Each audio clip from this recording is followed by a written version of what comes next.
Howdy, howdy.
Fair enough. Lordy. Okay. Here we go.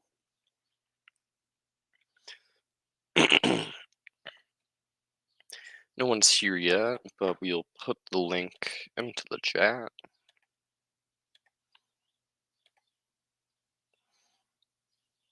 There we go.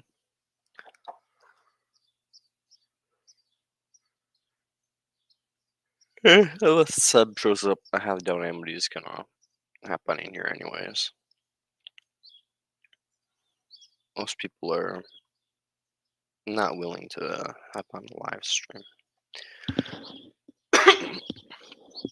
For some reason.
Hmm. I'm almost tempted to like go to the mall today and like stay outside there like I was gonna do that one day. Maybe we'll do that later. I'll be productive at some point, more productive than this. Because right now this is just an effort to be productive, but no one's here, so that's not productive, is it now? I'm not a deontologist, I'm not a virtue ethicist. Nothing matters in terms of just feelies. What matters is doing. And right now I'm doing nothing because no one's here.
What is poppin'?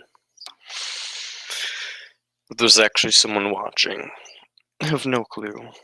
What is poppin'?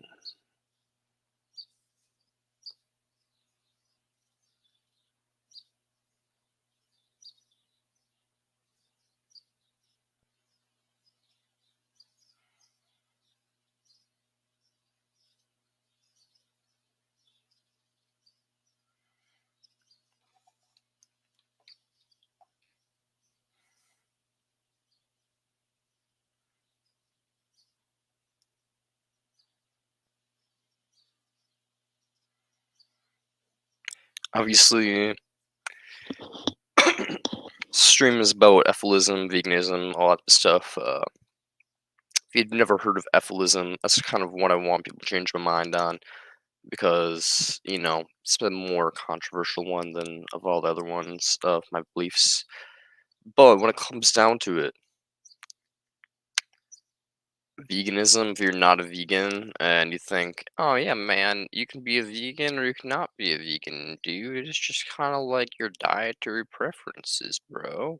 If that's you, if you're one of those guys out there, or if you're even worse and you're just one of like the eat meat, man, you gotta be a carnivore, bro. True men consume cows.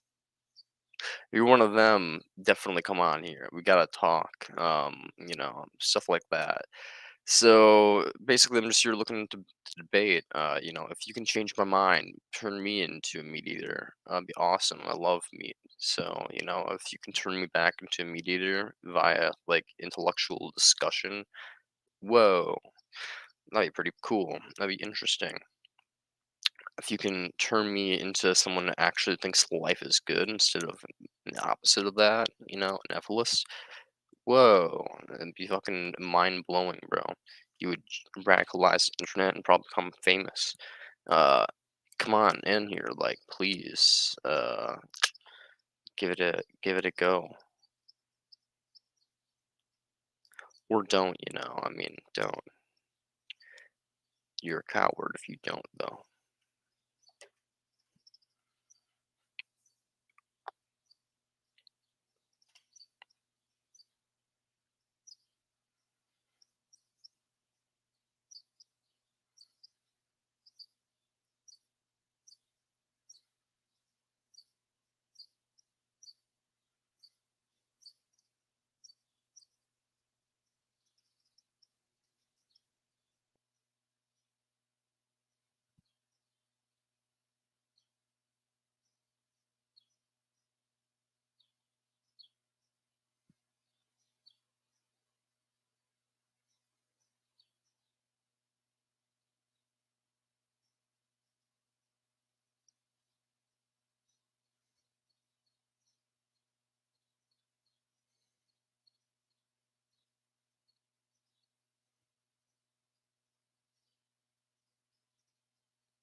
Damn, Bobby.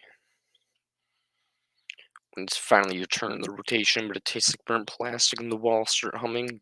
God damn it, Bobby. This ain't weed. Wow.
I'm just gonna keep looking at my phone until someone starts talking. No, man, it's just how it be. I can live stream here all day.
No exciting video to do today? No, no, no. I might review some videos. Right now, I'm just updating my. I was distracted for a bit. My apologies for not talking for like the last 4 minutes. I was updating my account of my PayPal and Patreon information, but I will actually do some video stuff or play a game, one of the two. I mean, I was playing When the Seals Cry yesterday a little bit, and the day before that. And I might play more of that, but I'm thinking about playing that later potentially. Yeah, probably will play that later, I guess. Um, but yeah, I guess we can review some videos.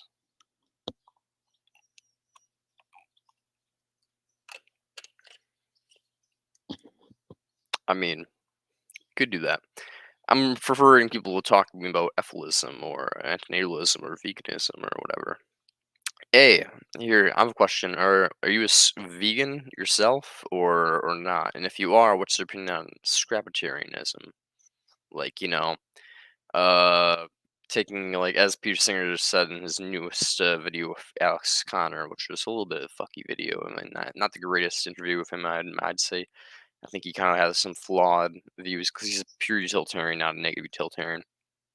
But when it comes down to it, I like the part where he says like, "Oh, I'll eat food that's gonna be thrown out." So if like there's like a big old like cookout or something, and they had a bunch of ground beef or something for the BBQ, and Peter Singer's there, doing a little lecture at one of the booths or something, and it turns out he sees them all about to like toss away a bunch of beef and just chuck it out, and he's just like, "Oh shit, is that expired or something?" And they're like, "No, we just made too much." He would be like, "Yo, can I have that? Because like if you're gonna just toss it, I mean, someone may as well eat it." And so, like, to my opinion, that's based. That's correct. You shouldn't waste food. Someone, no matter what you're going to do, you have to burn calories. Those calories have some type of cost to another sentient organism, whether you're vegan or not. It's just way worse if you're a carnist. So when it comes down to it, I'm like, you're better off eating meat that's going to be thrown away than eating plant-based food because when it comes down to it, you're going to end up like having consequential effect of causing less pain in the long run if you were to not be a strict vegan and were to eat meat that was going to be thrown away. But that's one thing. My more interesting thing is what is your take on hunting though, guys? What's your take on hunting? Because and fishing because if you're an ethilist, I mean if you're a vegan and it makes sense if you're a vegan ethilist. It also makes sense even more if you're a vegan antinatalist.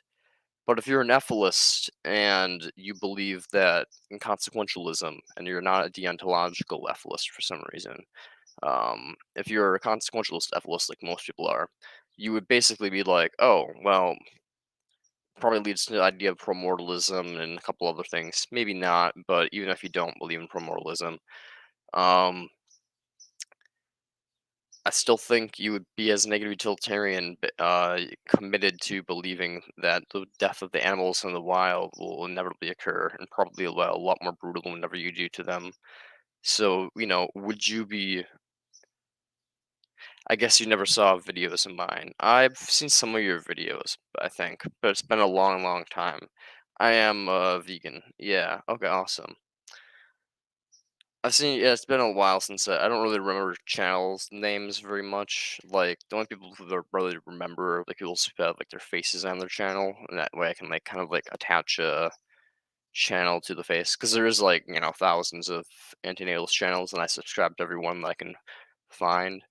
So I'm subscribed to like maybe like a hundred antinatalist dudes, at this point. So it's just kind of like, man, I can't remember everybody, but I try. I try. I'll give your channel a check out a little bit later. Here, I'm gonna take a picture of my phone so I can remember. Like, oh yeah, that guy. I'm gonna watch his channel. Um, so you are a vegan, okay? What's your opinion on like What's your opinion on like hunting though? Like, I mean, you could still be a vegan in practice and not hunt yourself, But what's your opinion on hunting and fishing or eating things that have been hunted or fished, basically? Because to me, it seems like, I mean, are you a vegan? Well, I am an ethical vegan, and I abhor sporting meat. That's interesting. I mean, I'm an ethical vegan as well, but when it comes down to it, well, vegan per se, like, in terms of, well, no, I guess I'm an ethical scrapitarian vegan, I guess whatever you want to call it, scrapitarian, I guess. So, I mean, yeah, why do you abhor sported meat? Are you deontological or consequentialist? Like, do you basically think that things are inherently wrong, like no matter what? Like, it is always wrong to kill an animal no matter what, like regardless of like the situation, like say euthanasia, or do you believe it's always like why do you believe that it is wrong to hunt an animal basically? To like sport killing, I agree. Just I mean, like it's kind of disgusting in like a scrapitarian LMAO. Hey man, you laugh, but that's what it is. I mean, it makes the most sense. Like, what are you gonna like shame me for like eating meat that's gonna be thrown out? Basically, if it's gonna be tossed, it's gonna be tossed. And like I was at like a friend's house and they had like they were smoking some salmon a week ago and they burnt the fucking salmon. It was like shit. It was like it was like supposed to be like just a little bit smoked. It was like jerky that was like completely smoked everywhere. So it's like if you're so it's like they're like, yeah, man, we're about to throw this away, and I'm like, oh, okay. I'm like, can I have it? And they're like, yeah, sure. So like they basically like to me it seems like you ought to consume things that are gonna be thrown away so long as it's like not going to be like bad for your health or whatever. I mean, okay, so you are a consequentialist. Okay, cool, cool, cool. Um, yeah, to me, okay, so you are a consequentialist. Are you a promortalist then? I have to ask. I mean, if you're a consequentialist, that means you're gonna be either a utilitarian of some sorts. I mean, either negative or positive. Um, Are you a promortalist? Because I think either way, utilitarianism does kind of it. Promortalism is basically infallible. You can't not be a promortalist, basically, if you're a utilitarian. But do you think promortalism is like valid in your opinion? I mean, I think it's valid regardless. But do you think promortalism is valid? I'm not entirely sure if you know what promortalism is. I'm kind of just assuming that you do. But yes, I'm an ethicist and promortalist. Okay, awesome. So is it more like you just abhor sport hunting because of like the reasons behind why people do it? Because then I'd agree with you. I abhor the reasons why people sport hunt and the reasons why people are hunting because they're not doing it for ethical reasons. But as a consequentialist, I have to kind of admit that, like, when they kill a wild animal, assuming that they're doing it properly and aiming for internal organs, its death is going to be rather quickly in comparison to dying from predation and or starvation or dehydration or like a log falling on them and trapping them underneath it. As Alex said in one of his examples. So it's just like it seems to me that like the death itself is going to be far quicker, and given promortalism, it's going to be far quicker in terms of their time scale of what they would have lived if they wouldn't have been shot. So it just seems to me that like it is actually a good thing. I mean, promortalism suggests it is a good thing to hunt animals and to use their meat for a way to like reduce net suffering. So I would never encourage people to buy meat that has been farmed because that's basically the unnecessary bringing of animals into existence and then slaughtering them. Wild animals have already been imposed on by the other wild animals and we're basically just undoing the imposition essentially, which is why I'm pro hunting, but I'm not pro buying farmed food. So of any kind, doesn't matter if it's local, doesn't matter if it's I have tried to eat meat to be neutral about meat, but I personally fall ill. Thus, I have made up my mind to never depend on, I think, death of an animal beneficial for me. No, that's completely fair. I mean, if you get ill from eating meat, there's no point to do that. If I mean, scrapitarianism only would apply to those who, it can be beneficial for them. Like, if you get ill when eating meat, there's no point of being like, I must consume the calories, and then you like spend like time throwing up in the toilet or like shitting diarrhea or something, and then you have wasted nutrition. So basically, it's like, yeah, 100%. I feel you. If you are ill, if you fall ill from eating meat products at all, don't do that. It's not going to be good for you on a utilitarian standpoint, and it just doesn't make you feel good. So. I will never use meat. I think leather is hard to avoid in fashion, airplanes, cars, etc. Yeah, that's true. I mean, when it comes down to it, most of and I won't throw away products that I've owned from before I was vegan, just because it's just like it wouldn't make sense to do that. Um, but yeah, it's just like, yeah, I don't think I've bought anything leather since being vegan. No, I don't think I have. I haven't really been conscientious of the non-food products I've been buying, but I don't think I've bought anything that's. I could be a scraptarian if I have drugs with me and the last of humans, etc. Honestly, amen. I feel that. Fair enough. But yeah, for me, I'm thinking about getting a fishing license pretty soon. Just because my dad goes fishing all the time, and so does my cousin. They go fishing together quite often, and I'm thinking like it would save me quite a bit of money and probably be more ethical. In your culture, are you required to slaughter animals? No, I mean I'm not required to slaughter animals. I mean, if you go fishing, I mean you're gonna have to like kill the animal or whatever. For rituals? No, no. I mean, I'm white, my dude. I don't know if you can like.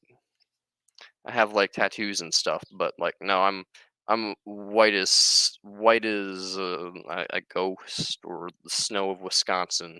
So we don't really have many rituals in the United States. At least not when you're born white and have multiple generations of just really boring ass white people being like, oh boy.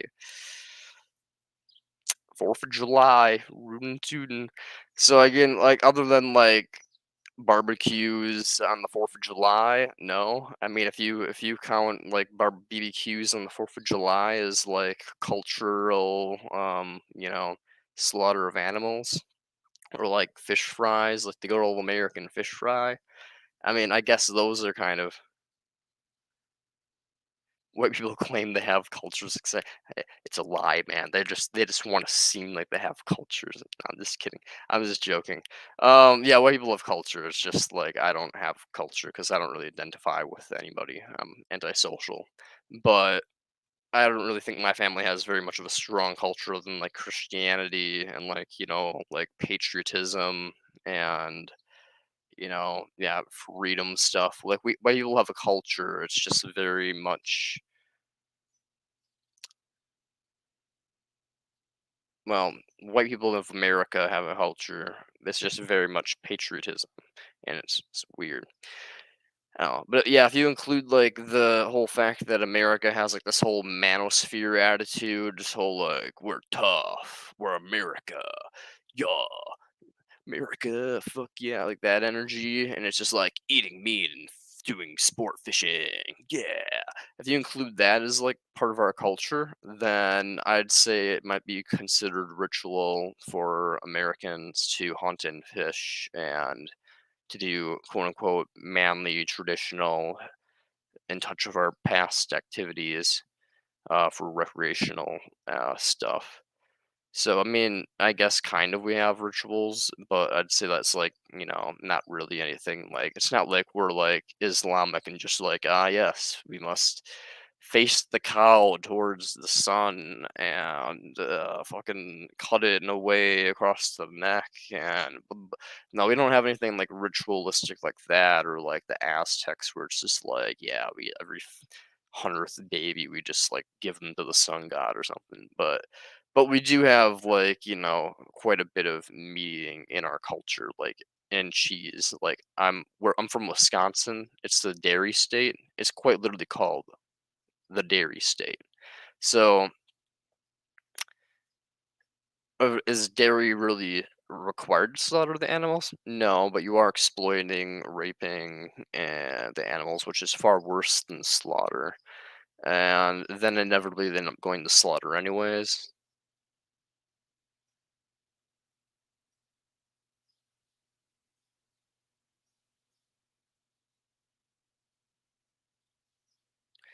I thought you said you're a consequentialist, though. I mean, I don't believe that.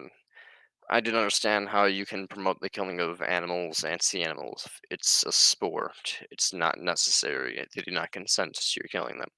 But it is necessary, actually. I mean, what's necessary is whatever reduces the most amount of suffering on the net whole. That's the only thing that is necessary. Obviously, not even our survival is necessary. If there's a person who's like Jeffrey Dahmer and a rapist, I wouldn't say their survival is necessary. It would be necessary to put them down, essentially. So I'd say the same thing when it comes to animals. If they're and going to suffer inevitably in the wild and death is inevitable, it seems to me that we as moral agents ought to put them out of their misery. Uh, and given that we can use that meat then and consume those calories, which otherwise would have to be provided for by plant products, which would still have field deaths, it does seem to me that, it's the right thing to do. But why are you a speciesist then? If you want to call it speciesism, sure, but I would eat a human being too. If humans died, I wouldn't have a problem with Soylent Green. Have you ever seen this movie Soylent Green, where it's like 2022, and what is Soylent Green? Ba-da-da-da-da. I have no problem with that as long as you remove people's heads so that we don't get prion diseases. Hey, cannibalism, no problemo. I have no problem with cannibalism. We're just animals, also. We got flesh. You break that down, remove the prions, everybody's Gucci. You probably taste just fine. I imagine as a vegan, my meat's pretty fabulous. I'm probably a pretty tasty man. I love that movie. Yeah, same man. Soylent Green's awesome. I own that movie too.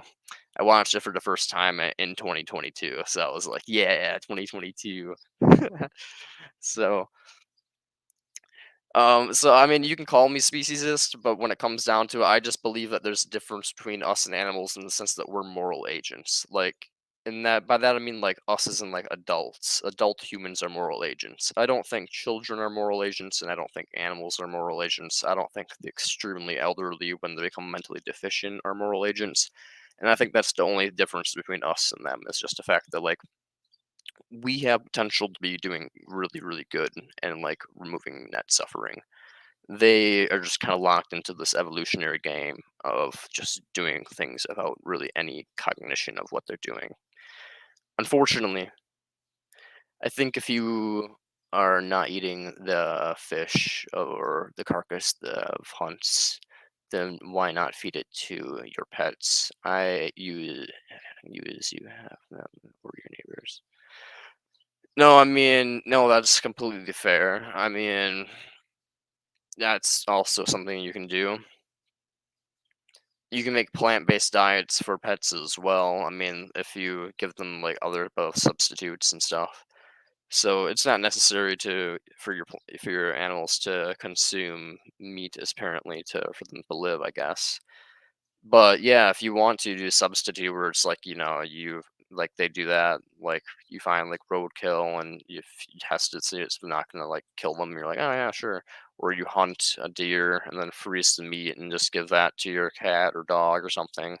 That's completely fair. I would say that's completely ethical to do, and you'd ought to do that. It'd probably be cheaper than buying cat food if you just hunted one deer and froze the meat. It'd probably be enough for your cat for like the whole entire year, and that would cost you like nothing. Yeah, no, I am a consequentialist. I'm a consequentialist 100%. Everything to me is the consequences of the action. Rape is horrible, but rape is only wrong to do so long as it is the thing that will, be maximum amount of pain. Like for example, as Amendum says once, if you could prevent 10 rapes by committing one rape, well, unfortunately, you ought to commit the one rape.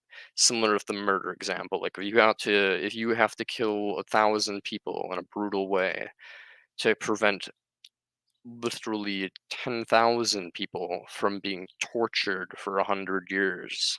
It's just kind of like, well, yeah, you have a consequential obligation to cause severe pain to the 1,000 people to prevent the 10,000 people from being tortured. So it's just like, yeah, I mean, it's like it's really unfortunate, and the pain of those people doesn't it matters still too. Like it's not like it's like, oh well, it's not like their pain doesn't matter because you have to inflict the torture on them. No, it's like no, it still matters. It's just the other pain matters more. So it's like yeah, to me, I'm a consequentialist. Basically, I try to put my feelings to the side for everything. Not that I have very strong feelings when it comes down to it, but when I have strong feelings, I put them to the side and think rationally if I can. So I'm just a pure consequentialist. I think deontological people are kind of emotional and silly and don't want and egoistic. They want to do what's best for themselves and not what's best for everybody else.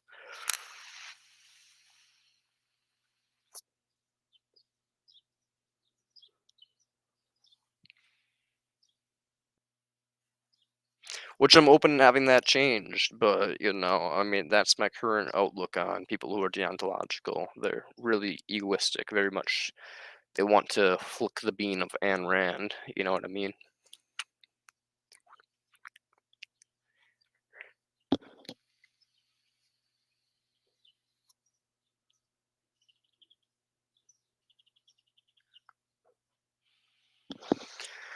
But but is the consequentialist is more towards the overall pain? I would get rid of the large population than the 10,000. The 10,000 will produce more harm, etc.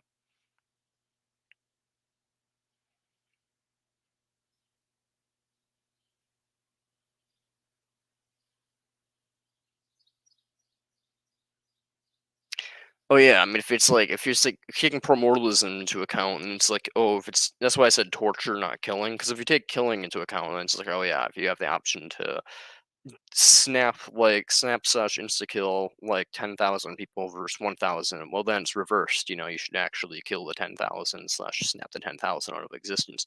But in terms of like just torture, like pure pain, um, yeah, you should inflict pain upon 1,000 people to prevent 10,000 people from going through pain. So it's just pain to me. Death has no account to it. Um, Obviously, it's like a subjective account of the pain. So like one person, like whatever you're doing, like to cause that pain, driving a nail through someone's hand or whatever, it might be worse for person A than person B, and person C might not have an ability to feel any physical pain at all for some reason. So it's just like the emotional discomfort of seeing a nail in his hand or something. But either way, whatever the pain points are and their value, I mean, it's just weighing them up essentially, in my opinion. Not that we can really accurately do that, but when it comes down to it, that's why I'm a negative utilitarian. I don't think pleasure really has much to do with ethics. So it's a lot easier to measure just pain and be like, oh, what do you think? Is that like a 10 or is that like a 5? And then just take people's assessment on that. Then, I basically think you should take people at their word, essentially, when their self assessment of pain, uh, until we get the technology to do otherwise.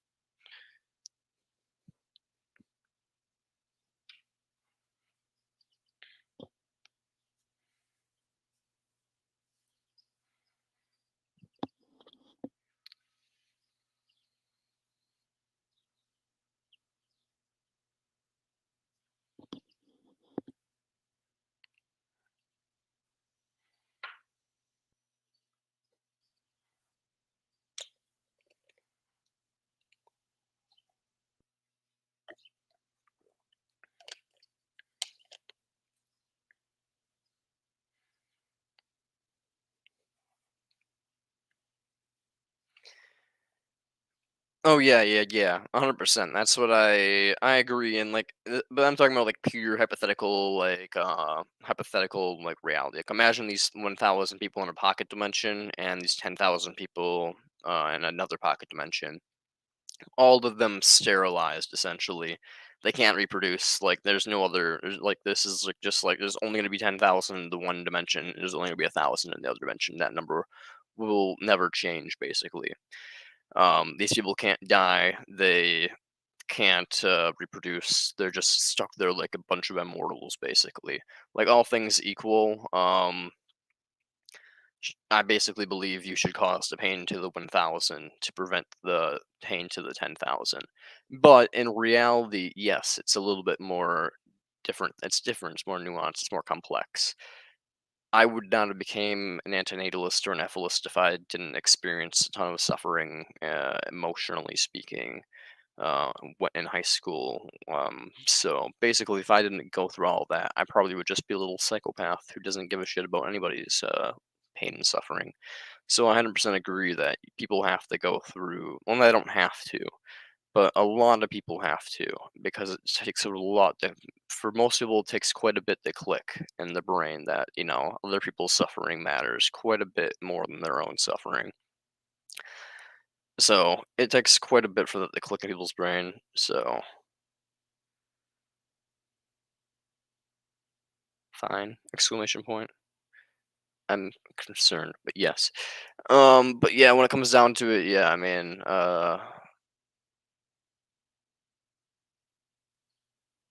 yeah, yeah, I think you get the point. Subjective hating needs more experience, like understanding to it. I agree, but when it comes down to like a pure hypothetical analogy, yeah, it's just all I do is take pain into account. But in like, reality, it's more nuanced, and sometimes we have to allow pain to make people to understand things. As Eminem says, like, well, here's the thing. As David Benatar once said in the very very end of his interview with Jordan Peterson, I wish for people who I wish basically the events that would occur in my life to make me no longer become an ethicist would occur. Like, I wish something like so positive would occur in my life. This is impossible, by the way. I mean, I'm philosophically sound in my beliefs, so it's not gonna ever occur. You'd have to, like, prove it to me somehow, which I don't think is possible. But if somehow I wish the events would somehow happen in my life that were so euphoric that just clicked in my brain, and I'd be like, "Wow, life is great." I would rather that occur to me than some really horrible event where it just clicks in someone else's brain where it makes them, like, be like, life is miserable and all this sucks, not worth perpetuating. But when it comes down to it, from purely consequentialist perspective, no, Bentire's wrong. Bentire's wrong there. You actually should, as you said here, you sometimes there is such a thing as an event, as Bentire alludes to, that can make it click in your brain that will just make you be like, "Shit, life actually does suck." And I really hope that happens to people. I really genuinely do. I'd rather them have that really horrible event happen to them so that they prevent future pain.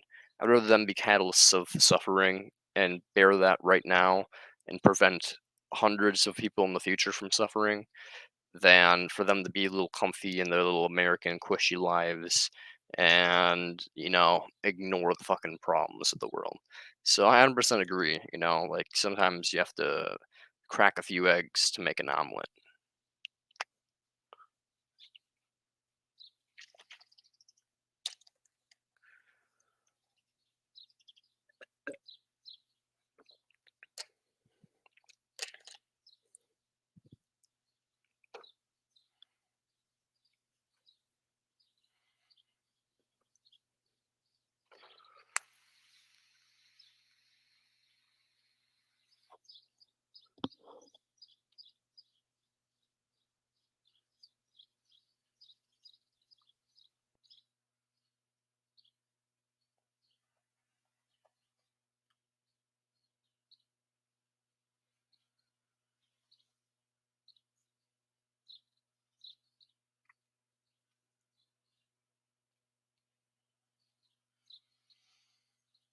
And that's basically why I think it's the same with like hunting in the wild. Like it's really unfortunate that like hunting is gonna be something we probably have to do to eliminate animal life. But if you sort of think about it, how many species have humans extincted by hunting?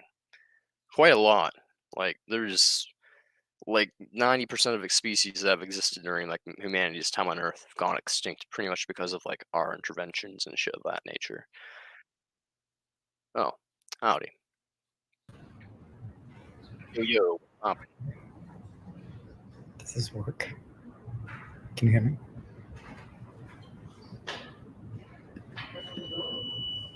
Try send. Can you hear me? Yeah, I can do you now. Awesome. Oh, okay, I can talk here. Okay. There's a little bit of echo in the background. I imagine you're in a building with other people. Yeah, I'm not really doing much work. Try not to. I don't even know where to start. um,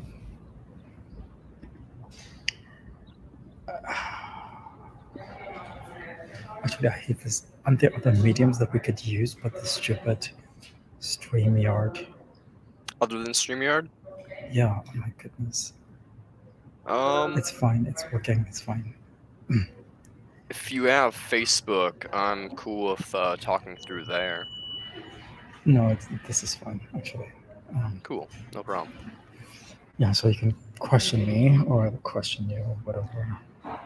I guess me as in question me because yeah, my take is on hunting is from a consequentialist perspective and primordialist perspective that I mean humans have extincted so many animals during the time of our existence on Earth, however many million years we've been here. And I think it's far better for those species now that are extinct, that they didn't continue on and suffer for many more generations than like the dodo bird's better off being extincted by man than if it was still here around being like torn apart by wild animals or potentially on factory farms. So it just like to me it just seems like it's the same for wild animals. Like instead of having like them be sustained and kept around, and which will naturally occur if we don't intervene. It does seem to me the better thing to do is to hunt animals out of existence as well as genetically engineer them out of existence and all that stuff. And eventually, the cherry on top, just nuke the planet. But until then, I feel like we can. Hunting does seem to be a viable way to get sources of protein while also eliminating suffering in the wild. Thoughts or Um, there are so many thoughts, but I would say there it's not very clear if you're hunting where you're hunting and there are animals all over the world, is everyone else doing the same thing? So how do you eliminate this idea, or how do you eliminate the suffering of the wild animals and or animals period without having the program installed in some way?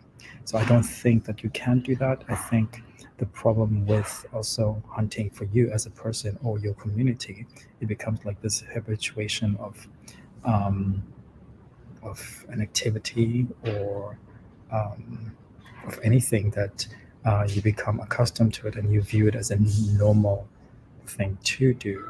And unfortunately, if you are going to be doing it with people that already are eating the kill, then what would ever stop you from partaking the same thing? Because it seemed that it seems that it would contradict your own stance as a vegan.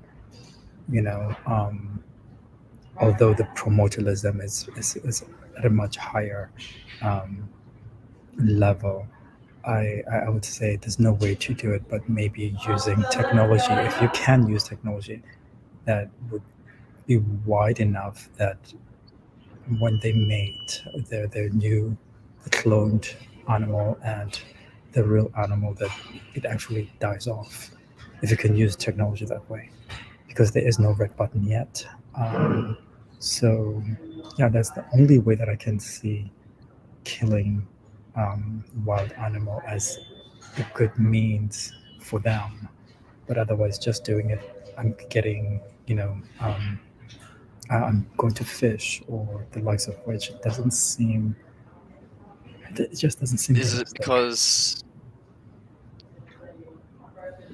here? I think I know here. I found a post in Instagram thing today actually from the sentientism guy who's up about extinction. Yeah, basically, I'm not sure if you can read this. One individual exists doesn't stop reproduction, and then it goes down to if there are 20 deer in a forest, there will always be the 20 deer because the forest has resources to support 20 deer. If we hunt one deer, another one will replace that deer. Uh, one total extinction is sorry. Total Yeah, extinction is the only solution.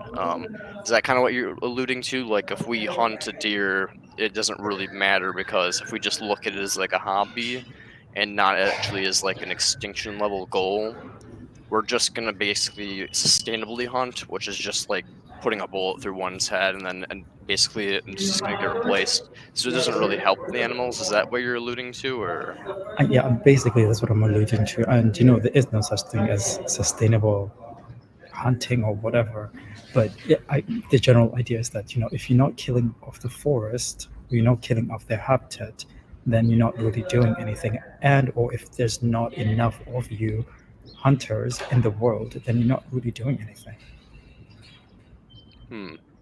I mean, I still think you are for the individual animal. Like, given that that animal will eventually die no matter what, like it's inevitable that that animal will die. I mean, it's just kind of like, would you rather a bullet go through you and then you go into shock and die within 30 seconds to a couple minutes, or would you rather die because your body gets too weak after years and years of fear on being an animal, constantly just going through the motions of things, and inevitably your body breaks down and you die from starvation or thirst or predation, being torn apart by wolves. It just seems to me that like a deer is far better off to just get shot from its own perspective than to live out its like life like a purely logical perspective. Like if the deer was fully informed, it would be like, oh yeah, I would rather get shot and die right now than go out another 5 years of my life running from things just to inevitably end up dying from a wolf because I got too weak to run away. Like that's kind of I, how I look at it, you know? I I look at it as, for me personally, and I think for most people, is that we all have to, not that we have to, but the preference would be to die of natural causes, either our bodies giving out or like some kind of predator after us. But if it's not if it's not on a large scale or large enough scale, it's sort of pointless because, um, I mean, if you kill me, someone is going to be suffering because you killed me. So the whole point would be just do it for everyone, do it to Oh yeah. everyone, and so That's do it to most animals. Just don't do it to one. They do have their own communication, their own way of doing things, even though they may seem solitary. I think you disrupt things there, and the disruption is completely unnecessary. I mean, it's almost too sport like. Um, and I don't, hmm. I am pro suicide, but I'm not to the point where it's all subjectively all about me. I mean, I've suffered enough, and I have tried, I suppose, not really. I mean, I was very young. I didn't try very well, but I did try. Um, I think it's not. I think we have to be at an age and or development where it's necessary, but not too early, because again, the greater the number of us being out of misery, the better. Not just one by one. It's it's yet another sport to me. We have to find a way that we can eliminate the greater number than just the singular. And I think that to me would have more of an impact towards like would really causing, or we're really morally doing the right thing for that person or people. No, I agree. Yeah. I mean, if you're asking like what ought we do, I think yeah, we ought not to do what we're doing right now. Like what we're doing right now of hunting is not going to lead to extinction. It's going to lead to what's happening right unsustainable practices where we're basically just hunting things on uneven levels, and it causes an environmental ecological negative events to occur from the environment, like you alluded to. I agree. But when it comes down to it, like, what do you think about, like, say, like, a forestry service, hunting, like, a population? Like, say, like, if we were to, like, have, like, EFILists take over and EFILists were in charge in a hypothetical reality, if, say, like, a forestry service, like the DNR or whatever, were to go through a forest with a bunch of rifles, like, they had, like, 50 like, service officers, and they just go through in a line, sweep through, and just like hunt a bunch of deer, which would provide a bunch of meat for the local community slash state or whatever, and it would basically completely wipe out a forest population of like a species, and which would vastly disrupt the ecosystem, but it would also like collapse the ecosystem. And if you did it for multiple areas, like say like even you afterwards you just like cut down the whole forest, like basically just cleared of lumber, and use that, like, would that be, like, essentially, like, a better thing to do than to just leave it be? And, like, I mean, to me, it seems like, there has to be some major solution, and, I mean, I think the best solution, if you have to ask me the best solution, number 1 best solution, as Amendum says, there is no nuclear limit on nuclear yield, so I think the best thing to do for EFILIS is just to convince people to just push the button and just blow up the planet, basically, but I don't think that will happen for a long time, and people already have practices that involve hunting. So it's kind of just like, do you think we should move towards a point of like maybe like systematic hunting, where people like, or something along those lines? No, so God, first of all, I would hope that would not be on the onus of FLIS to do this program, because that would put a completely bad PR on us. Can you hear me still? Yeah, I can. Okay. Um, I I think the way that corporate and or large scale farming is done, it should be done to the wildlife.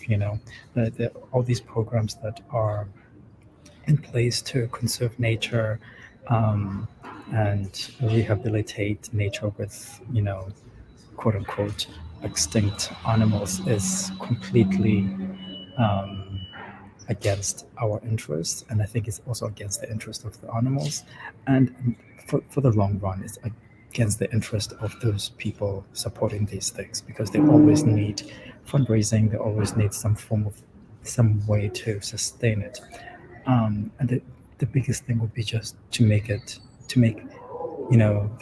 the kill so um, uh, like a delicacy, like a need that it must be, somehow acquired, and just kill off the planet with our hunger, our taste buds, and that's the only way that we really can sort of help the animals.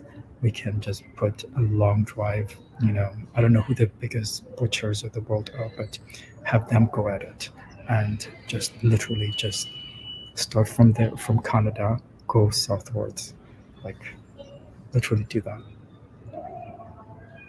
So you think a more like a capitalistic approach rather than a systematic one would be better? I don't know what is the systematic one means exactly.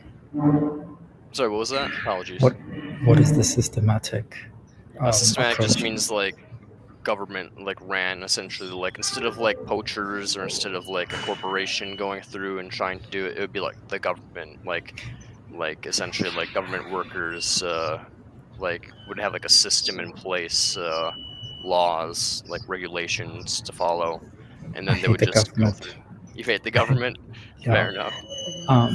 But I would say it would probably be a combination of two, the private sector and government in some way, as long as it is uh, literally just a wiping down of a continent from top to bottom. that would work. They I have mean, to I go would be to, in favor of that. Yeah, I yeah. would not be against that. Um, and I think there would be a lot more. Yeah, just use people's taste buds to convince them of the need of whatever that they're going to be tasting, and they will buy it. They will have it. So you think basically we should take an approach of like not even trying to convince people of EFILism, but rather just convincing people like, oh yeah, like it doesn't really matter about this, like kind of like an accelerationist approach, just like who really Correct. cares? Maybe just embrace the now, like eat all these exotic meats, like Correct. okay. Yeah, actually, yeah. I mean, I would love to know how to promote ApostleO'Ultron, but I think it's almost impossible. So, as Mandem says, um, we're already doing everything to make sure that we will be extinct, and that goes for the animals. So, just drive it more. Just accelerate it. Hmm. I have fears about that though. I mean, I just think that there's so many ways it could go like wrong. Like I think there's a really good chance it could go right, like people are really dumb. People have extincted so many species on Earth from overhunting. If we just intentionally have like a program that like encourages overhunting, it probably would work. People overhunt as is, so you need to have like a ton of regulation to prevent overhunting. So encouraging overhunting, I think, would probably work pretty well. But there's also that rare chance that like capitalism does get involved if the private sector is involved, and like we have like deer farms and stuff like that, where there's like areas of land where like hunting's not allowed, so that like deer can be bred and stuff like that, and like it just seems to me that there's like a risk if you don't take an ethical approach to it that like for some reason like it could go wrong and end up causing way more suffering because suffering is not like the focus. Well, But I, you know, I think I agree. the market will just direct itself or find the best either price or value for whatever you've killed, so that's never going to be a problem. I think we always have to be aware of, sort of gangs and the likes of which, but they too will be somehow if you don't cooperate in any system, you're not going to last very long. So, and if we Yeah, have a system where we're already doing this mass killing towards animals, then what's to stop us from killing again? There won't be. Um, and I'm not saying it's an eye for an eye sort of way, but um, when it comes to the animals, I think people will be they would want to know what the value, how much did they get into doing this, and how much are they getting out of it. And you cannot cheat that. You cannot cheat them out of whatever they deem the value may be. But if the market says your next door neighbor is just charging 5 cents and you're charging 50, so it will just work itself out. I think it won't be too unethical. so basically it's already kind of baked into our genes to be prone to violence and prone to all these things. So taking a pure suffering reduction approach isn't necessarily something that's natural to us. So in terms of like fighting against nature, it might not work out either way. Like so it's like why fight against nature when you could go a route that's like inherently productive to our biology, hunting things, and work with that, something that's already systematically already in place, and just kind of amp that up to our advantage. I mean, I agree, but it just seems like, yeah, I mean, I don't know. It's like I agree because I'm a consequentialist, so you're like, you're probably right. You're probably right. I just see it as like the most dystopian futures could be like something in that direction, like I could see that like I don't see like going a pure ethical route going into like the worst of possible worlds, but I see something like that, where we go into like a yeah, hunting's great, I could see that going into like encouraging mass hunting.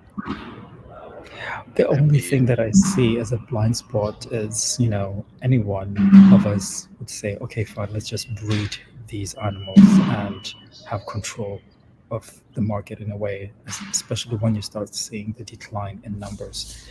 So that's something to look out for, because I think the basic problem with humans is that we're greedy, and most of these people are not going to stop breeding, and so their greed is going to become a lot more unsustainable without them breeding these animals for their own livelihood. And that's something that I think would, I don't know how you would circumvent it, but it might be one of the blind spots to this accelerationist program. Hmm. Do you know what I mean? Yeah, I think so. I mean, there's nothing preventing people that are now living, what do they call those? Living off the land, to find mechanisms to have more capital without breeding animals or breeding or cross-fertilizing plants, what have you. So it would be the easiest way to make money than the technocratic current paradigm we're living under. So are you do you have any other like kind of somewhat accelerationist views in terms of EFILism? Like, do you think we should embrace do you think we should not try to fight against climate change, for example, or No, we shouldn't fight it. I think you should buy as many plane tickets as possible. You should enjoy this. In a way, you should be as hedonistic as possible without at least harming the next human. But once you do travel a lot, you do realize, especially for a Western person like you, that the price for going to a third world country costs those people 10 times more. This is something that usually you do feel like you don't want to participate in, because there are moments that I don't want to travel because I do see how they don't, the distribution of what I pay is not given to them. But overall, I think uh, the more that we can derive suffering from the means of production on this planet, the happier that I am. In a way, it's very sadistic of me, but yeah. no, that's fair. I mean, if you're preventing net suffering in the long term by causing suffering in the short term from a consequentialist perspective, even if it is benefiting the self to also benefit the future but cause pain to other beings in the short term, I think it's the right thing to do. So, I mean, if that's your assessment, I can't say it's a. I don't know if you're going to be right or wrong in your assessment in the long term, but if that's what your assessment is, I mean, I think you should continue doing it because, I mean, I kind of can't say you're wrong. I don't know. I don't know how the future is going to go. I just think there's a lot of risks to it, like that of the future, just because, I mean, there is no guarantee that everything will collapse. We could find ways to have things still be like sustained into the future, and then we're basically just causing the suffering right now for a future that'll be sustained anyways. So it's kind of like there are risks to it either way, but I'd say continue doing what you're doing because you're probably right, unfortunately. Well, risk or no risk, I mean, it's very clear that, most of us go to school, university, and promote this sort of Pollyanna of existence in some way. So, of course, there are going to be a lot of solutions being found, but uh, they're not going to be sort of like the original Earth type of paradigm. And I also think that our evolution and the evolution of the things that we do to the planet is something that may work against us, in the sense that we will survive, we will overcome the things that we're most afraid will happen in the future. So, in a way, I mean, the only thing we can do is all by, entering some field that shows most promise, or most the greatest understanding in how to dismantle this existence. Not so much existence, but the way to proliferate ourselves and or sentient beings. So if it's going to be biology, find ways that you're going to um, find ways that we can find a way. How do I say this?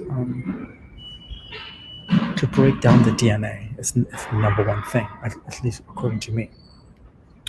Break down the DNA, find a way that the DNA doesn't have any way to fuse with all the components that it's required, um, or if it's just blowing up the planet, find ways that are most sensitive and most willing to most sensitive to to anything for any shake or whatever. Beyond that, I really have no idea. I don't think we'll ever be able to blow up the planet. But I do think that we can poison the planet well enough that even our DNA may not be able to survive it. Yeah, I agree. I don't think we can like shatter the planet or anything like that. There's just too much mass. But Yeah. if we place multiple really large nuclear bombs across the planet, as well as non-nuclear weapons, we can pretty much decimate the surface of the planet to the point where it's permanently poisoned with nuclear radiation and chemical weapons that it would never be able to sustain conscious sentient life, things that have preferences for pain or pleasure ever again. Mhm. So I basically think that's what we should do. Like, are you a transhumanist, by the way? Like, do you No. think we should? Okay, good. Because I have issues with transhumanists because I basically think it's too risky to go into the techno future of like creating artificial realities and stuff like that. Like, I feel like that just has too much risk attached to it. I advocate for blowing up the planet at some point. I don't know if it's best to just push the button right away, or if we should we should do like a little bit more of a long term route where we try to like genetically engineer things out of existence and do like mass hunting to try to eliminate as much conscious sentient life as we can before we push the button, just to make sure it works. But either way, I think in the end we're gonna have to push some of a button to decimate the Earth's surface and try to poison it, or like tilt ourselves off of our axis and like orbit, and thrust ourselves out of the habitable zone of the sun or something. But either way, we'll have to do something major to try to destroy their biosphere. But you know, like I don't advocate for transhumanism at all. Like there's some people like I don't know if you know who Do Not Watch is. You were in Do Not Watch's stream before, Of right? course I do. Yes. Mhm. Yeah, like he's a transhumanist, and I have major gripes with him. He has like way too much of an optimistic bias for like thinking that this capitalism route that we're taking is going to end up being like a nullifying pain rather than just promoting pleasure at the cost of pain. But yeah, I don't. I No, transhumanism is not the way. It's no. I'm sorry. Um, I really can't say more than that. No, that's fair. Mm. Hmm. Uh, I don't really know. I mean, we talked about veganism, talked about EFILism. It seems we're pretty much in agreement for the most part of most things. We just have like slight disagreements about how to best get to the EFIList conclusion. Um, you basically think we should take a slightly more accelerationist approach, and I think that that's a little bit risky. But there's risks no matter what. So, uh, I think it's just maybe a little I'm, bit too risky. wait. So how are you going to stop the accelerationist? Because it's already happening now. You can't stop it. I mean, you have both sides. You have the people that are environmentalists. You have the people that just don't care. You have the people in the middle that depend on um, on what is their unsustainable production of goods that essentially they're part of them and not part of the environmentalists, because I was an environmentalist for a long time, and I think there I didn't realize, you I realize just think the that there's a.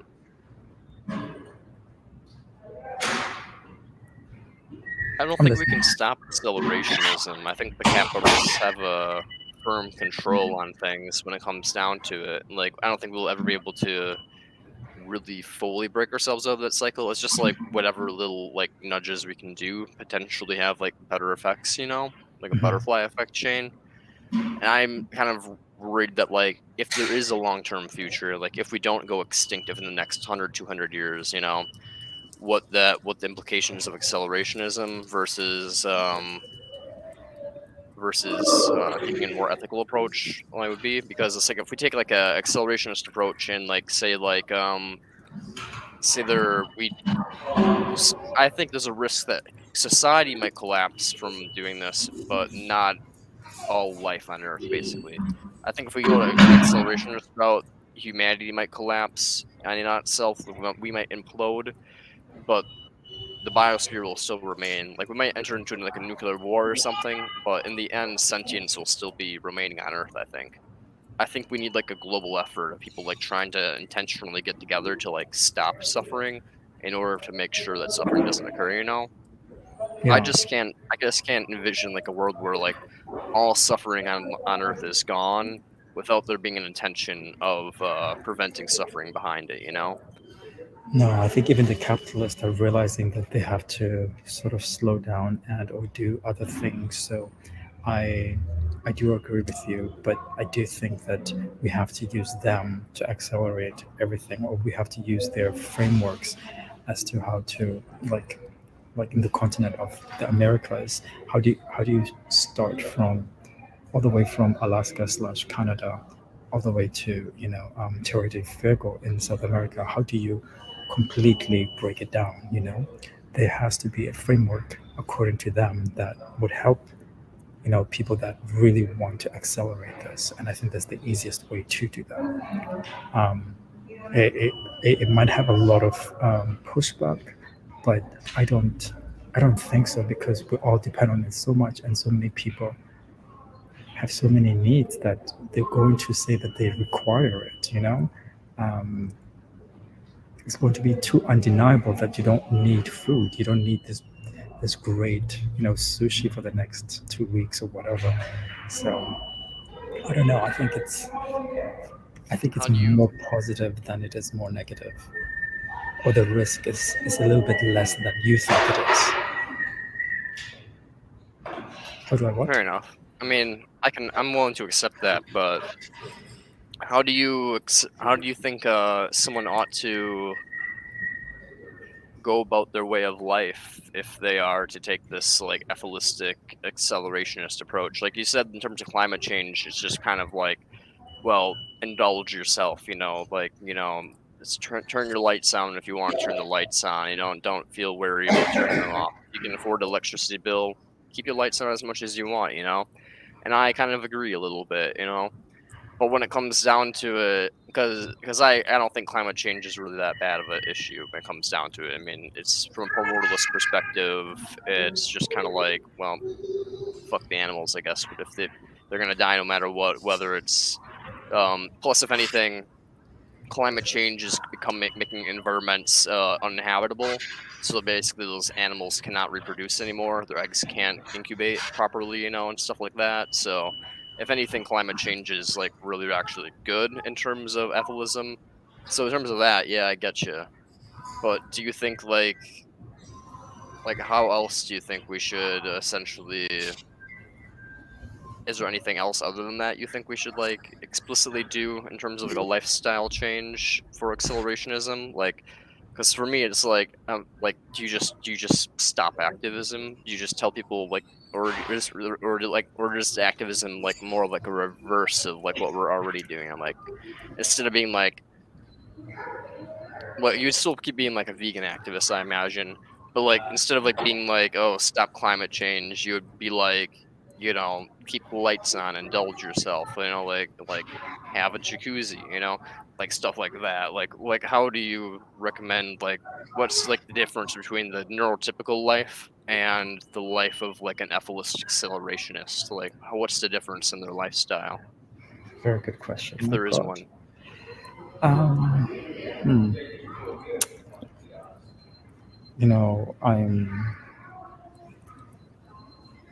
I've never really. I mean, the only activism that I've done was sort of like a reactionary political and social unrest type of thing where literally everyone was doing it. It was not that I had the luxury of thought that, oh, I'll just sit. Of course, I could have sat, but I was also young. So that's the only time that I've participated in some form of mass social change. Um, I don't think anything that I do, wearing my t-shirts, talking to my friends and other people, and maybe, wishing to study more and incorporating any of this will change anything. Um, because I think if people don't get their basic needs, then it's only then that they will protest and or have some kind of way to socially change the society. So the only way to do this is either you make everything cheap or you give everyone jobs. And most of those jobs would be in hunting or something very close to that, where it's an intermediary or something like this, where, if you're going to start doing anything, okay, let's go colonize Canada and begin the program. And then in 3 years, you'll just keep on moving down. And by the 10th year, you'll be all the way to Mexico. You have fed like the whole planet with your program of colonization and destruction. Um, yeah, I think making things cheaper it's required. I think more people should enter um, the working force, um, and through that you wouldn't need any form of activism that we're doing or we're potentially trying to do. You'll just see people just break down, and then they'll keep on telling you that they need doctors, they need another solution, they need another planet, and they'll just kill themselves. That's it. Essentially, that's what you're going to do. You're going to make either one or two continents in uninhabitable, and keep going that way and occupy as much as possible the sea. You know, um, but I think there's already enough mechanisms that government can enroll people in work, enroll or have subsidies for programs that they can recolonize different parts of their planet for this program alone. I I mean, don't I know. agree. No, I agree with that. That makes a lot of sense to me. Like, Yes. I'm basically in the same exact boat and mindset as you in terms of like the future of what like the government ought to do. The government ought to like set up jobs for this. Like, we have to like, break down this whole system of like war profiteering in America and break down the whole system of like this internal cash flow of like like Starbucks and all this stuff and give people proper jobs which would be like engaged in proper suffering focused ethics like hunting like as you said mass hunting programs to reduce animal suffering in the wild stuff like that. But I guess my question more is like how do you think the average person should try to manifest that world in reality if we're I not don't know. going to be doing activism per se, like you think, do you think it's like we should vote left? Do you think we should vote right? Like, how do you think we should like? What about actions should an individual do to try to like make this come to fruition? I think only the market will dictate how people do things. And if you make things cheaper, those that are rich that have had the lifestyle will sooner learn that they have to either live with less or that they can be the first to colonize these different parts of the world and start a program where they will, you know, encourage local economies there. So I think the market would dictate everything largely. So do you almost think that like perhaps we'd almost need to convince like really rich philanthropy people of No, this issue, or no. I think people that live in the cities, I think the middle class, um, their upper middle class and middle class will realize within 2 years that whatever they're doing is not going to bring them anything unless they join their the colonization programs and participate in the local economies of their colonized areas. That's the only way that it's going to work because they cannot replicate, they cannot gain more profits by the place that they're in urban areas and or in their position, the social class. So And the only, yeah, I think I know what you're saying. You're saying basically once we get this hierarchy of government set up, where the government's basically like um, encouraging people to be extinctionist in nature and has all these jobs that are like provided for them to basically engage in suffering reduction practices like pro hunting, even though it wouldn't be like framed as suffering reduction, it'd be framed as just like we want to hunt, in we want to need. get meat and all that stuff. Yeah. Wouldn't- But how I'm asking more like how do you get to this like phase? Like how do you get into like this setup? Like once it's there, I understand that like, the system will be in place to basically weed people out of having these McDonald's jobs and Starbucks jobs and stuff like that. Like you won't like the system will weed you out of them. But how do we move towards that potential future? Well, can you imagine using your palate as a means to change society? However way that would be, it would be to use that. Stop Mm, using factory farm animals, and then the factory farms would automatically, or for the most part, you know, stop functioning, and all those workers and or corporations would themselves set themselves up in areas where the demand for whatever it is that we want, you know, fresh kill, um, tough meat, whatever you want to, however way you want to market the whole, yeah. yeah, So that. potentially us as EFILists, like, and in this accelerationist process in the short term, like right now, we should be trying to advocate for Yeah. veganism, and we should be advocating for maybe like pro hunting, like we should at the same time, maybe, or like should we like should we? I don't know how we would what the proper way to like like vote or like how we would have the biggest impact on this to like get to this point, like trying to make like subsidies for animal farming outlawed or something like that would be a good first step, so that like we go towards plant-based agriculture and then boosting the demand for hunted meat. I don't know how you would do that, I guess, other than just like, manosphere stuff maybe. I don't know, but just joking. But Um, I see what you mean. Sorry, maybe I didn't understand you before. So, I think generally antinatalists and atheists, including vegans, they can continue whatever they're doing. okay. As it is, I think we are not that,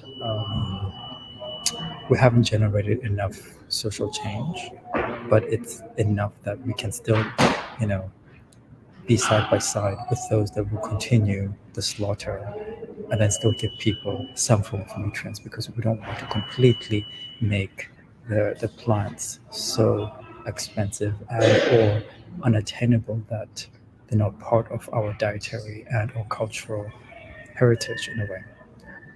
So I think we can do whatever we want to and be softly um, promoting the ideas that the capitalists would just overtake, would do. Oh my God, did you just hear that? I heard something in the background, Goodness a woman's gracious. voice, but I couldn't hear what they were Oh saying. God. Oh, you did hear what I said too, right? Yeah. Okay. Yeah, it's yeah, I don't know if I really have a good solution, but to say, um, I think we can continue doing what we're doing, but we cannot be too aggressive because it might stall the process if there's such a thing. Mm, okay. If there's, yeah. Yeah, no, that makes a lot of sense. Hmm. Yo, for the four people who are watching, I want to take a smoke break for a little bit, but I'll be back in 5 minutes or less. Low key, I mean, I don't know if you're how busy you are, but if you have to leave, 100% understand. But if you want to stick around, we should try to think of another topic, just because we're kind of come to like a consensus on this. Like, I kind of think that I agree with what you're saying for the most part. So why do you smoke? And smoking causes cancer and harm. I'm just playing. Go enjoy Oh, your smoke. oh yeah, that's fair. I'll answer your question before I enjoy the smoke. Why do I do this?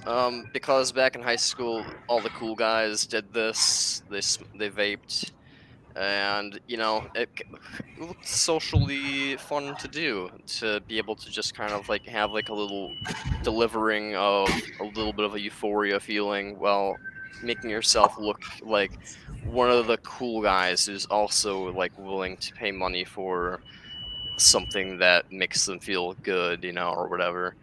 Put the vape down. No, I will not put the vape down, soft apple composer. uh, but then but when it comes down to it, why do I smoke THC? That is because that's what I'm going to smoke, not cigarettes. I don't smoke cigarettes anymore. I did for a little bit, just because one of my friends did, and so I did that socially with him every once in a while. But why do I smoke THC? It's pretty much just because I had I'm diagnosed with a reoccurring major depressant disorder right now. But let's just say in high school it was like way, way, way worse. Like way worse. Like I look like I'm a happy motherfucker right now. Like I may be suicidal as shit and I may want all life to go extinct on the planet, but I am happy compared to high school me. High school me hated everything in this world times 100. So I was really, really depressed back then, and I basically, for the longest period of time, I was anti-drug. I was just kind of like, you should, if you want to become a stronger person, you should be self-reliant. You shouldn't rely on a substance to try to like make yourself feel better. But eventually, I got to the point where I just was so depressed that I was just kind of like, you know what, fuck it. And then I smoked weed, and I was just like, hey, this is actually not that bad. It feels pretty great, and it's pretty affordable. And I kind of got down that rabbit hole, and now I've been smoking since the age of 18, and I'm 23, so for the last 5 years. But it's just the vaping is a very bad habit. The smoking THC has become a bad habit, but it can be useful if you manage it properly. I just don't do that because I have addiction problems in my family. So anyways, I'll be back. Process that as Okay. you will.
Yo,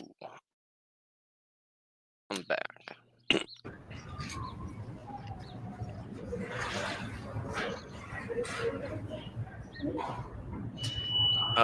One of the guests likes your accent, I guess. I assume they're talking about your accent, not mine. Because I don't have an accent. I'm from Wisconsin. We don't have accents here. I'm sure you have an accent. I have an accent? Nah, you're lying Wisconsin to me. accent. Nah, there's no such thing as a Wisconsin accent. We're the default of the world. Default of the world? No, that's scary. Please die off soon. We're the NPCs, you know. We're like beep boop. We're like the we're like the main character of like the custom screen where before you like do the scale options, you know, and start moving the dials around. It's just like, hi, the name's Craig Wilson. Like that's Wisconsin for you. Just kidding. Everyone has an accent to someone. No, you're wrong. Just kidding. Yeah, you're right. Everybody has an accent, but I like to pretend that we don't have an accent because it's just funny. Everybody's like, no, you guys have a Midwestern accent. It's really strong. You guys sound like you're Canadian. And I'm like, nah. So I have a question. Sound Russian? I have a question. Oh, you have a question? Yes. So how do you distinguish EFILism from antinatalism? Good question. I always look at. That's a really good question. Okay, I'm gonna sound like an asshole. I'm gonna sound like an asshole. Because one of two things basically. It's either more deontological, in my opinion, meaning basically you have strong principles, whether that is you're antinatal. It basically just means that you're against procreation, basically, and that's it for antinatalism. Well, EFILism means I'm against suffering, and I think the best way to end suffering is to have things be extinct, to have a lack of beings so that suffering doesn't occur. So antinatalism can include EFILism, but you could also be a Christian antinatalist, like, oh, I believe we shouldn't risk bringing people into the world because of hell. You could be an antinatalist because you're like, I think it's an unconsensual imposition. You could be an antinatalist because you're a consequentialist regarding many reasons of just like desirism, objectivist stuff. I basically think a lot of them will lead into EFILism. So I guess like the big reason there's a difference between antinatalism and EFILism is solely just like some antinatalists are very much deontological based, and they just would not be willing to push a button to end all suffering. Well, an EFIList, on the other hand, is more consequentialist, or at least for some reason, is willing to push a button, cause some type of imposition on a being to wipe out all suffering. An EFIList is willing to impose, basically, while an antinatalist is not willing to impose. But here's the thing.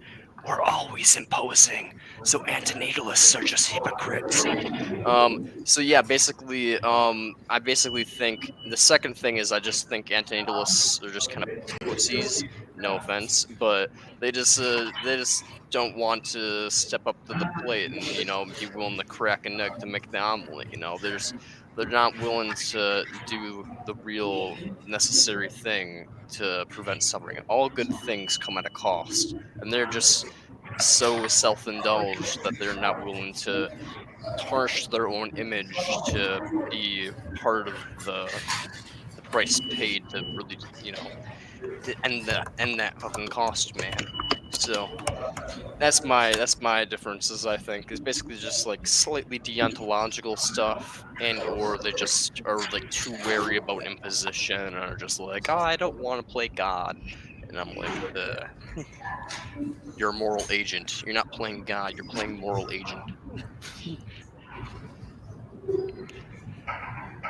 I see. Okay.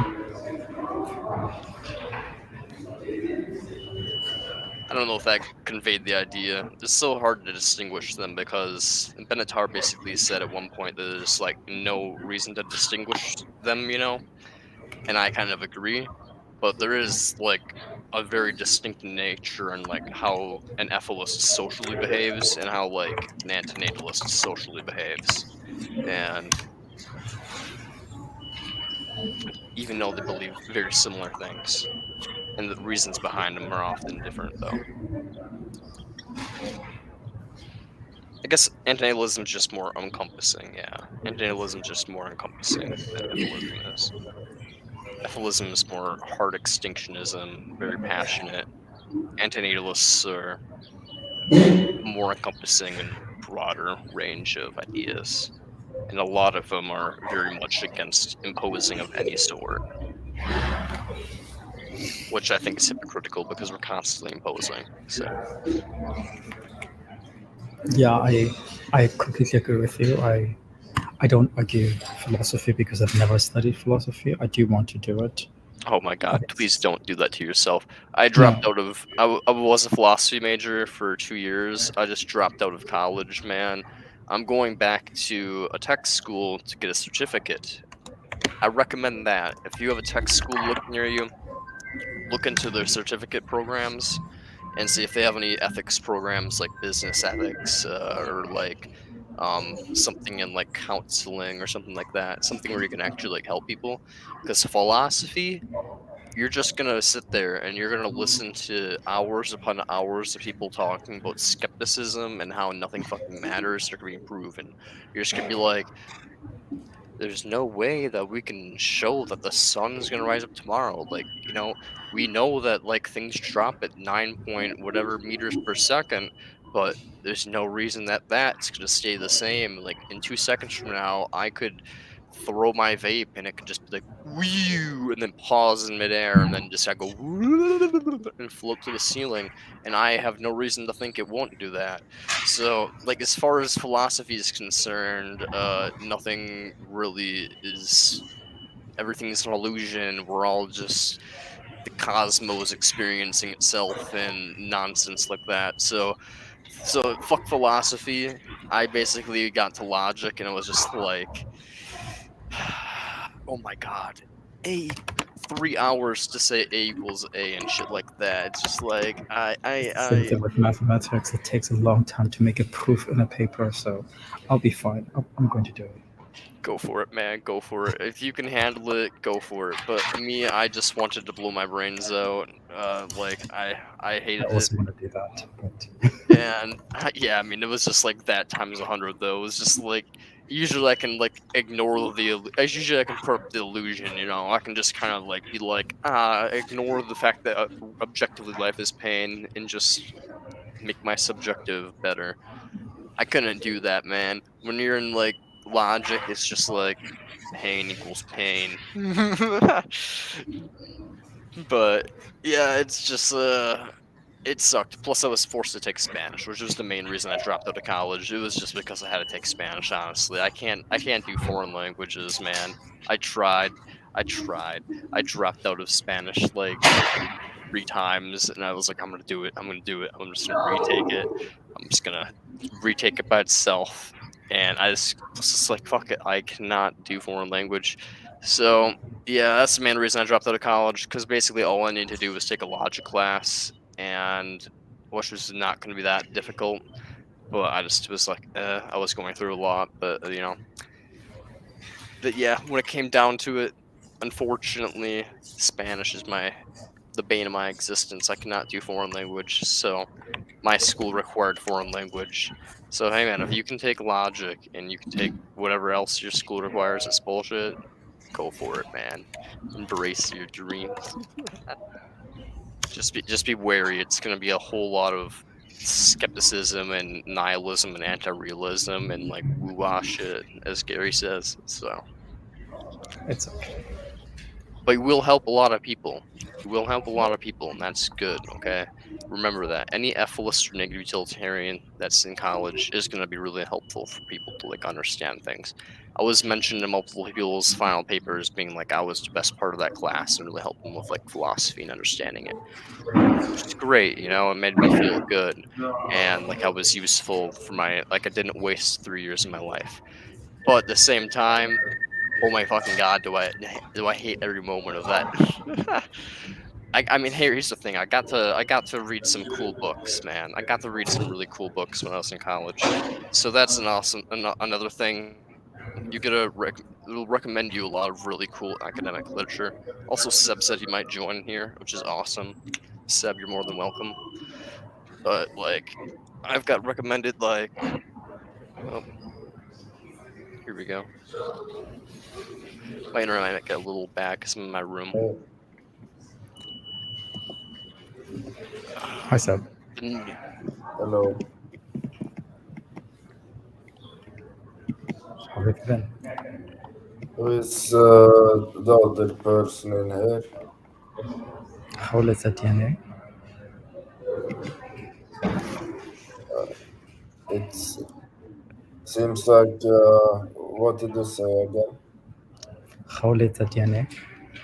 Is another EFIList. There's 3 EFILists in here at the moment, basically. Actually, he should remember me. We did a Skype. No, it's not Skype. It's Zoom call. I think once or twice before. Oh yeah, that X thing. Huh? Or we did. Yeah, not me and you, but it was a group of us 2 years ago. What was it called? Oh Oh yeah, Lord, I that don't. antinatalist artist thing. Correct. You remember? Oh yeah, that thing. Yeah, that was an interesting one. How do you mean? I mean, I meant that it was fun. Oh, okay. Yeah. This is my 3 most Like interesting I, books I've got from school. Highly recommend you read these. If you want to just Oh, dunk Apple. on Yeah. and Yeah. if you want to dunk on any transhumanists, just dunk on the transhumanists. Just be like, fuck you, read Orcs and Crake. This is where we're going to. Your techno future's a lie.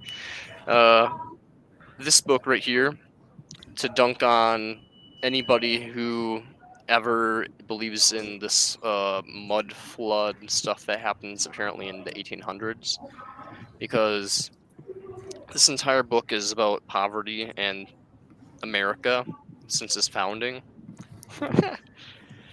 And let's just say it involves a lot of stuff from the 1700s and 1800s, mainly 1800s.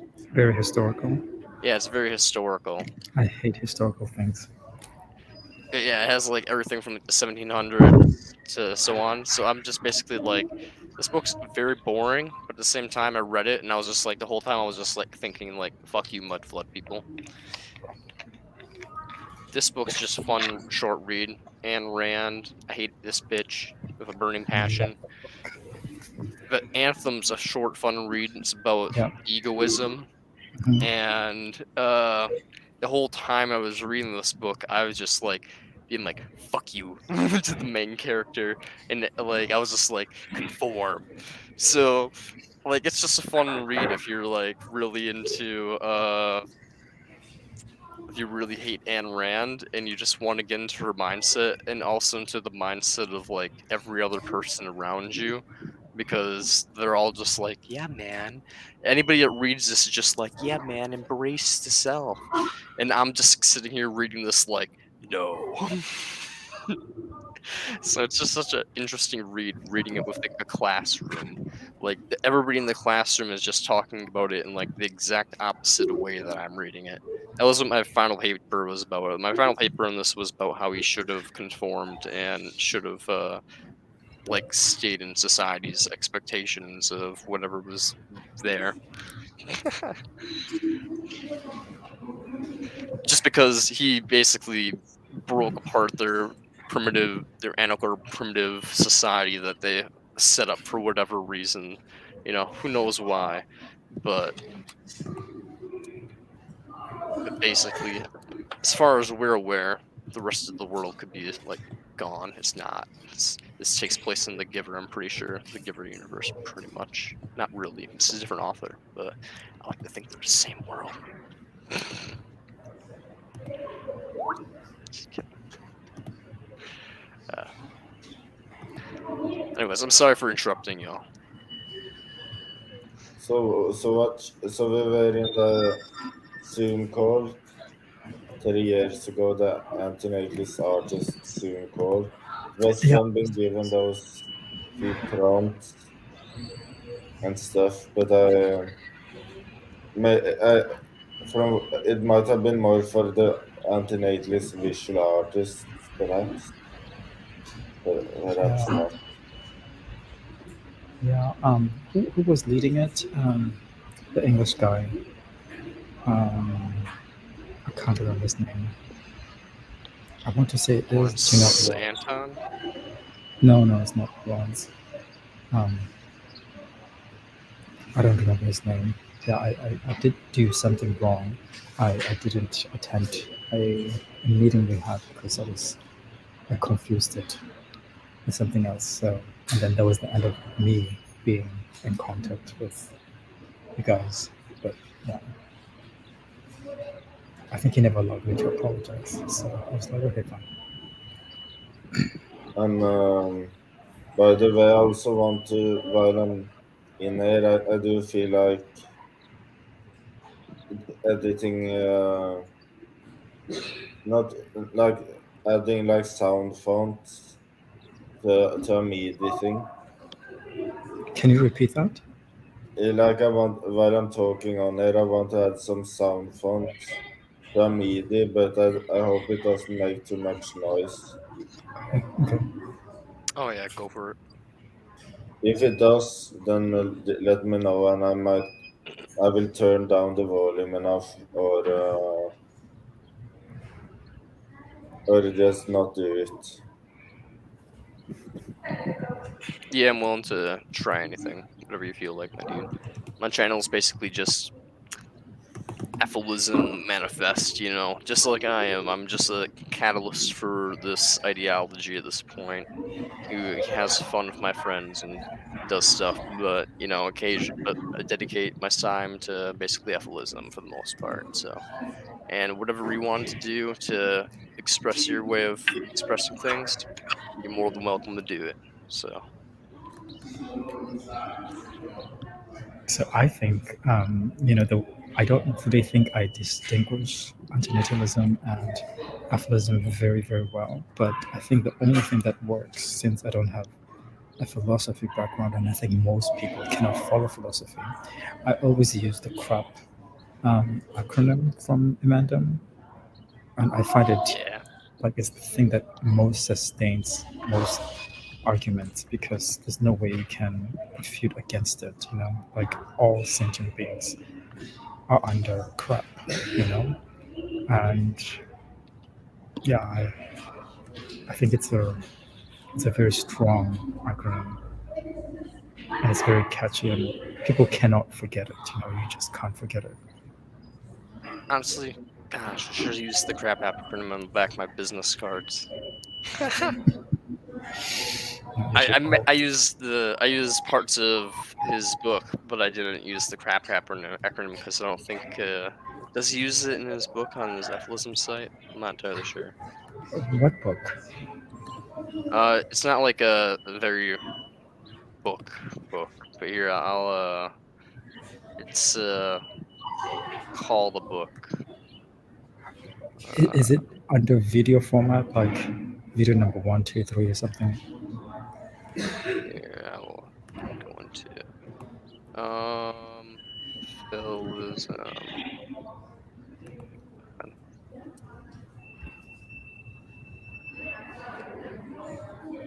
Present, share screen, TwoNotGod.com. And you know this little book tab right here? Mm-hmm. Basically, I just took some stuff. It's only like 3 pages long, but it's like a 3-page book. So it's not really a book, but I mean, it's literally a book that has a comment saying sucking the dick, licking the ass, eating the pussy, licking the dick, eating the ass, and sucking the like right next to it. So I mean, like, very sophisticated, you know. But but So, nonetheless, it is a book. Christ. I just typed in donotgod.com and I don't see the book. Select text add. No, where do I? How did you get? You just like see this part right here. No. Is this under Do Not God? Which website is this? Here, I'll show you my screen. One, you, It's not showing me what you're typing. oh shit. Does That's it why. show you? Does it show you Okay. this page Yeah, right that here? it shows. Mhm. Okay. And I think it's The first one. Exactly. no, that's Oh, that's not something it. different. Okay. Yeah. Here, if you type in, just go like that, that,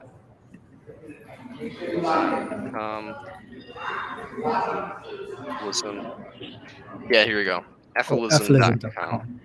Yeah, you have to type in "do not God" and then it'll pop up because it used to be called "do-not-god.com," but now it's called EFILism.com. I don't know why I remember it by its old name. Yeah, I sometimes do go on here. Okay, let's see the book. Oh yeah, yeah, and I think But there's no text. Oh, there is text. Oh, it starts with a crop. oh, here I guess there's multiple websites. Shit. Here, one second. I want to find.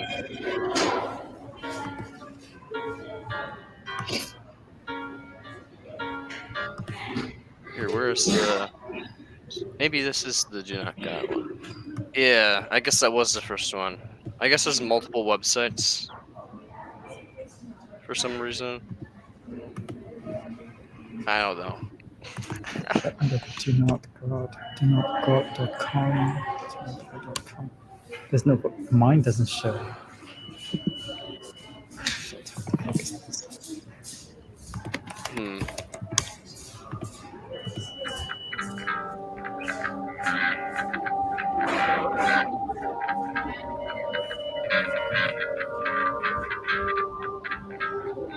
Oh, wait. The book. Oh, I see it now. Okay, yes. Yes, I see it. I see it. I got it. Yeah, because I know if you click the donate button, it does go to Gary. Yeah, volume 1, volume 2, but I don't. I think I may have read this a long time ago. It's just not enough for me to consider it.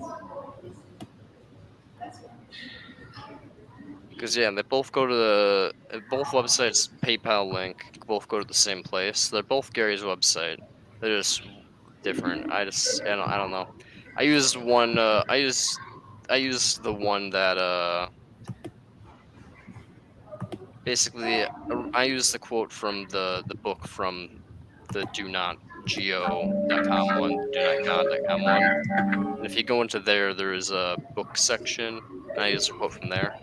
The EFILism one has a better book section, probably.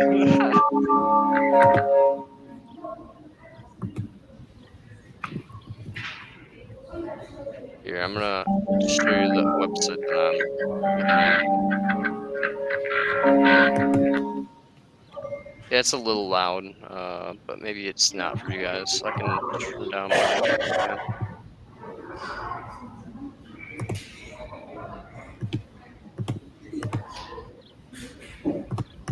To the people watching, is Seb too loud or no?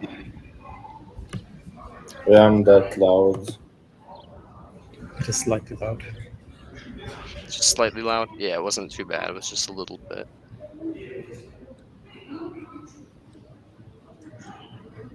Yeah, this is the website you were looking at, I imagine. original. Mm-hmm. Yeah. And I was looking at this one right here.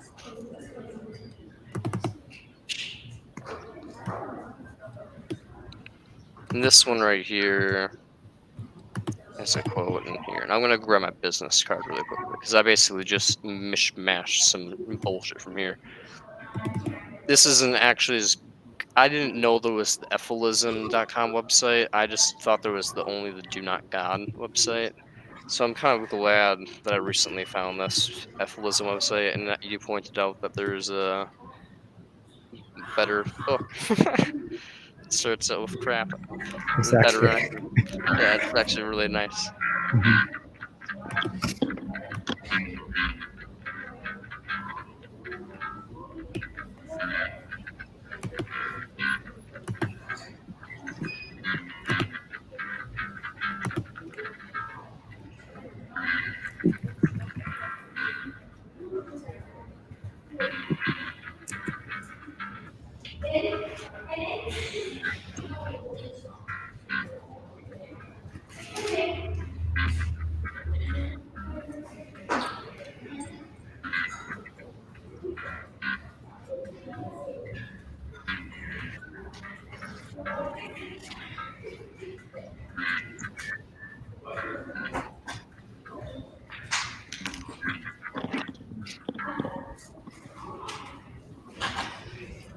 My business card. Here, Muska. On this side, it basically says stop having kids because that's the organization that I have my solicitors pass for. Stop having kids. Mhm. EFILism and vegan activists. And I'm just gonna read the rest. Life is a zero-sum game. The only true positive is elimination / prevention of a true negative, pain. The perception of all other positive worth is an illusion of desire which perverts evaluation of the worth of lesser states of discomfort. Nature sucks. Value is generated in experience, being feeling things. We must prioritize pain / suffering prevention for the net whole. Suffering prevention over pleasure production. It's basically just like a little mishmash of what he had in his original book. And what I think is like what we must do, which is we must prioritize pain / suffering prevention for the net whole, and then suffering prevention over pleasure production, which is just like a little tidbit in the very end. But the other side is the more important side, the resources, which is just stop having kids, EFILism.com. Because I actually remembered EFILism.com when I was making the card. Obviously, for some reason, I took the quote. I took the quote from Do Not God, and then I recommended EFILism.com. So I guess I was big braining, and I was just like, let's just recommend everything all at once. I just forgot about that until I have the card here. But yeah, MagnusVending.com. Have you ever been to Magnus Vending's website before, by the way? I have long time ago. Yeah, it's pretty great. He has a free book there, y'all. So Mhm. it is a good stream. So basically, yeah, if you ever want to read his book, it's there for free. Have No Baby No Cry on here. It's also free. Better Never to Have Been and Conspiracy Against the Human Race. Mint books. You can find them on Better Never to Have Been. I don't know if you can find that for free anywhere, but Conspiracy Against the Human Race you can find free audiobooks of.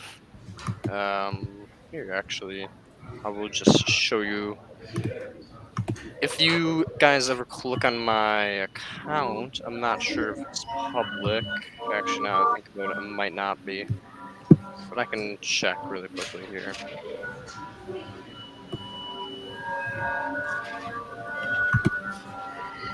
Go show more. If you go on my account and click on all the playlists and you go to, I'm not sure if my audiobooks is public or private. It's private. If you guys are interested, I can turn it into public. But basically, if you go into here, you have a bunch of different philosophy and other really fun books that I've read Why and would plan you? to Why read. would you have that as private? Uh, because I don't want them to get demonetized. Basically, I don't want people to go like a bunch of literature snobs be like, "Oh my goodness, this is not in the public domain yet. How dare you Okay. like have?" And then get my book that I want to listen to removed. And I'm like, no. So that was on my to watch list. So, but if you guys are big chill and aren't gonna get like, I don't know, something like Dream of the Red Chamber or something removed. I don't know if this is in the public domain. Oh, that's Levy Rocks. Never mind, that's in the public domain. If you're gonna try to get like Shadow over Ismouth, I don't know if that's public domain or not. Removed, you know. There's also some. Lovecraft? There's also Come on. yeah, Lovecraft. There's also some lewds in here. 120 Days of Sodom and Justine. Eventually, I Oh, I will. love that. I love that. Eventually, I will get to reading them or listening to Wasn't them. that like there a movie called 120 Days of Sodom? Oh, 100%. Yeah, people have made movies of it. I'm pretty sure they're definitely R-rated though, or worse. X. Yep. Yeah, like X. Pretty sure. Basically, this guy is the Marquis de Sade. Sade. Sadism comes from the word sad, so it's just sad, and then you take the e off, and then it ism. Sadism. So you know, Marquis de Sade is basically the most fucked man to ever exist on this earthly plane in recorded history of fetishes. And so basically, I was just like, you know, why not listen to his most depraved works? You know, I'm just really curious, you know. Plus, people are just like, listen to him before the government removes and censors them. And I'm like, okay, fair enough. So I will. Someday, once I'm bored enough. What the fuck is No Man's Sky doing in my... Get out of here.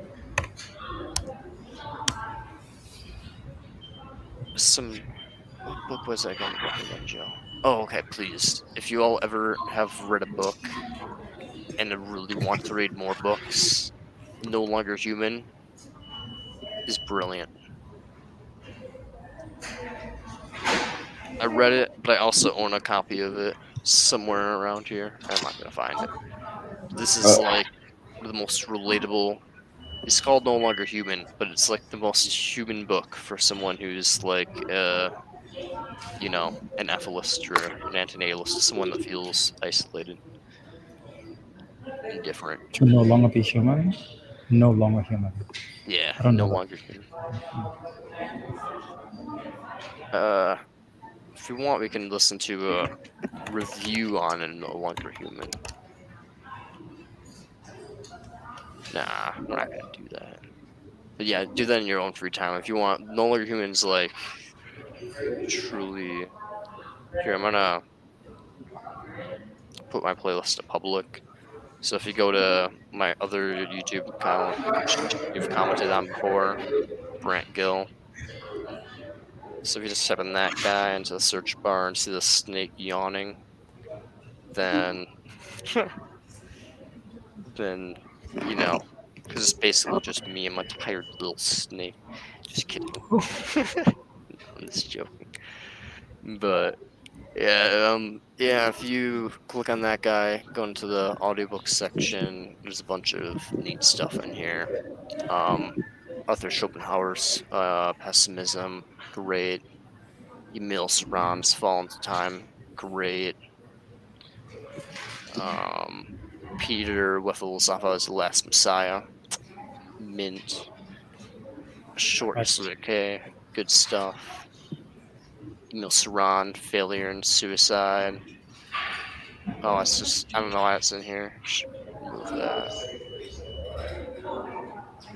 Yeah, remove that. Remove that. Kill a Mockingbird is on my playlist.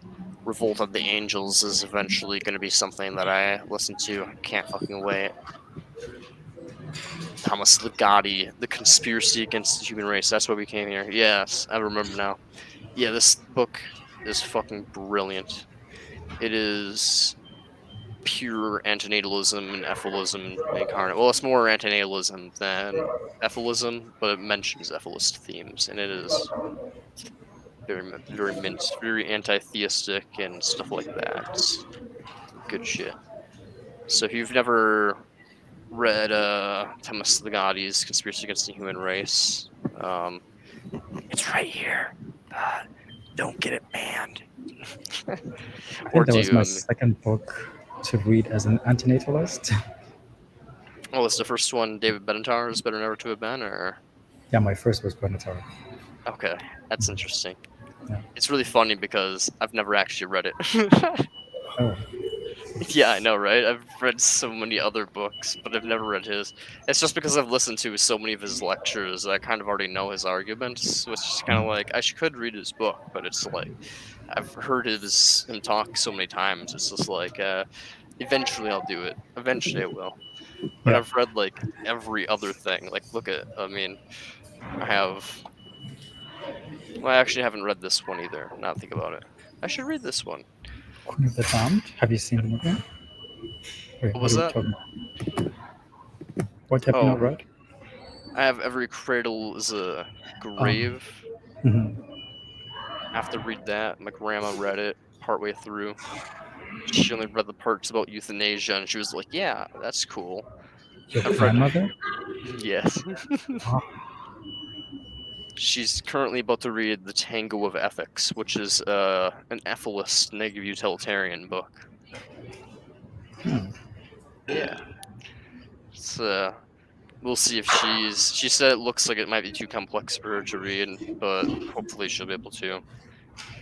I read halfway through. I read all the way to part 2 of Magnus Vinding's book until the How Can We Best Reduce Suffering, because that I'm kind of like, I've listened to his podcast, like him being on podcast and stuff, so I know how he thinks we can reduce suffering the most, and I kind of like, whatever, man.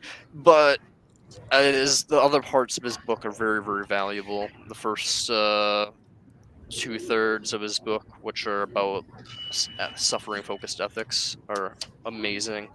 Every single page is brilliant. But yeah, I own David Benatar's book. I just have not read it yet. I got my grandma to read The Dream of the Celts, and The Dream of the Celts is apparently really good. It's kind of an antinatalist. No, that's more of an ethicist book, I should say. It's just really... Here, I'll read the synopsis. Summer of 1916. Roger Casement, previously knighted for his humanitarian work, awaits the Hamilton in London Pennsylvania prison. He's been convicted of treason after attempting to raise an Irish barrage to fight against the British Empire, and now his petition for clemency is threatened by the leaking of his private diary, illuminating his secret life as a gay man. Once a hero, Kasmem is about to die a traitor. Basically, it's about a man trying to stop I think it's some type of farming that was going on in like South America by the British, and he's like rebelling against them. And he's basically, being like sentenced to traitor for trying to stop this mass exploitation of people. And yeah, it's a really interesting book about, like, standing up for what you believe and jazz like that. Who's the author? Mario Vargas Okay. Llosa or Lolosa. Okay. I thought so.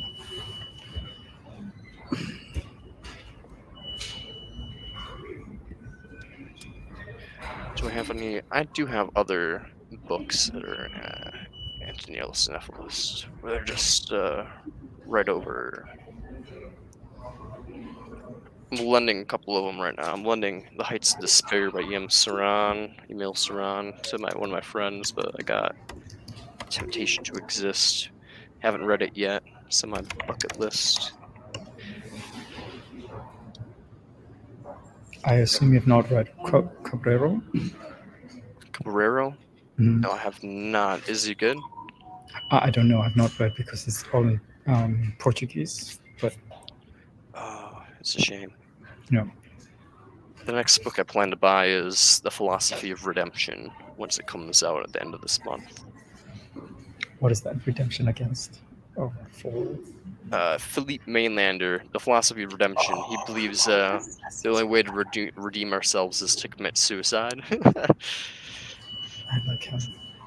I love him. I basically say that I'm a combination of Philippe Mainlander, Marquis de Sade, and David Benatar. I'm just like them three combined, and I'm just like, oh, you're just like, "Rah," just go in sicko mode. Of the charisma and academic stuff of Benatar, I have the socialism and theological poetic nature of like Saran and Mainlander, and then I have like the anger of like Schopenhauer and like Emendum. Like this book is really interesting. I just cannot recommend it. Okay, it's just really unfortunate. Why do I know this book? I know that cover. It's I feel really sad that I cannot remember his name. He committed suicide not too long ago. Yeah, Is this no, a true personality who? no, he was an He was a antinatalist, but he was here. I know how you can find out his name. I have a video with his name in it. He's the founder of the idea of promortalism, basically, and it's modern way of looking at it. Activism,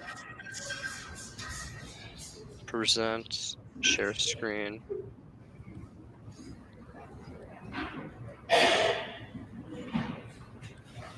I think it's like Yuan, something like that. Yuan. Oh, yeah, I know who you're talking about. I have a poster of his. The Korean guy. Yes. Yeah. I love that guy. Oh yeah. What's his name? We'll find out in 2 seconds. Primordialism is a philosophical view that ceasing to exist is always a positive Woo. phenomenon. June, It yeah. recognizes that to cease to exist is always better for an individual than existence. In fact, although See, it's really unfortunate, but Jiwoon's name is not on the cover of this book, even though it's his book. Mhm. I don't know why, if it was just for like something that his family wanted or for some reason, but I'm pretty sure this is Juwon's book, but it's just titled Anti-Procreation as the author. But I can't recommend it just because it's really complex, one, but his English is really imperfect. That's the main thing. Otherwise, I like this book quite a bit. It's just his English is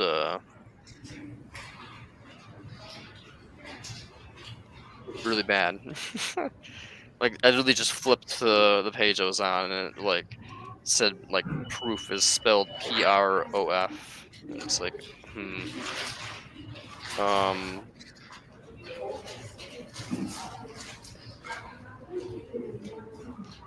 like it's a fairly good book overall. It's just the English is so poor that I don't think it's worth like mass distribution. Like, I'm trying to find the perfect book, basically. That's my goal right now, is to find the perfect antinatalist book that's like cheap and affordable and worth distributing to like people.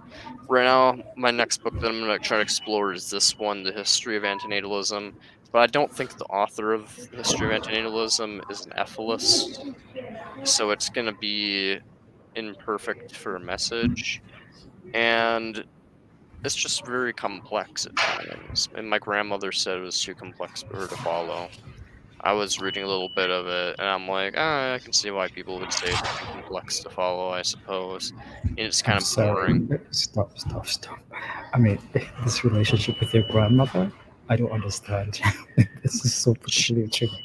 She likes to read books, so I am basically just kind of like, "Hey, you like to read books? I like to read books. Here, have some philosophy. Maybe you'll become like a person who's interested in doing something with your old life, and She might redeem herself. Yes, exactly. She might redeem herself for having multiple children leading up to me and eating meat and all this stuff. Maybe she can redeem herself in her old age by spending this time by reading some good old books and being like, "Oh shit." And what is her take on antinatalism and efilism? Her take on it is, "Oh, but don't you see the good things in the world, Brant? Like, I don't really buy into this whole pinprick thing." And I'm like, "Okay, you don't need to buy into the pinprick thing. Like, all you need to do is understand that there's more suffering than there is pleasure, and that pleasure is essentially just kind of, for the most part, if not completely, an illusion, and be like, what's worth perpetuating?" But she doesn't get that, I guess. I mean, I haven't really had that conversation because it seems a little too mean. So I'm just kind of like giving her books, but Fascinating. I but cannot.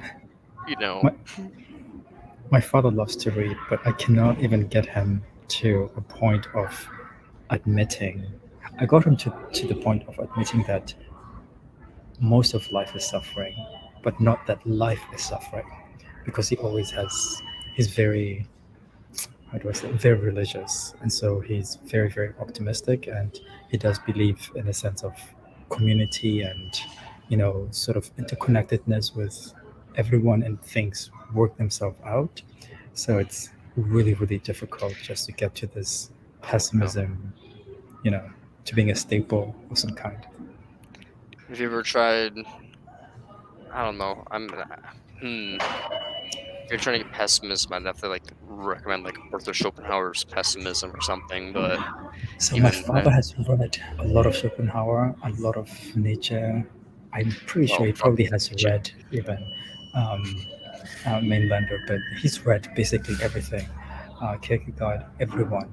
But and so essentially, he's a minister, and outside of that, he's just doing his job. He's just doing his. He just knows everything, but he's just doing his job, and he does believe in their the message of God, Jesus, and the likes of which, but everything else was just sort of like a passing moment of academia, what have you, I think. So, and I think I know a lot of people like this that it becomes so difficult because they're so well read. But then it's like, how do you not understand this? How is this not something that you feel when you're doing your community work and or work towards others? How do you not feel that this should not be? When you see so much suffering, when you have to bury people, when you have to um, do bereavement work, or even social work, how do you not somehow empathize with existence being such a negative? It's something that I cannot wrap my head around, Hmm. because there's essentially him and a lot of people that are very learned. I'm just thinking, how do you do this? How do you do this? No, I don't know actually. Like, so many people that are very. That's what I hate about academia. It's because like you can basically get to the whole point of like I don't even know how you'd tackle it. And I guess you'd have to tackle it by like asking him why he resorts to God of all things is like the foundation for whatever he is, and then maybe tackle that because to me the only thing that generates value in the universe is experience, like being feeling things, things that have preferences. But if he believes it's God, I mean, like I wonder why. I wonder why. Like why does he believe in God? And what is he worshiping? Like a power entity or a love entity? Like what is it about like this mystical like God thing that makes it so worth it? And if it is God, then he would have to maybe expose him to like the idea of like Philippe Mainlander, perhaps, because I mean like Philippe Mainlander proposed that if like there is a God, it'd be basically forced to commit suicide. Mhm. Uh, Or he's so. completely against suicide.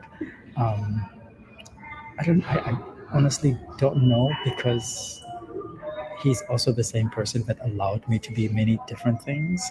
But at the same time, I think there was this, like again, there's this fleeting moment in one's life that they will go through these things, but then they'll come back. Sort of this prodigal son um, um, life and or experience that everyone should experience. So I think it will be very difficult for him to grasp the existential quality of life through reading books. And I don't think even his experience with people that literally are suffering or born with defects, has created enough understanding of this. So this is partially why I am not one that came into antinatalism through pain or my own personal suffering. I came with it just from realization that this is, and it's partially because of my experiences with Buddhism, etc. And it's finally just clicked. And I don't understand why even religious people cannot just admit to that fact. And there are many tenets in the Bible or any religious text that would point to creation or procreation being a net negative of some kind. But to my father, to most people that I encounter, oh no, no, no, no, no, you cannot say these things. It's impossible. I mean, it's Seb, if you're about to say something, go for it. I was away for a bit. I just came back. Oh, What was the topic about?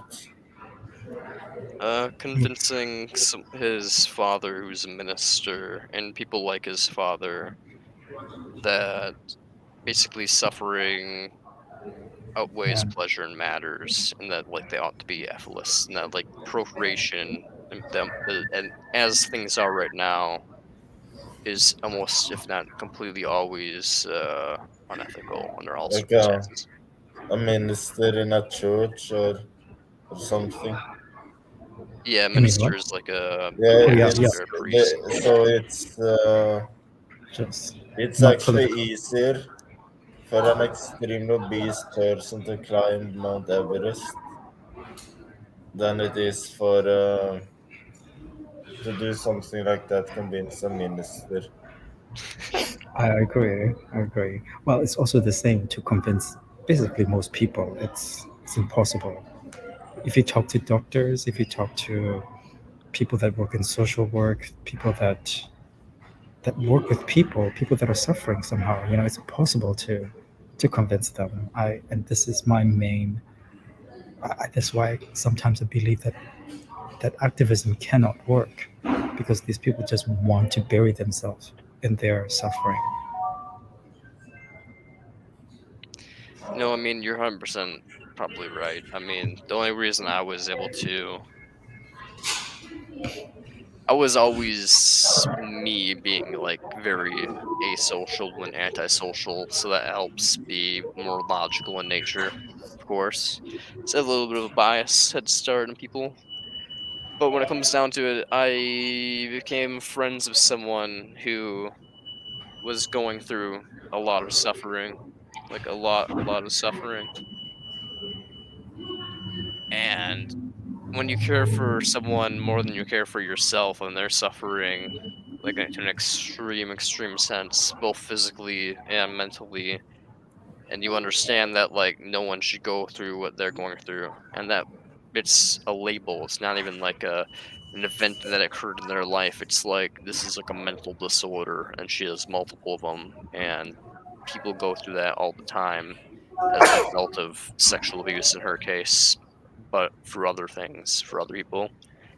And it's just kind of like once you understand that like that, and you have that deep emotional connection to like a single person who's gone through such suffering, then I think you can just kind of connect the dot like, oh, she's literally a statistic. Sure, she's my friend, but she's also a statistic.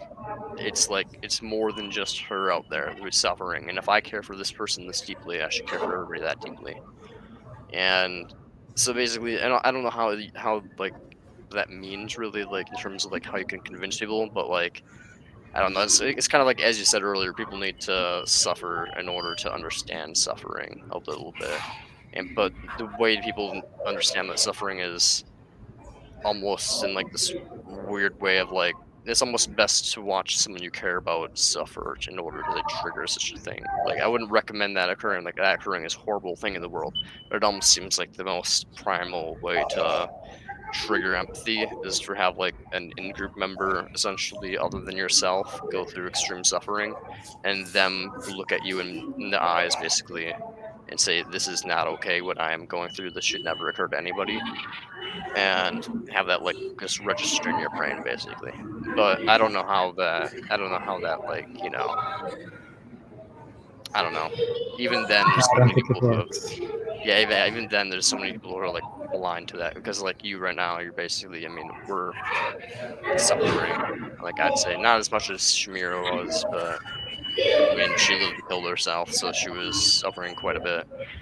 But you know, when it comes down to it, we're suffering a notable amount, and people in our family aren't EFILists or even antinatalists. So it's just kind of like they're just like, oh, get over it.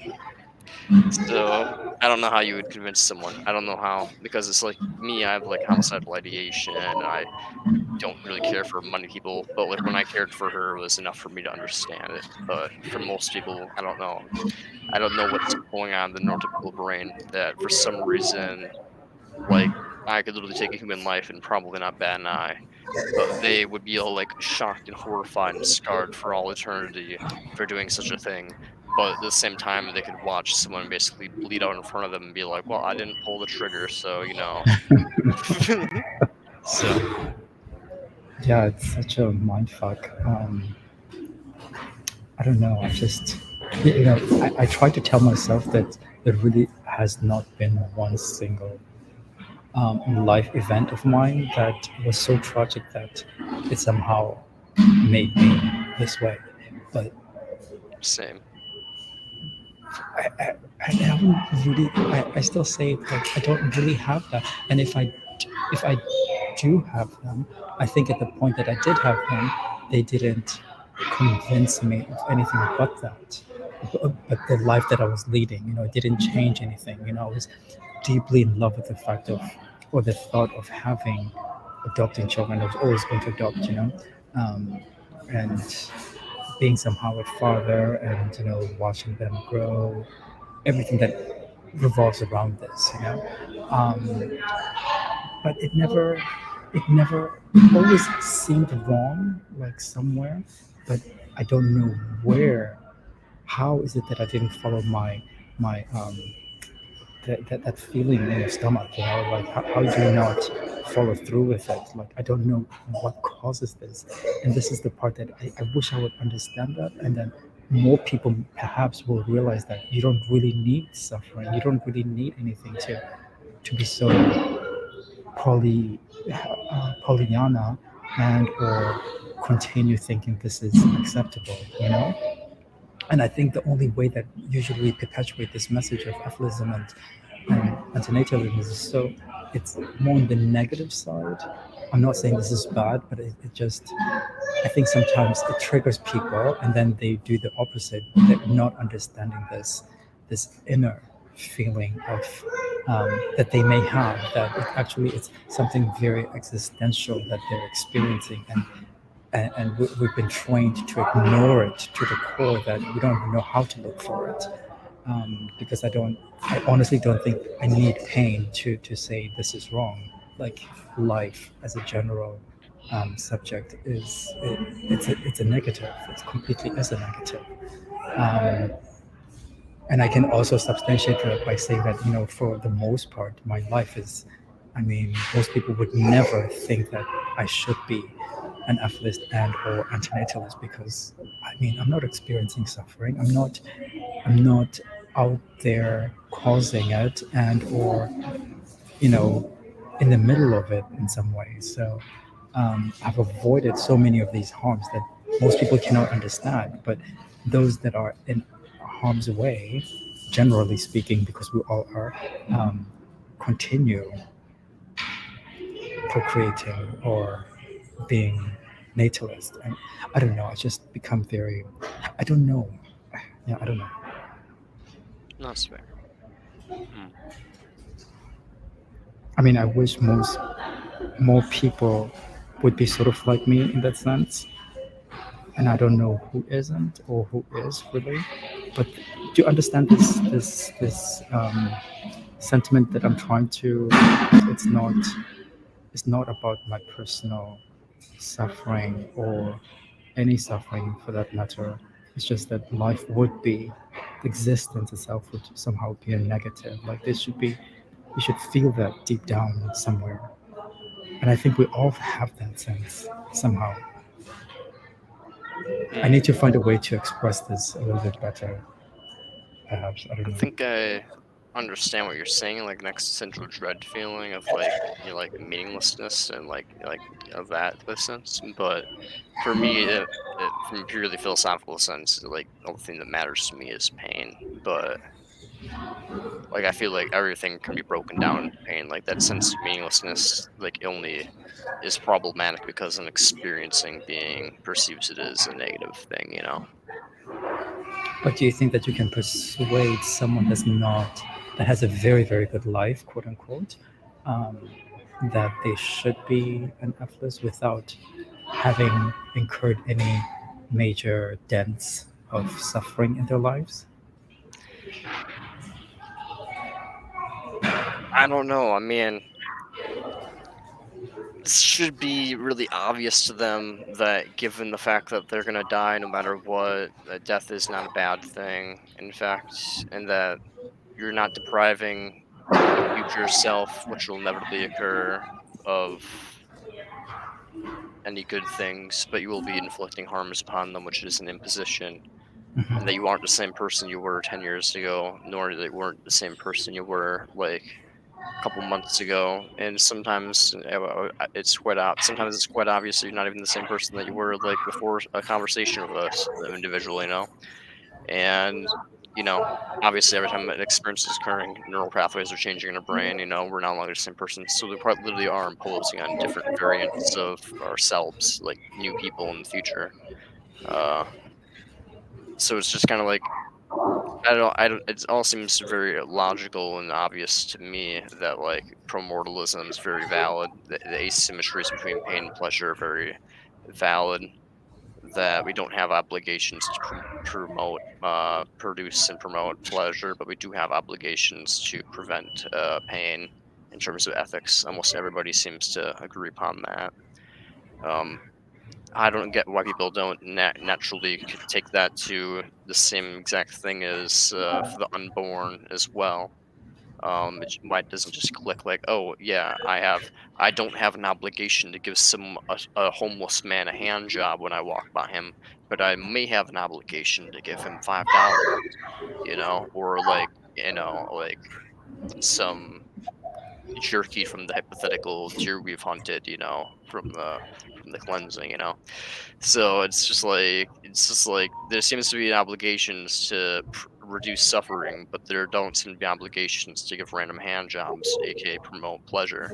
So it's like I don't get why it doesn't click in people's brains that like the most praiseworthy people on the planet are those that donate to charity, those that are volunteering for things.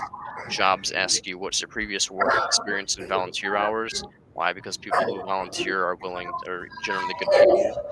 It's just like why I don't get how all these suffering reduction things just don't click in people's brains. Is like, huh, that is the primary application to reduce suffering. It just I don't know, man. It's literally the way everybody lives their life. I think it's just because I'm so antisocial and asocial and like robotically just like analyzing everything 24/7 that I basically understand social dynamics and how they function like to the A from A to Z, you know? So it's like for me it's just like I see the fucking matrix of the world, man. Like, you don't want to sound like cringe or anything, but it's like I see how like social dynamics work and all that. Well, everybody else is just kind of just going through the flow. And I think that has to do with kind of internal monologue and introspection. Apparently But that's what I 50%. mean. Apparently Like, 50% of people I'm sorry. have monologues. So But how do 50%. you not have it? That's the question that I have. How do people not have this simple? I don't know, because I think we all do. Like, we go through moments where we're alone and we do things that are socially accepted, and we must ask ourselves, why do I need to do this at some point, you know? And regardless whether the result would be positive or negative, it's still the whole point of that being part of your drive. Why should it be this way? It should be one of the prime indicators that, oh, this shouldn't be.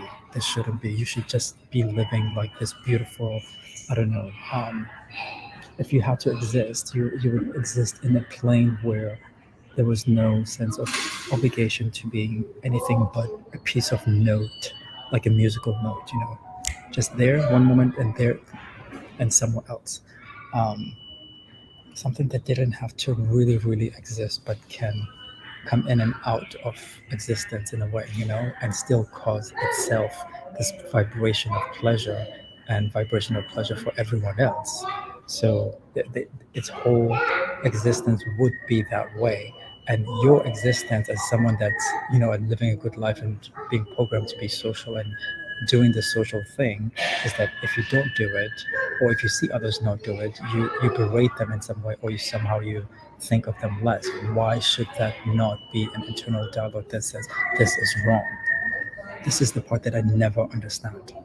And I think we all must go through that in some way. We must introspectively go through that challenge. Do you know what I mean?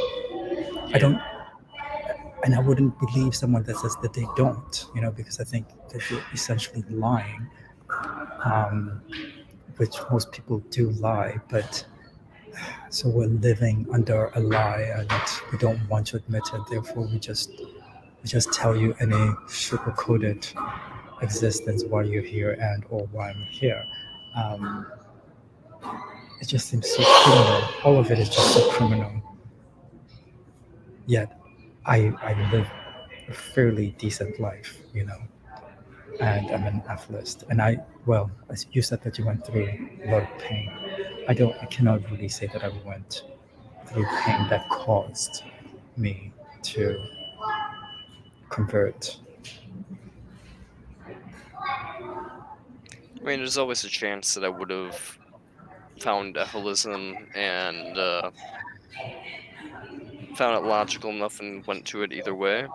Because I never wanted to have kids.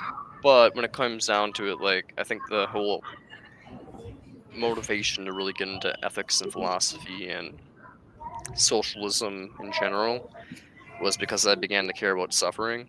And that Mhm. came from my interactions with Shamira and understanding that I cared about her very much and that basically there's tons of other people in the world that are going through things just as bad as her, if not worse, you know. And that was basically being hypocritical, essentially, to care about someone else. Like basically, I cared about no one. So when you basically you're me, and you imagine caring about not a single person on the planet, all you care about is just logic. You don't even care about yourself. You think all things are just useless, and the only reason you're alive basically is because God put you on the earth for some reason, and that you ought to try to prevent people from going to hell. And that was basically what you were living for the longest time, was basically just like this Christian void, just being a pure hatred that basically believes he's like the Antichrist incarnate, just like put on earth by God as like a trial manifest. And just like, okay. And then all of a sudden you would meet this person that you genuinely care about. They convince you God's not real and stuff. You believe nothing in the world matters whatsoever. But this one person, they matter to you quite a bit. And their suffering begins to actually cause you to feel some things for the first time in your life. And you're like, huh, I actually feel bad for another person feeling bad. And then because you've never even felt bad for yourself feeling bad, and you've never even felt bad for like your parents, your brother, or your friends feeling bad, you just are kind of like, wait a minute, I'm being a hypocrite. And that's basically what happened to me. I think I have a very unique circumstance where it's like I had like a very clean slate per se to like work off of in terms of ethics. I wasn't clouded by all these biological like like all these biological urges that are being fulfilled and give you all these like sensations of like ooh ah shit, you know. I didn't have all of that. I was just like a clean slate basically. I had acquaintances, I had plenty of friends. I just was already quite aware of like the dynamic of why I was friends with him and why they were friends with me and how it was social exchange and all that, you know. But when it came to her, it was different. Like I genuinely was like, no, I want to talk to her because I genuinely think she's like a good person and I care for her. It's not because I'm not talking to her just to talk to her. I'm talking to her because like I genuinely care who this person is and for their welfare, and I want to know like who they are and like what they are and what they believe and why they believe what they believe and like all of that stuff. So it's a very unique circumstance that I don't think people really get into, where they're just completely enraptured by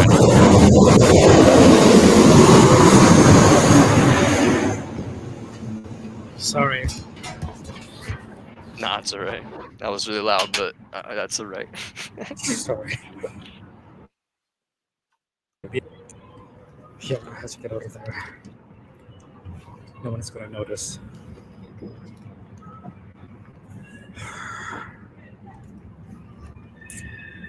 Yeah, I don't know.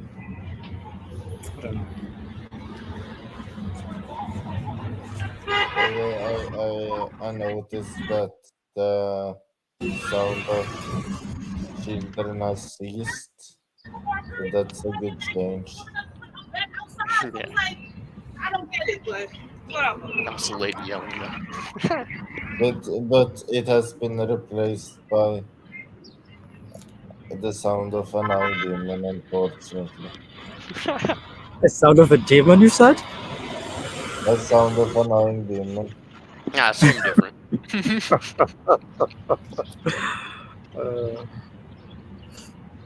Sorry. It's okay.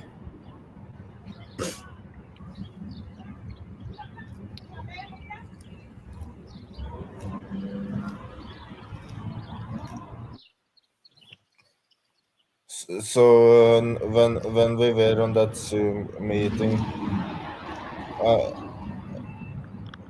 3 years ago, antinatalist artists, did you make some art yourself?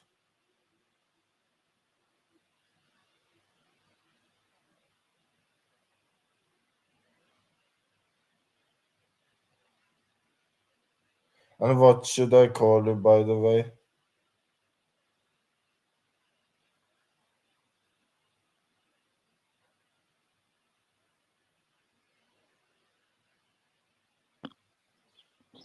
Am I the only one that can't hear him talk, or I can't hear him either.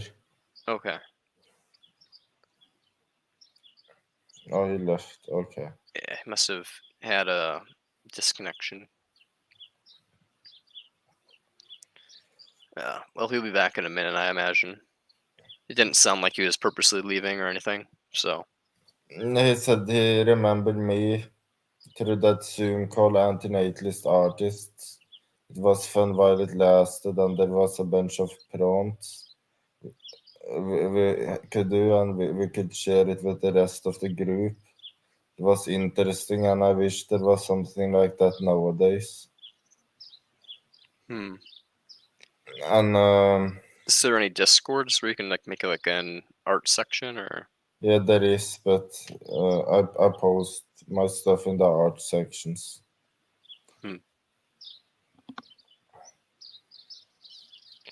I should probably go on the antinatalism Discord, but I'd probably get kicked off for being an EFIList because I'm very vocal and very honest. You could go on Antinatalism International. That's like very EFIList friendly.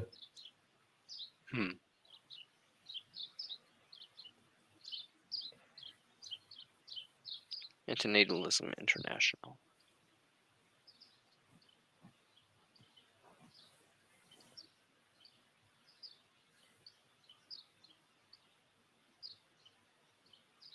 Okay.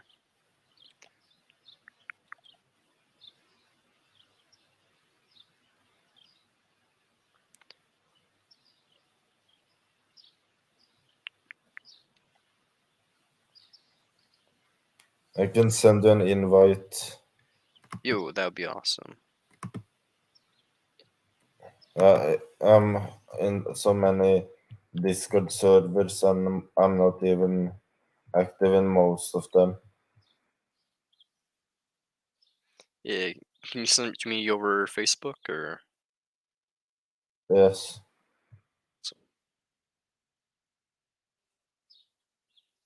But even Antinatalism International isn't that.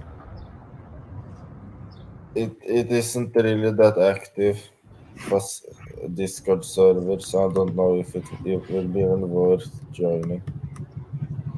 I mean, I'll share the link to this stream right here, and we'll see if anybody looks at it.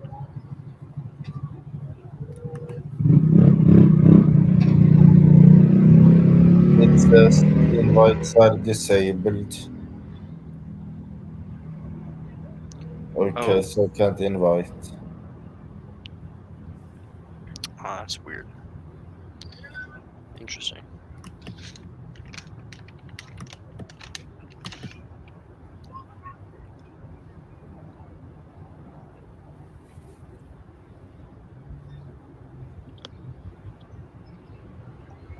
Yeah, so I see you're back. I wondered what I should call you. Who are you talking to? You? How later? Okay, Hamita. Okay. Yeah, I don't remember you at all, actually. Like, you remember me clearly, but yet I don't. No, you have a very distinct voice, so I do remember that. I don't remember everything else during the meeting, or but yeah, I remember you. But my name back then, because we had to switch in YouTube. Well, you didn't have to switch it, but they gave you this special locators, whatever ID for YouTube. So I changed it to this because it's more relevant to EFILism and antinatalism than the name that I had before, which was gay radical feminist. So I thought although I'm all those things, it's just best to categorize myself as Haulita. I remember someone going by the name gay radical feminist. Yeah, that's me. So did you make some antinatalist art yourself? No, so I'm a musician, but I haven't played music in forever. So I thought I could transition into making music again, but I didn't do that. I would have done a little bit of some kind of print things, but I didn't get there. And again, like I still want to apologize to.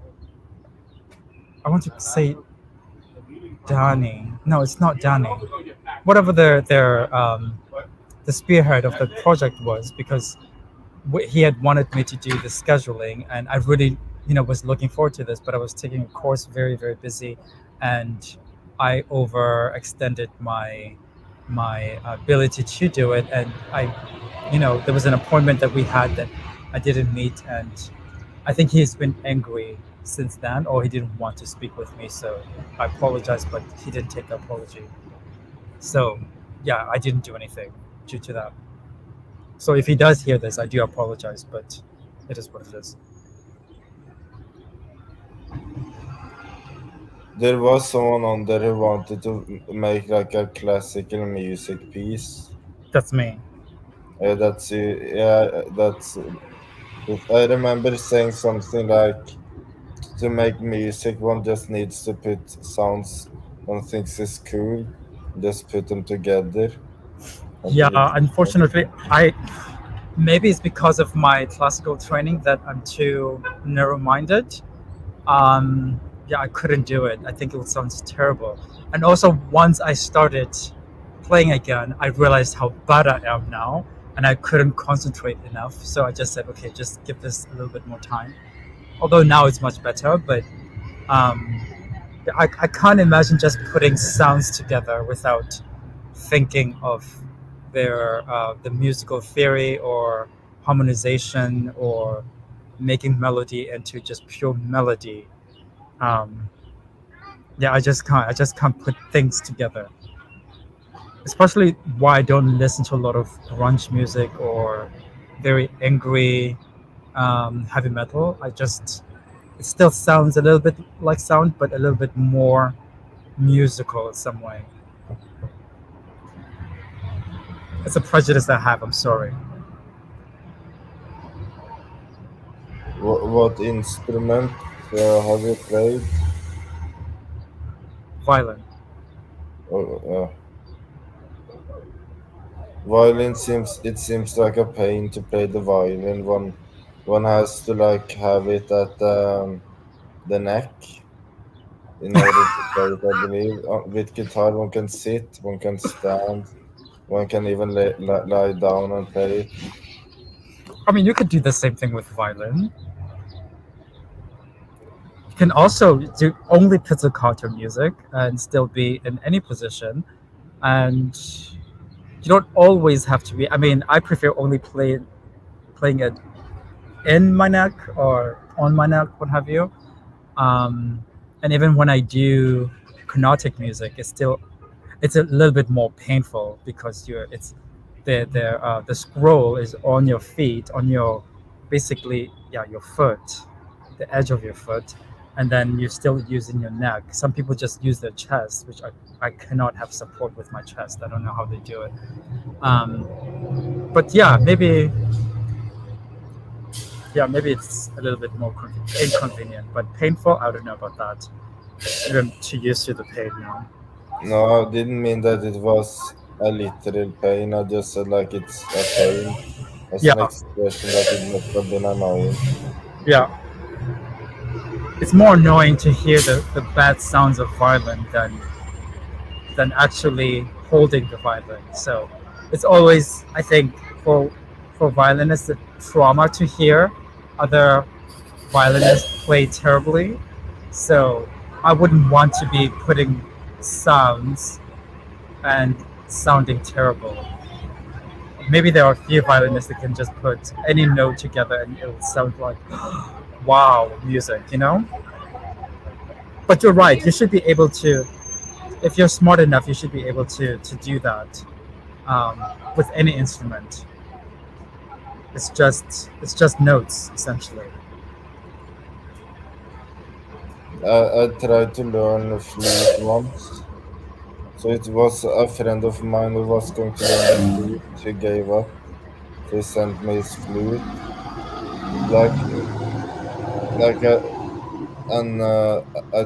I couldn't even. I could barely make like a noise, like notes with it. It was so difficult just blowing on the right spot. Do you smoke? No.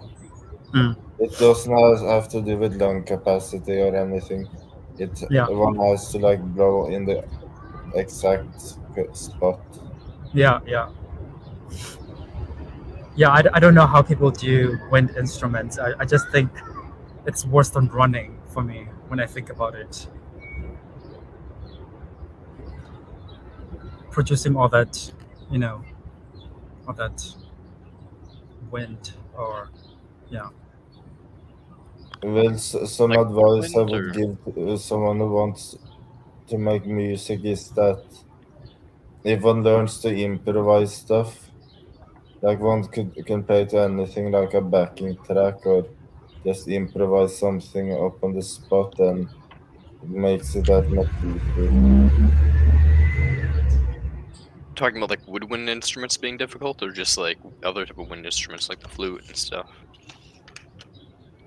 Yeah, the flute is really hard because to get start, at least with a violin or guitar, one can make a noise right away, an actual note, but with a flute, one has to train for like weeks to even be able to play a note correctly.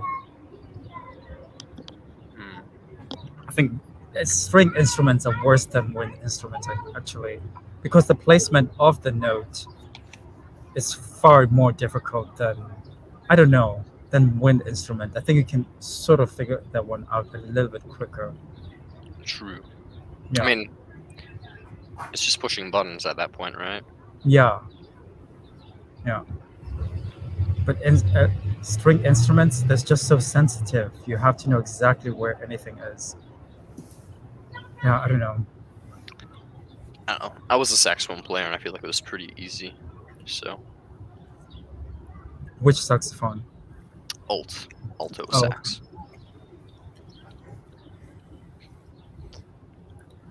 Actually, been meaning to dig that out of there, dig that thing out because I have a neck strap, and I'm meaning to see if it would work for my sign for protesting. Just because oh, this might work. Yeah, yeah, the string that I have on there is like really shitty. It digs into the back of my neck and it kind of hurts. And I'm like, this negative tilt here and cannot let this slide. so, hmm so I'm like, I want to go and get a neck strap. That would be nice. Let's see if I can find my saxophone. I'll let you all continue your conversation. I'm gonna put myself on That mute. could be nice. But what if some natalists think of it as weak somehow, of getting like an extra? Well, they can go fuck themselves.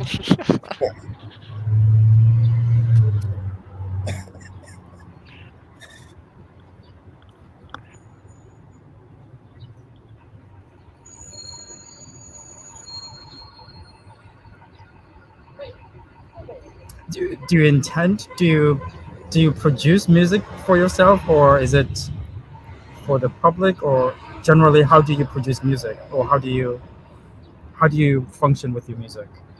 Oh yeah, so there have has been two ways I've done it. The first thing is that I just play stuff over some kind of track someone called Oscar has made, and then I release it to the public. But I also like it for my own enjoyment too. And all the stuff I made, you can find it on the Nefarious Rockers YouTube channel. Yeah, Also, I that's sometimes listen to it. oh, nice. Mhm. But I mean, did you grow up with music, and or when you did grow up with music, did you have to perform and or sell your music in any way? Is there some kind of some kind of economy with your music? Uh, yeah, I have like sold a T-shirt once, but that's only one time, Mm. and yeah, I grew up listening to a lot of music. The first band I really got into was AC/DC, and then I got into other bands like progressive rock band and other types of metal bands. And how I produce music, I think that it's I at least try to make a good riff That's the important thing. It might take a long time, and it might be quick. But once I made a good riff, then that's all I need for the songs. Mm. And lately, I've been getting into making music with MIDI. Oh I've yeah. and I thought I thought it was, and it's much easier than I thought it was. It's like surprisingly easy. Yeah, I remember using that software back in the 90s. Just a lot of fun because it was part of their. I didn't take a composition course, but I think one of my music theory courses was you had to use MAID. I think I don't know which other course it could have been, but theory. Yeah, but I think at the time I also was not digitally literate, and or I was just too lazy, and I think it's migrated even to now where I just don't. I do a lot more things now professionally online, but I still I still struggle with the concept of technology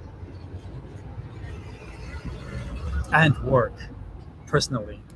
Just the idea itself, it's fine, but um, I couldn't imagine, you know, synthesizing molecules online, or I don't know, doing what else. Yeah, writing a whole piece online and being performed online. That just seems to me to cheat me out of my own talents in some way. So I do need to get that out of my head somehow. Get that, but it is what it is. So I hope you come up with a great opus for us. Do you know that that group that even Amanda sang with this person, that famous lullaby antenatal song? What lullaby and EFILism song? Oh yeah, Mistro. Mistro, yeah. Mhm. Oh yeah, I've heard a couple of tracks from Mistro. Oh, but you don't know him. I thought, okay. No, it's yeah, we're both from Norway, but I don't think I haven't heard anything about Mistro in ages now. Okay. So you can't just go to nowhere and just find people like that you just know, right? You just look. Now would be hell trying to find Mistro somehow. Okay. Before I got cut off, I was trying to ask you these questions connected to the Scandinavian countries, but um, Svalbard. Have you been to Svalbard? No, So would you recommend people to go there? no, I don't see why anybody would bother going there. It's cold. Doesn't seem like one can be at home and watch a TV show at home. Why they need to go all the way up there? Well, isn't it one of those independent territories? I don't know much about Svalbard really. I heard that people who die there, People they die have there? to.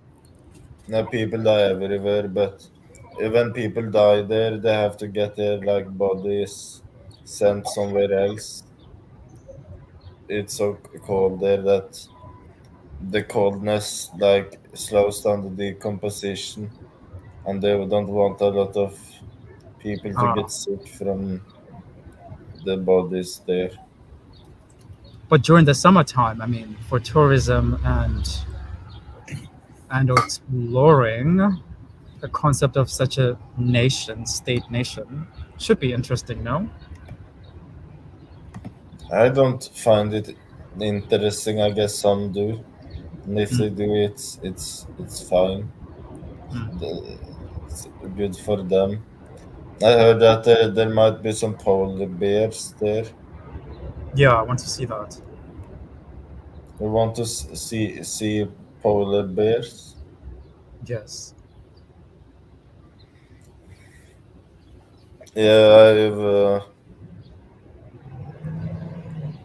I've b- yeah, I don't like how bears. I don't like bears. How the way they hunt, how they can hunt humans. Mm.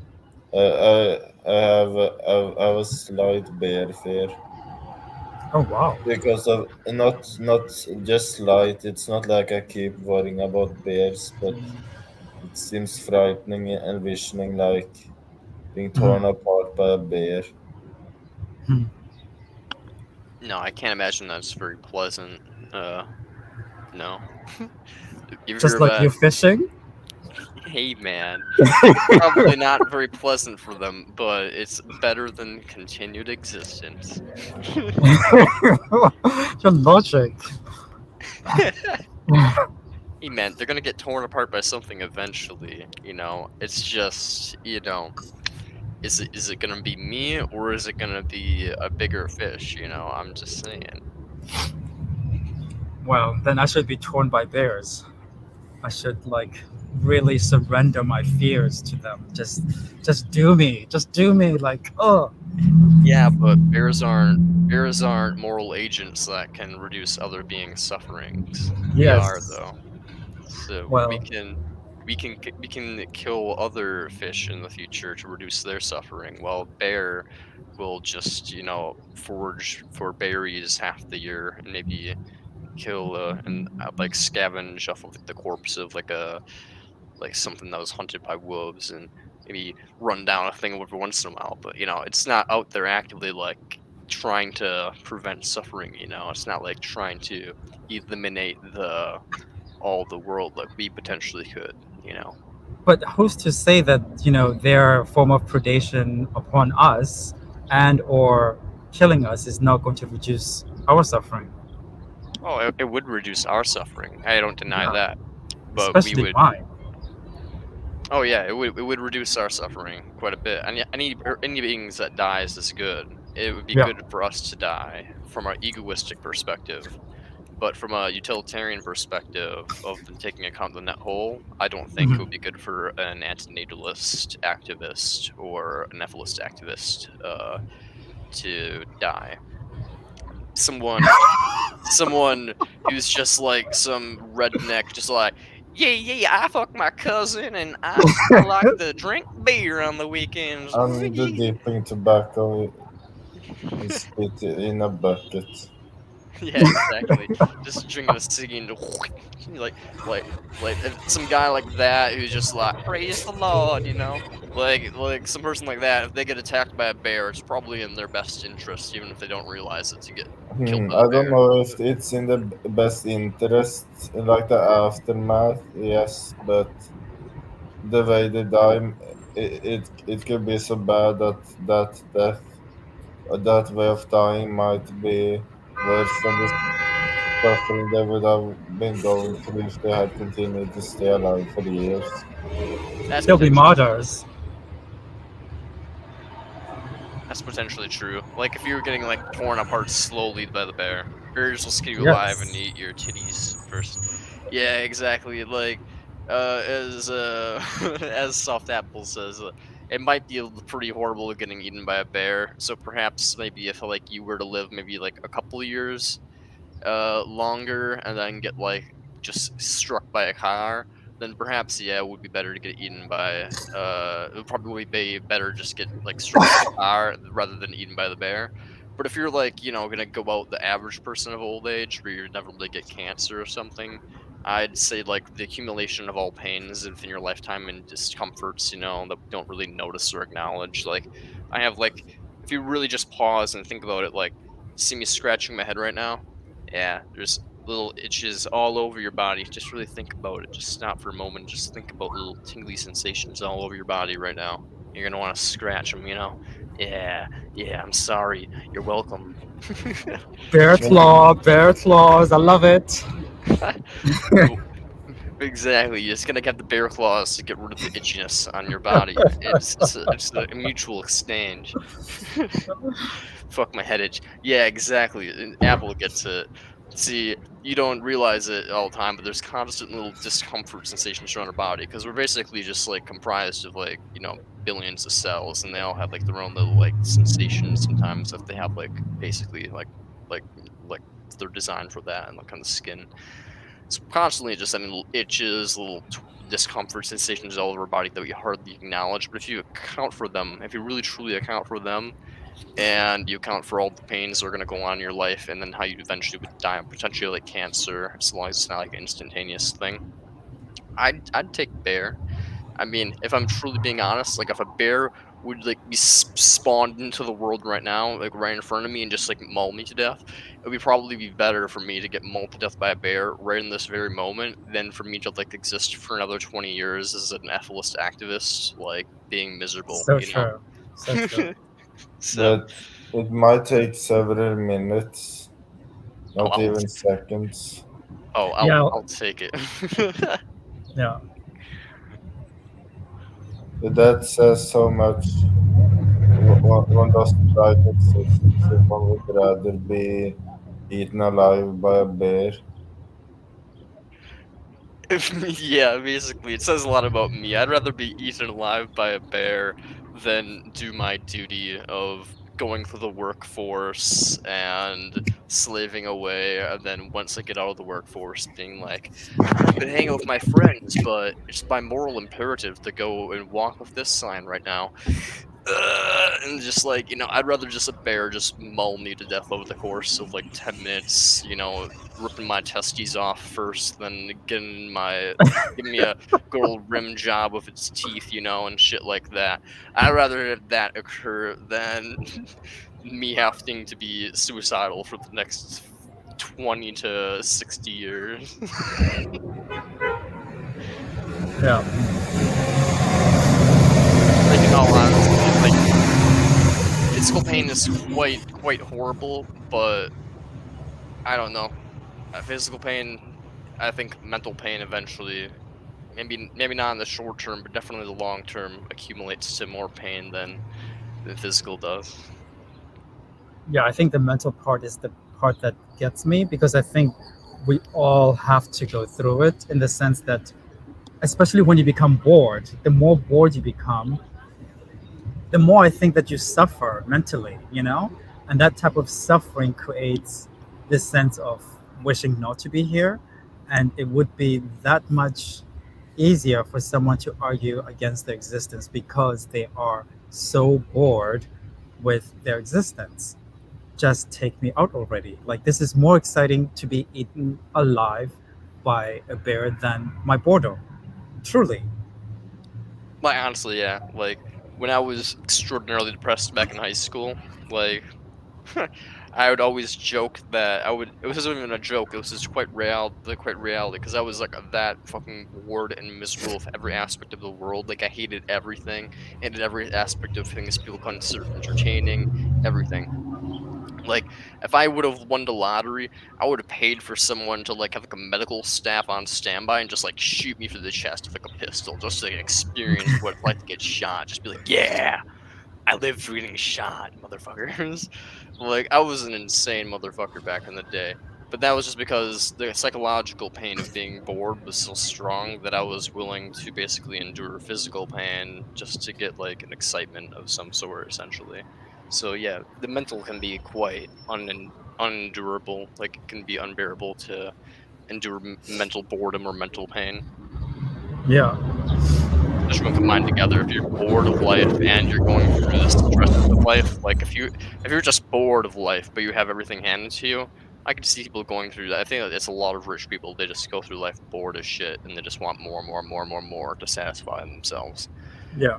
But when it comes down to, if you're bored of life and you're going through struggles like school, work, or even You can't get stuff, out of it. yeah, it's just eats you away. It's just every moment.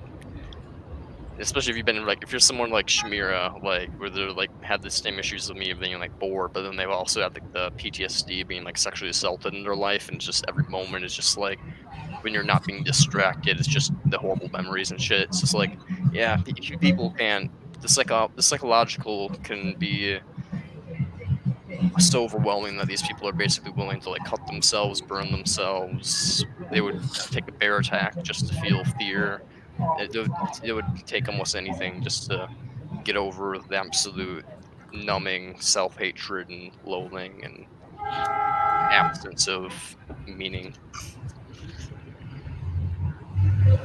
Unfortunately. So let's talk about a less depressing topic. No, I'm just kidding. Please, let's. Well, one of the other reason why I'm asking about Svalbard is because of mosquitoes. Like, what is it like during summertime? And because I imagine one thing to do, or the only thing really to do, is just basically just discover the nature there. Hike, and just experience their eternal sunshine. And that really does interest me.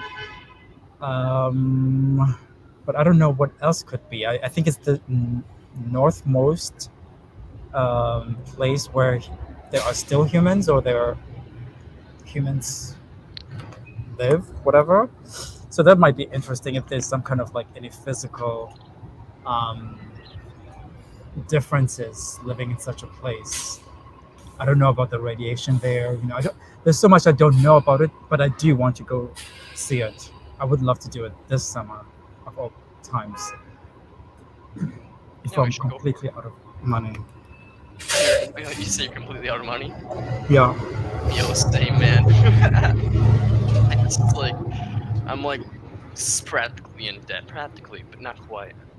But when it comes down to it, I have money, but yeah, I don't have enough money to go on a vacation. Fuck that.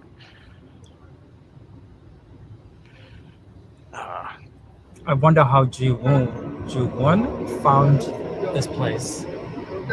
But yeah, it's quite interesting. All of it is interesting. How we found mortalism, or No. This island, this Svalbard.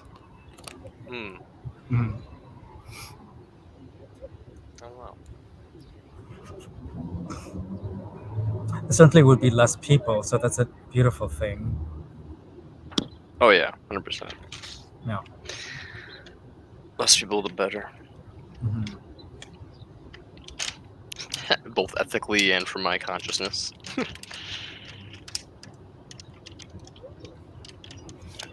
Well, less people, the better. In terms of, well, maybe not. I mean, here's the thing. What's your opinion on that? Do you think? I personally have the weird opinion that it's not really weird, but since we've had like the concrete jungles, there's like far less suffering in the world because we technically extincted so many species and like have turned a lot of like jungles into barren forests that are cut down and turned like giant like acres of grassland into like basically parking lots and shit like that, and like Walmarts, super centers. Like to me, it seems like objectively there's like less suffering in the world now that humans are here, even if it's like way less beautiful. So what is your question?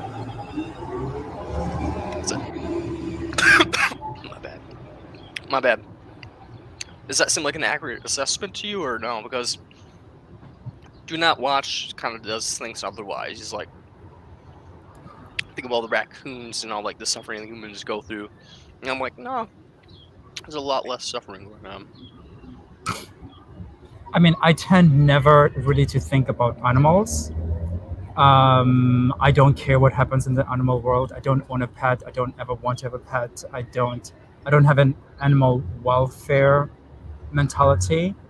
I think animals should not cohabitate with humans, which I'm pretty sure a lot of antinatalists and some atheists will hate me for this, but I just don't see the value of animals. Of course, there are many studies that that proclaim their intelligence and how connected they are to a person and the well-being, etc. But I think those are evolutionary things. Those are not something that are innate in nature. It's something that we made up.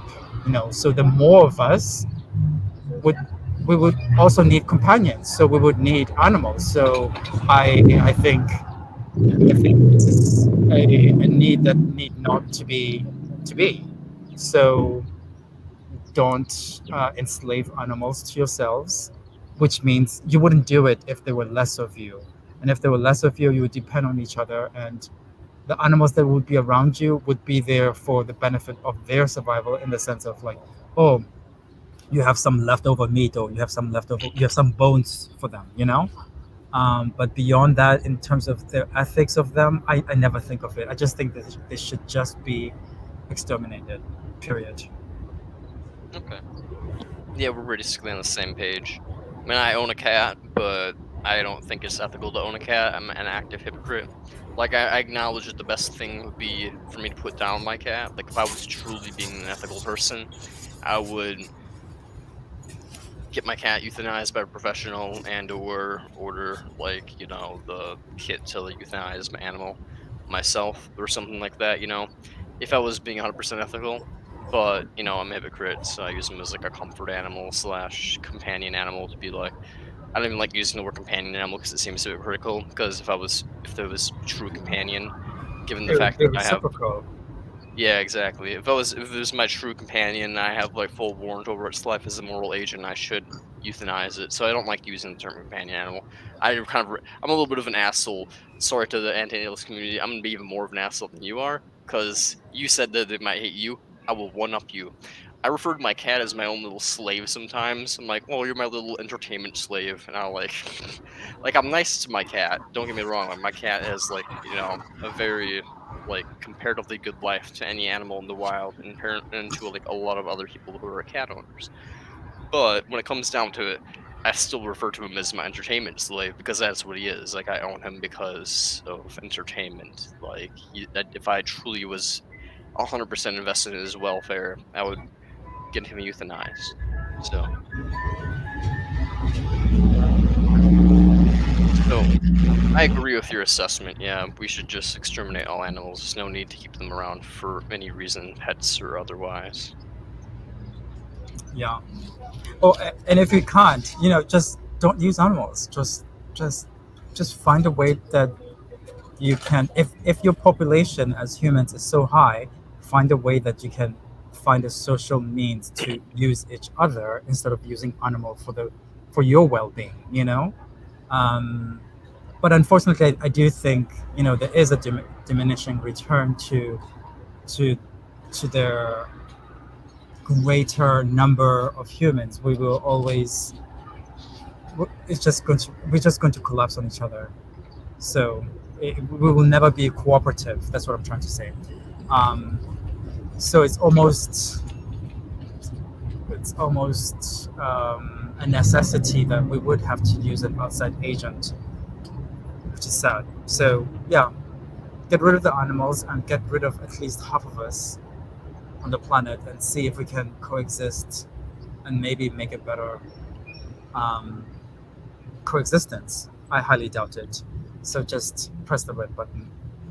Yeah, I think you just have to press the red button, because if you get rid of animals and keep half the humans around, I'd have to ask what is a better existence. Because to me, a better existence is just like reducing suffering. Like, no one's gonna like, if we went to like someone 100 years ago or 200 years ago, or like especially 500 years ago, and told them like, in the future we're gonna have yachts, and we're gonna have little tiny lights in our house, like the sun, so that you can read at night.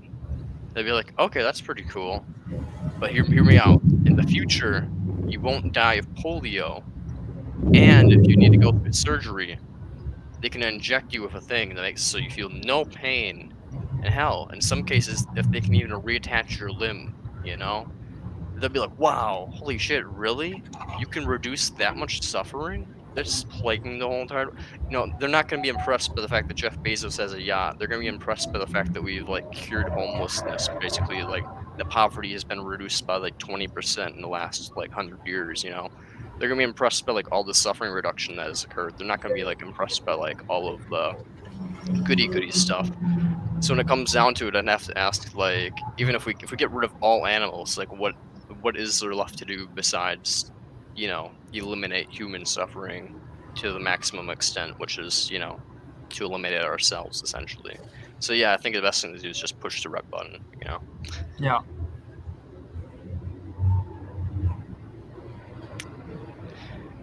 That's just what I believe. I mean, all arguments lead to their red button. I don't see it any other way.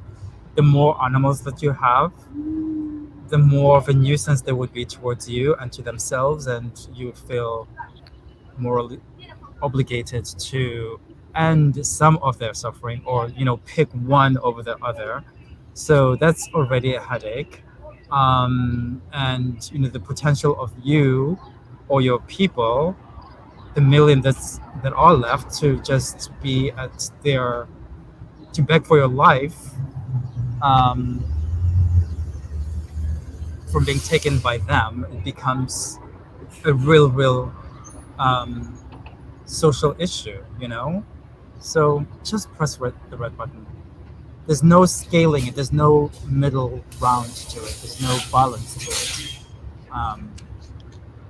At least I don't see it. I don't see a higher population and a lesser population of one or the other being an acceptable existence, or coexistence, I should say.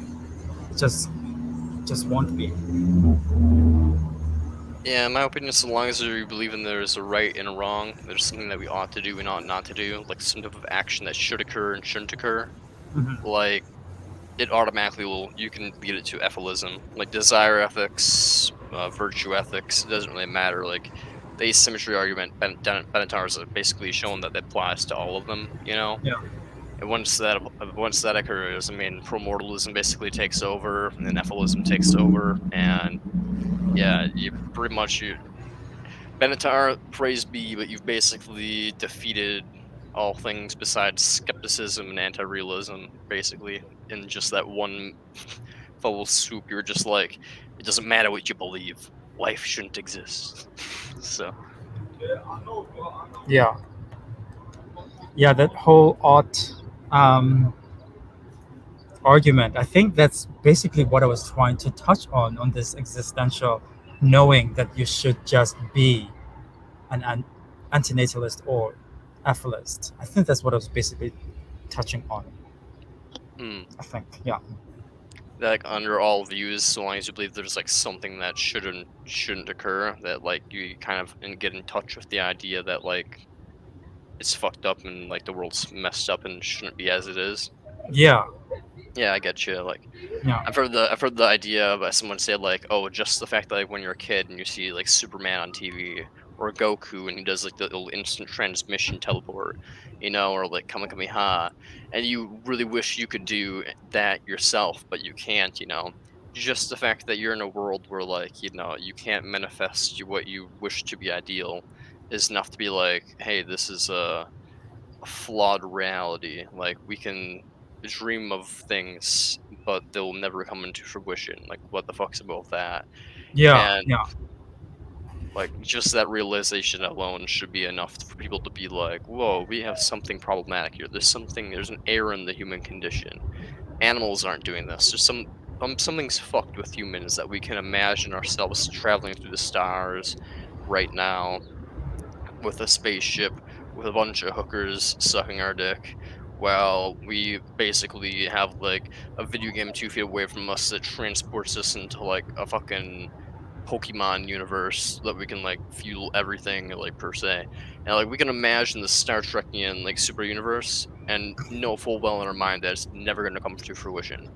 Yeah. And like what is like just that alone, that just dissatisfaction with the fact that the world can't even be like like that is just like, I mean, sure, it sounds ludicrous. Like, I mean, like, oh, like, yeah, so, like, why would you be dissatisfied with something that's so impossible to occur?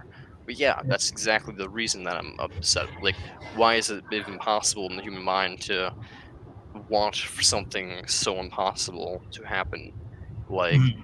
there's plenty of things that, like, we should be angry about. Like, they're just like I got a paper cut, I stubbed my toe, I didn't get a promotion. I don't know, like anything, like literally just you can list like things for infinity. But it's like when it comes, and it's like infinity for like actual things that occur.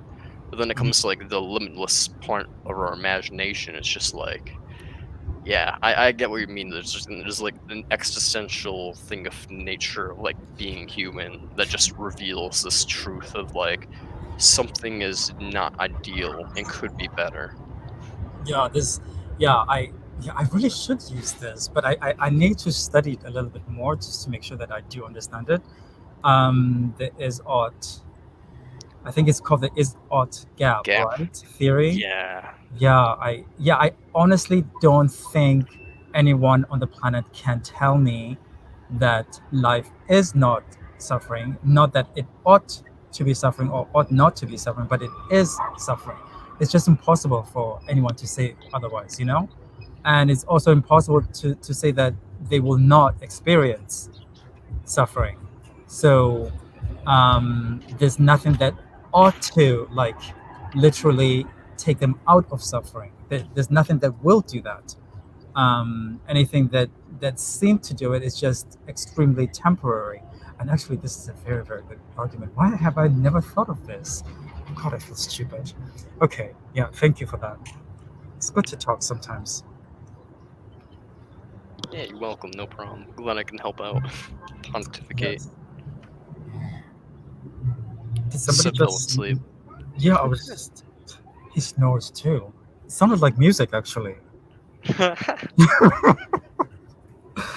Okay, hopefully he doesn't hear that part. Um,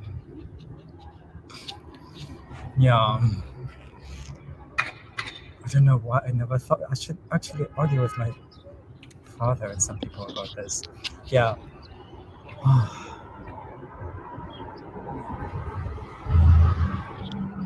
Is this a very, very prominent argument in philosophy, do you think? The is-ought gap is huge in philosophy. It's been going on for the longest time. It's the only reason that like nihilism exists besides like induction and stuff like that. Induction being like everything is an illusion and like we can't Yeah. prove anything. Mhm. Like the sun might not come up tomorrow. But outside of that, like the is-ought gap is the most biggest thing in ethics for like why ethics doesn't function. Like soft apple core right here. This dude that you can see in the screen that just popped up, he basically thinks the is-ought gap is like a huge issue, and it's the reason why he's kind of a nihilist of sorts. Mhm. So like bridging the is-ought gap is one of those things that's like been talked about for like 2,000 years, basically. Yeah. So it's pretty huge. I mean, in my opinion, it's just like experience generates value. So it's like the odd is part of the is. It just seems like to me, but I don't know how you explain that in words. But So does that mean their experience is the is to you?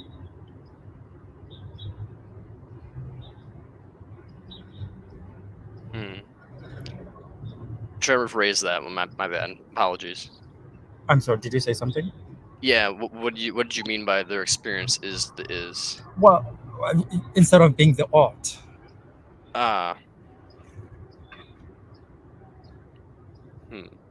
It's like if you experience pain, it ought not to occur.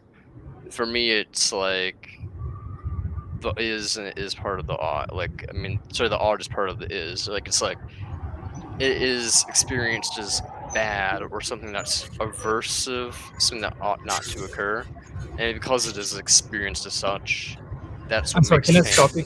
Can I Yeah, just stop you? Does that mean, isn't the is just a very objective view instead of a subjective view? yeah, I guess so. Okay, you can continue. Just making sure. Yeah, for me, it's like the is objective. Like the fact that you're experiencing pain objectively is a bad thing because it's the definition of what pain is. Pain is an experience that is wanting to be avoided or aversive, some like a preference towards it being avoided. Anything that is preferred to be avoided is classified as pain, and anything that's preferred to be pursued and have to come to fruition is something that is classified as pleasure traditionally. Though I'd say a lot of that time is just like a deprivation of pain, like a relief sensation from pain. But yeah, I'd say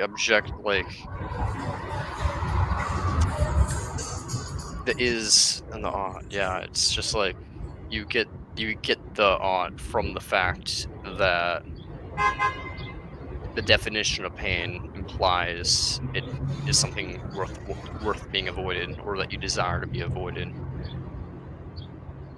Like I don't know how you explain that really properly. And I don't know. To me, it just seems like they're like the ought is like part of the is. But if you have a way to explain that better than me, like if you have a reason a way to bridge the is out gap, I'd love to hear it. Because I don't know. I don't how know. to do it. I don't know. But I imagine the is as being something that is very objective, or that's that's objective, and then the ought is something.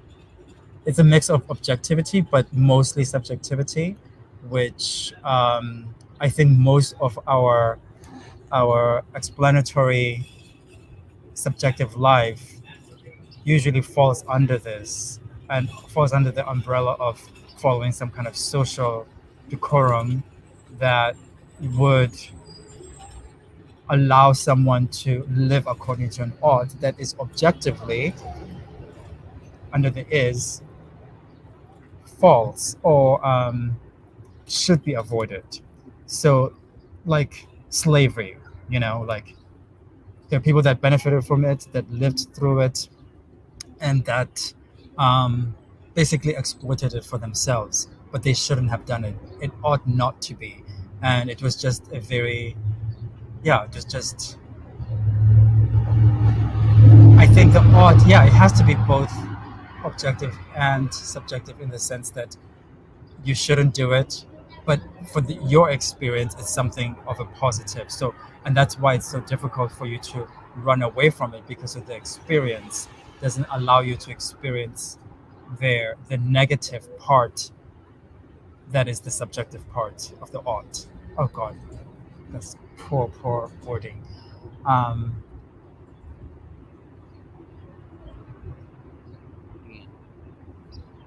Essentially, I think anyone that argues in an ought stance, they usually somewhat know that something is wrong and should not be done as a whole, because they wouldn't do it, they wouldn't want it to be done to themselves, but they do it because it gives them pleasure. I think that's how I would explain that. And so the only way to bridge the two is basically to get rid of their ought first, to get to the is, and the is will work the equation out to zero, because it knows nothing like this should not be. Do you see what I'm saying? No, I see what you're saying, but I may be wrong. I still don't know how it would bridge the gap. I see how it gets to agreement. I see how it can get to like a person, like a subjective agreement, but I don't get how it would get to like an objective like ought. Like I get like you both might agree eventually. Like once you get past like I think you ought to donate to charity, you can get to the is of why they believe you ought to donate to charity, and then you can try to work with that is and try to get them to agree with your stance of why the is should be what it is. But I don't think you can get to the ought from what you're saying there, like per se. Like it's not much different than maybe I'm not entirely sure. Go with what you're gonna say. My bad. No, it's okay. From what I'm conjecturing, which means absolutely nothing, I imagine there is absolutely no way to bridge them. In fact, I think I think they cannot. I think it's one or the other, but the other, meaning the ought, always exists in both itself and there is. But I don't know how you could ever bridge that.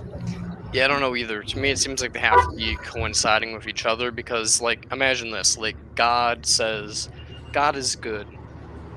Therefore, you ought to do what God commands. Well, why?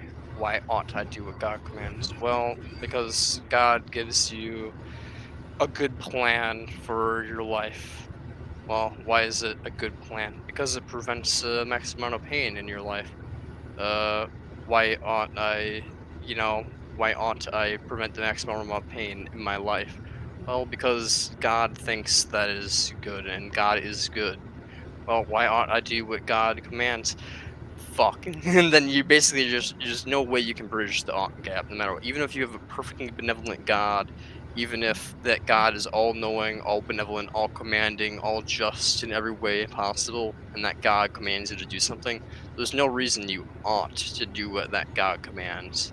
Like, even if that God could sentence you to hell for all eternity, like there's no like reason you ought to do that, like from the is-ought gap perspective. So I agree with you, like there is no way you can bridge the is-ought gap in the like way people use words, like with this whole like semantics bullshit, like all like how we it's like a word game basically. Yeah. Yeah. I mean, linguistically, I think it's impossible for me, and I don't conceptually right now. For me, I think it's not bridgeable. But perhaps it is something that I don't know, or I'm not able to see or really understand about it so far. But I can't see. I only see gap. I only see just a gap. I don't see a bridge. Basically. Yeah. It's like I see a gap, but I like it's like an imaginary gap. For me, it's like I almost see like I see the gap that everybody's talking about, but I don't see the potential bridge to get across this gap. But I don't actually see this gap. Okay, like to me, it's like the ought is implied in the is. Like if I feel pain, pain is a thing that ought to be avoided. Like pain is something that is aversive, basically, and so it's just as simple as that. Like pain is aversive, therefore it But should that's be not an aversive. ought. That is an Yeah, is. yeah, that's just an is. Oh, okay. But it does seem to me that like the is all we need basically. Like experience generates the value. So like there is such a thing as an ought that like to occur. Like if there ever is an ought that ever exists, that ought would be generated from the experience that is the is. So I don't know how you would linguistically put that into terms, but to me it just seems like there is no gap. It's like people are telling me there's a gap, but to me, it's just like, well, all there is experience. And if experience is saying it should be avoided, then it should be avoided. And if experience is saying that it should be pursued, then for the individual itself, it should be pursued. But given that my $5 is like your $5, what really should be pursued and what really should be avoided is what's negative on experience as a whole, and what's positive should be pursued on experience on the whole. So basically, that's what that's how I see it. I don't know how you linguistically put that into like some type of logical thing of like trying to bridge the is-ought gap, but that's how it is to me. It's just as simple as like experience is the only thing that has value, and so basically we should well, if it's an aversive thing, we avoid it, and if it's something that's the opposite of aversive, then I guess pursue it so long as it doesn't cause an aversive response to someone else. So But doesn't it also like seem that if you use the idea of experience, you could see experience as basically a mirage because in experiencing anything, yes, you may be objectively experiencing it, but oftentimes we have this illusion of the fact of what we're experiencing, you know? Um, yeah, so so the whole idea itself of experience becomes extremely subjective in a way, like even in a postmodern sense, which I cannot stand, but that's another discussion. So subjective to the individual, yeah. Like it's only to the all individual. like it's like it basically all value is comprised from the individual basically making that value. But due to the Mhm, fact that we've stemmed from a common ancestor, evolutionarily speaking, the mhm. sensations that make up that value are all the same. It's always going to be empirically just pleasure can be broken down to pleasure, or it can be broken down into pain. And I think it can be broken down to basically just those two things, and it's probably more or less just pain. And pain avoidance is what we call pleasure, basically. Like when you're holding in a piss and it's been really discomforting, you're like, oh, I've been holding in this piss for like 2 hours, man. And then you go to the bathroom and you're just like, ah, and you get like a little tingle up your whole body and you feel it's amazing, like better than an orgasm. That's basically because relief from discomfort, especially long endured discomfort, feels fucking amazing. And I feel like that's like basically a lot of sensations. Like we feel really good when we buy our first house or get our first apartment or get our degree or whatever. But all these things are basically just fulfilling things that society basically tells us are necessary or quite literally are necessary for our survival. So it's just like all these things we consider good are really kind of like illusory. Yeah, But, you know, when it comes down to it, I do think the primary feeling of whatever you are experiencing, that is the empirical thing of pleasure or pain, objectively does matter in a sense. It's just still subjective to the individual. And the individual, it's subjective in the sense that it's individual subjects that generate the value, but the value that is being experienced is objective in the sense that it is wrong to experience pain, or it is good to experience orgasm, or whatever is called good, I guess. yeah, fascinating. I don't know if that makes sense or if that makes less sense and you're just saying fascinating to make it sound to me like I said something of value. But Oh, I hope you don't think I was condescending you. no, no, no, no, no. I just have insecurities, so I constantly am just like thinking that I'm talking like in a way that only makes sense to myself. But No, it's just fascinating for me because I don't think, well, this whole is odd gap is, it's something that you just hear on the periphery. So it's not something that I have really delved into. okay, Um, and so when we're talking about it, just, some points that you made it that were fascinating. And I think we basically are saying the same thing. Um, and so, yeah, it's just fascinating to hear that. That's all. I, yeah. I don't I don't talk to people anymore, so essentially it is slightly fascinating. I didn't mean to condescend to you. No, you weren't being condescending. I just, whenever I hear like someone say fascinating, I just hear myself talking through other people's voices. And when I don't understand something and feel like it's really confusing, I usually say like, "Oh yeah," or like fascinating. Or if I am Yeah, really, or if I'm like really just like extremely disagreeing with someone, but just being polite, I'll be like, "Oh yeah, of course," like I fascinating or completely something. understand. Yeah, I'll say basically. something more meaningful next time. Oh no, no, it's completely cool. Like we all express ourselves in different ways. Like I'll have short responses too if I'm just kind of like processing something. I'll just be like fascinating, but that's because I'm like still thinking in my head, but I don't want to be like leaving like a gap in the conversation. So I'll like say something.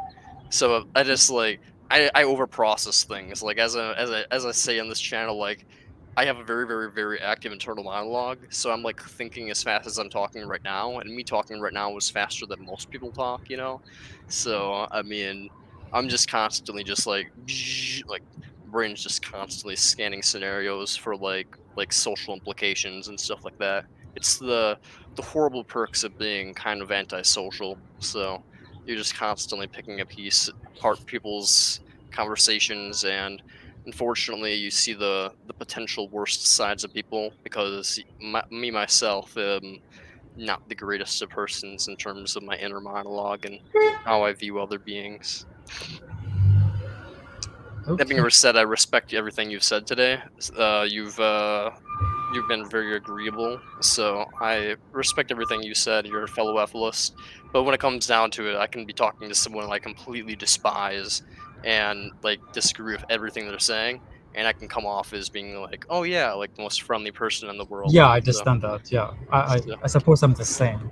But it's fascinating because I was with someone that I really really liked last week, and he pissed me off in the sense Oh. that it was again words, and I realized words mean many things, or they have a very specific meaning or what have you. But this is someone, how do I even? Essentially, I used the word. I said, "Your God." I wish I could pick up the text message. Something to the effect that I thought your intelligence was at light speed. And so then the reply was, "What the hell does that mean?" And I'm just thinking, "What the fuck do you mean? What do I mean? You're intelligent enough to know what that means." like it should mean like, oh, I interpret that as meaning like you think really fast, like you are Exactly. a really quick thinker, like you can Yeah, think on your exactly. feet, and like anybody can just say something, you're just like, Thank you. bam. Thank you. Or pretty close to bound, but it didn't have to be like, what does that mean? That's the whole thing. Because I even gave him enough time for him to compose himself and find what that means. He never did for days. And it became a topic again. And then that whole topic became sort of how the use of words needs to be more accurate. Then I just said, fuck you. When I'm talking to people, I'm not going to be thinking like I'm talking to a lawyer. And one of the other primary words was marriage, which for gay people I've always been against, and we had the same viewpoints. However, um, just saying it as a passing, normal conversation type of thing is completely like he cannot understand it. And it's the same thing like with insanity. You cannot use insanity because that's a legal term. I just thought to myself, what am I supposed to say to you? How are we supposed to communicate? Oh my god. So it's literally impossible. So I just said, you know what? Um, have fun, and we'll do this when I become a lawyer, maybe, or when the stars align, because I'm not understanding this. It's just not that impossible. Um, so word games are. Why am I saying this? Word games are the most frustrating thing in the planet, just pure infuriating. Yeah, I know Yeah. what you're talking about.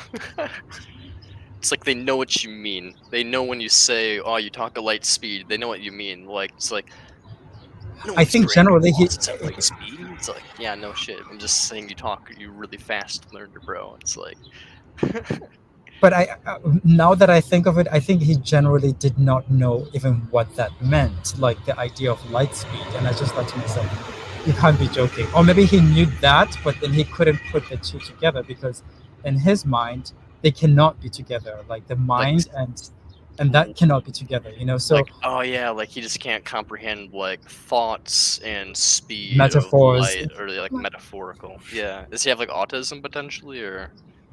I essentially think that he does, and some other highly intelligent people problem something. I don't know.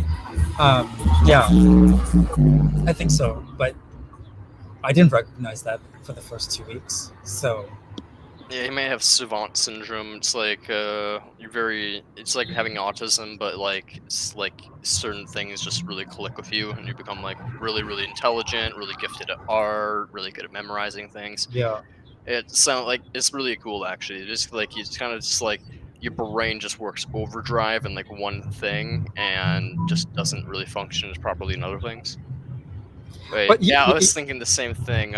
Wait, you said for a brief moment that you're against gay marriage. Is it just because of like Christianity, or are you against gay marriage because of a viewer is asking? Sorry, my bad. Apologies. how dare them? What do they have to say about it? Jesus, Oh, these he's people. gay also, I'm pretty sure. How are you so sure about that? You have I'm gaydar on your computer? I'm pretty sure he said that I'm pretty attractive, but I am a pretty attractive, so who knows? He doesn't need to be gay to realize that I'm pretty fly, so. You don't have to be gay for that, please. So I think I'm a traditionalist in this way. Yeah, I would say although I don't believe in religion, I would only use the term marriage for husband and wife, and I think that's how it was used, wrong or right. I don't think you can have a husband and wife between two men or two women. I just don't think it's possible. And I think I cannot impose my father or any other religious leader to sanction my union with someone. I don't think that's necessary. I can just le- legally sign some kind of paper to give basically all my rights um, to someone that I want that for. I think that's something that was happening for years, and now we wanted recognition that's beyond. Oh, Um, so you're more about like you're more for like you're pro gay people being able to love each other and be couples and have like the legal status of being married, yeah, the civil. but a civil court type of idea. But you're Mhm. less about like religious like the aspect of it where it's like being bound together. Like I'm against marriage also. I think marriage is a really silly concept that no one should really get married if you want to. It's like sure, go for it, I guess. Mhm. But yeah, marriage is stupid to begin with, as South Apple says. But For um, gay people, I think very often because the majority of the population didn't understand gay people as a social class, that it became something that we always had to be equal to straight people in some way. It's the same thing with race politics, where we always have to be equal to the white people.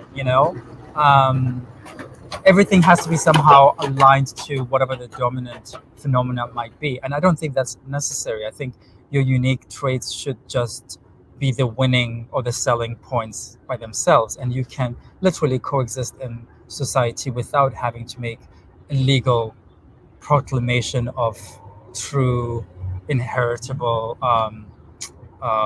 right to be whoever you are. I don't think that's all necessary. so Everybody you, knows this. so you do think though that like it should be allowed though, like if you want to, and a priest is totally cool with you going Oh and yeah, union, yeah, of course, and of course. I it's mean, just like if go for it, man. It's like yeah, if illogical. Like why would you do that? Why would you go through the time of legally binding yourself? That just yeah, seems silly when you can just love the person with like your feelings.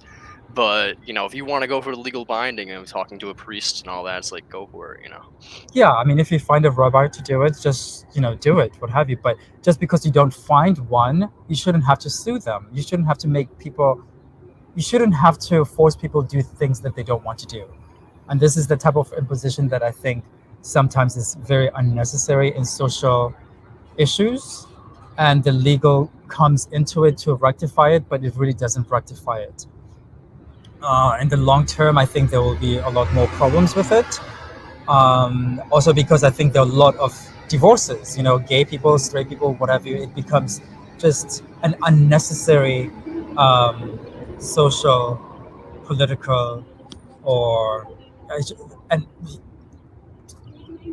this exercise need not to be. That's it. But if you must have it, fine, go ahead, have it. And now that you do have it, do what you have to do with it. But try not to sue people over this.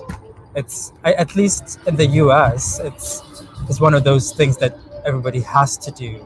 Today's my day. I wake up in the morning and I'm going to sue someone because of X, Y, Z, and you can literally do it. So I don't know how people have the energy for such things. So I don't know. Soft Apple also wants to know what you mean by racial justice impositions. He's black, so he wants to know what you mean by that. I mean, I'm for reparations a little bit because we've redlined for far too long.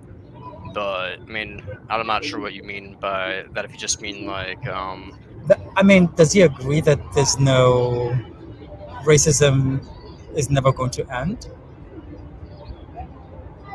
hmm, I would love to know that. I mean, like I it's mean, I don't think racism will ever end.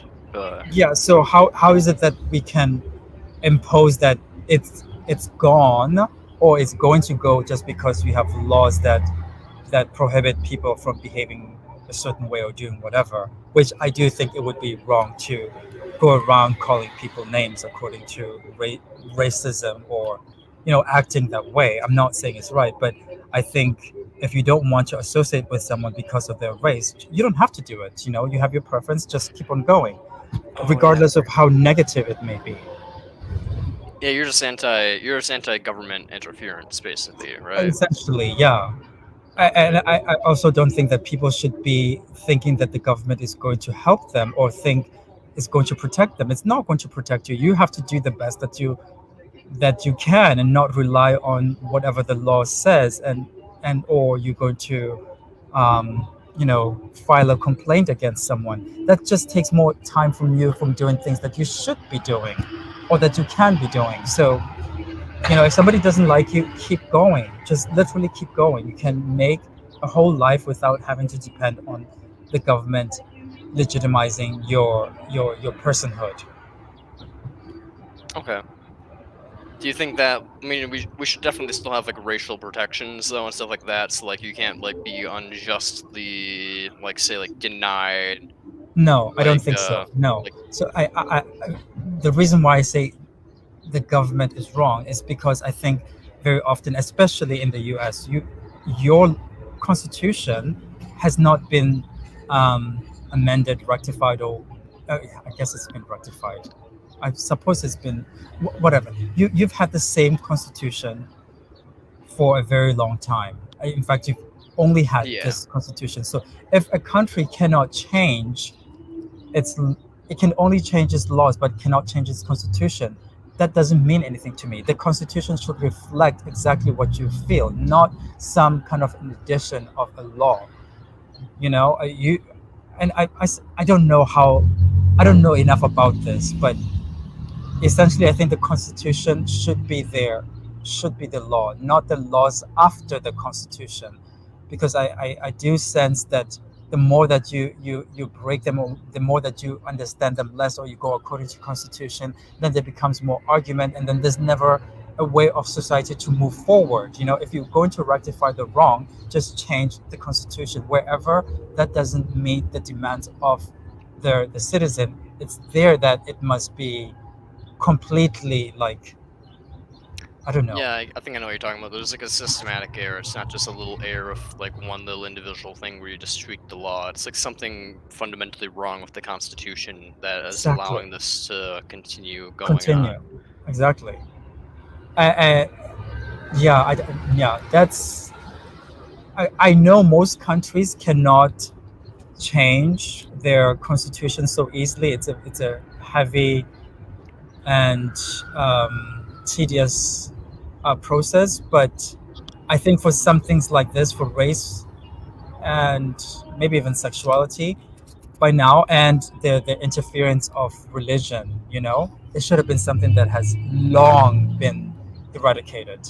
um, but it's not. It's still part of their constitution. So, and now they create all these clause called laws to not follow the constitution. But that's idiotic to me. That's completely asinine.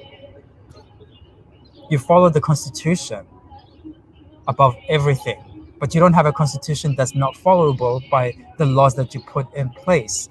You cannot follow anything then, because people will argue in both cases.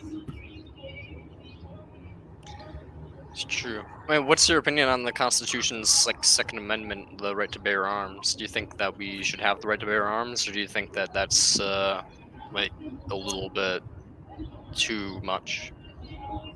My God, I don't want to talk about all these things, but I Oh, shall that's fair. say, no.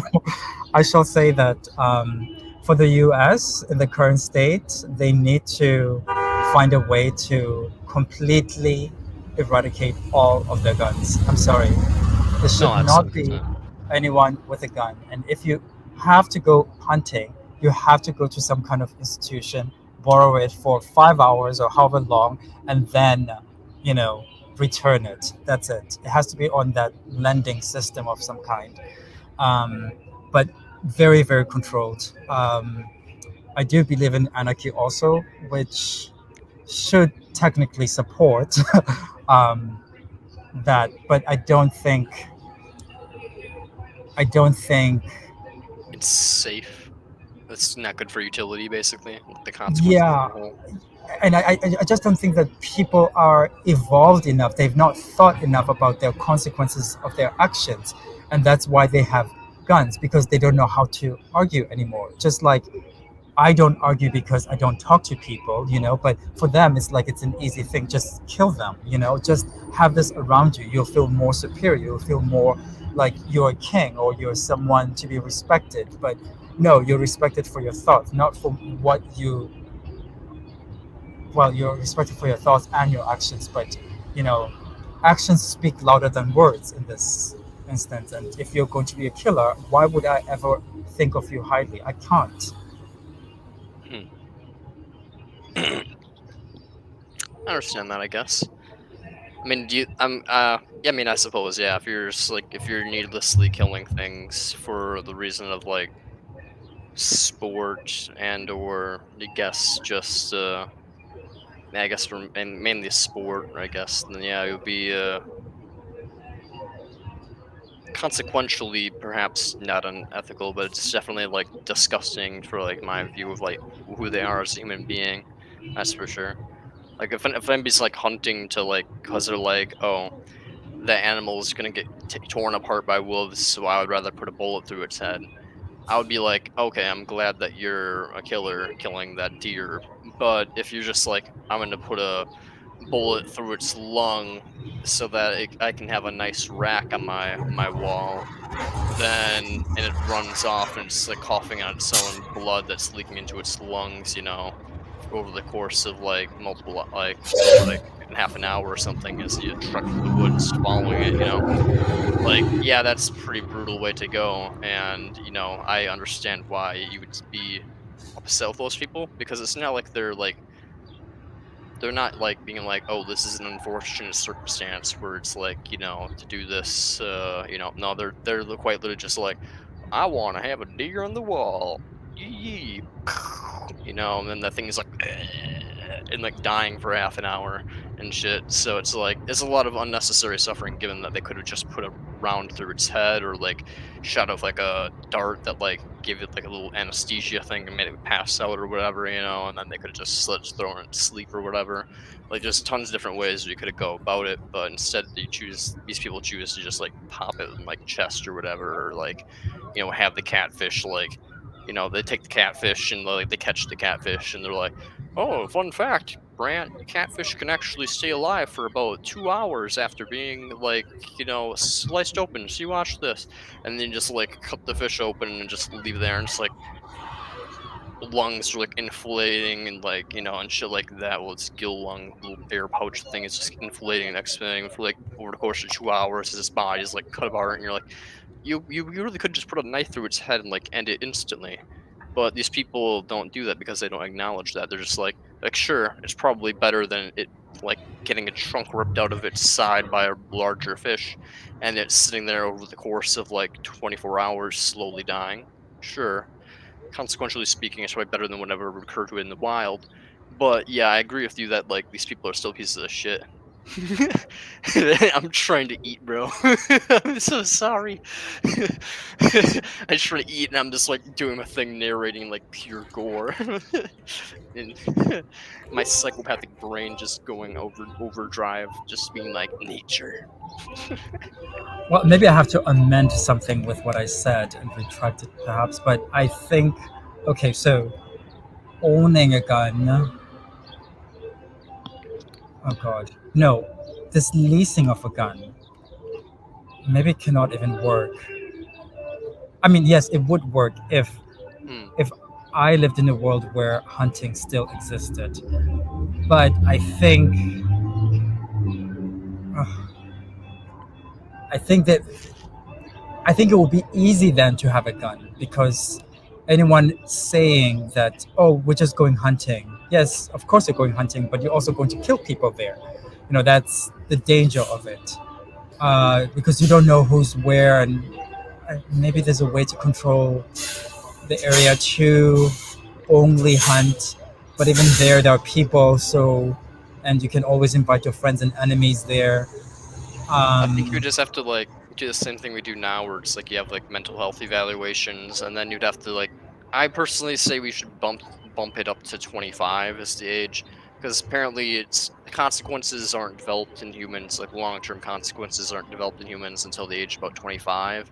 And I think there's way too many edgy ass high schoolers out there, man. There's just way too many edgy high schoolers and people like in their first year or two of college who are like depressed and shit and just gonna make dumb choices in life.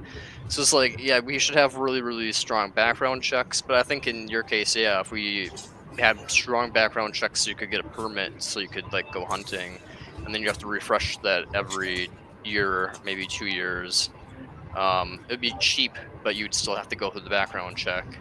So you're basically just paying for like a mental health evaluation. And given like I'm for universal health care, so that would be easily to cover, and most people would have mental health evaluations under a universal healthcare system, probably voluntarily. So it's just like, yeah, it's like I don't know. To me, it seems like it could function the way you're saying. You would just have to have mental health evaluations for people to get a permit to be able to rent a gun instead of being able to get a So permit for in order to you, buy one. hunting is only for the benefit of the animal. That's what you would hunt for, and that's what Yeah, you think people should be hunting.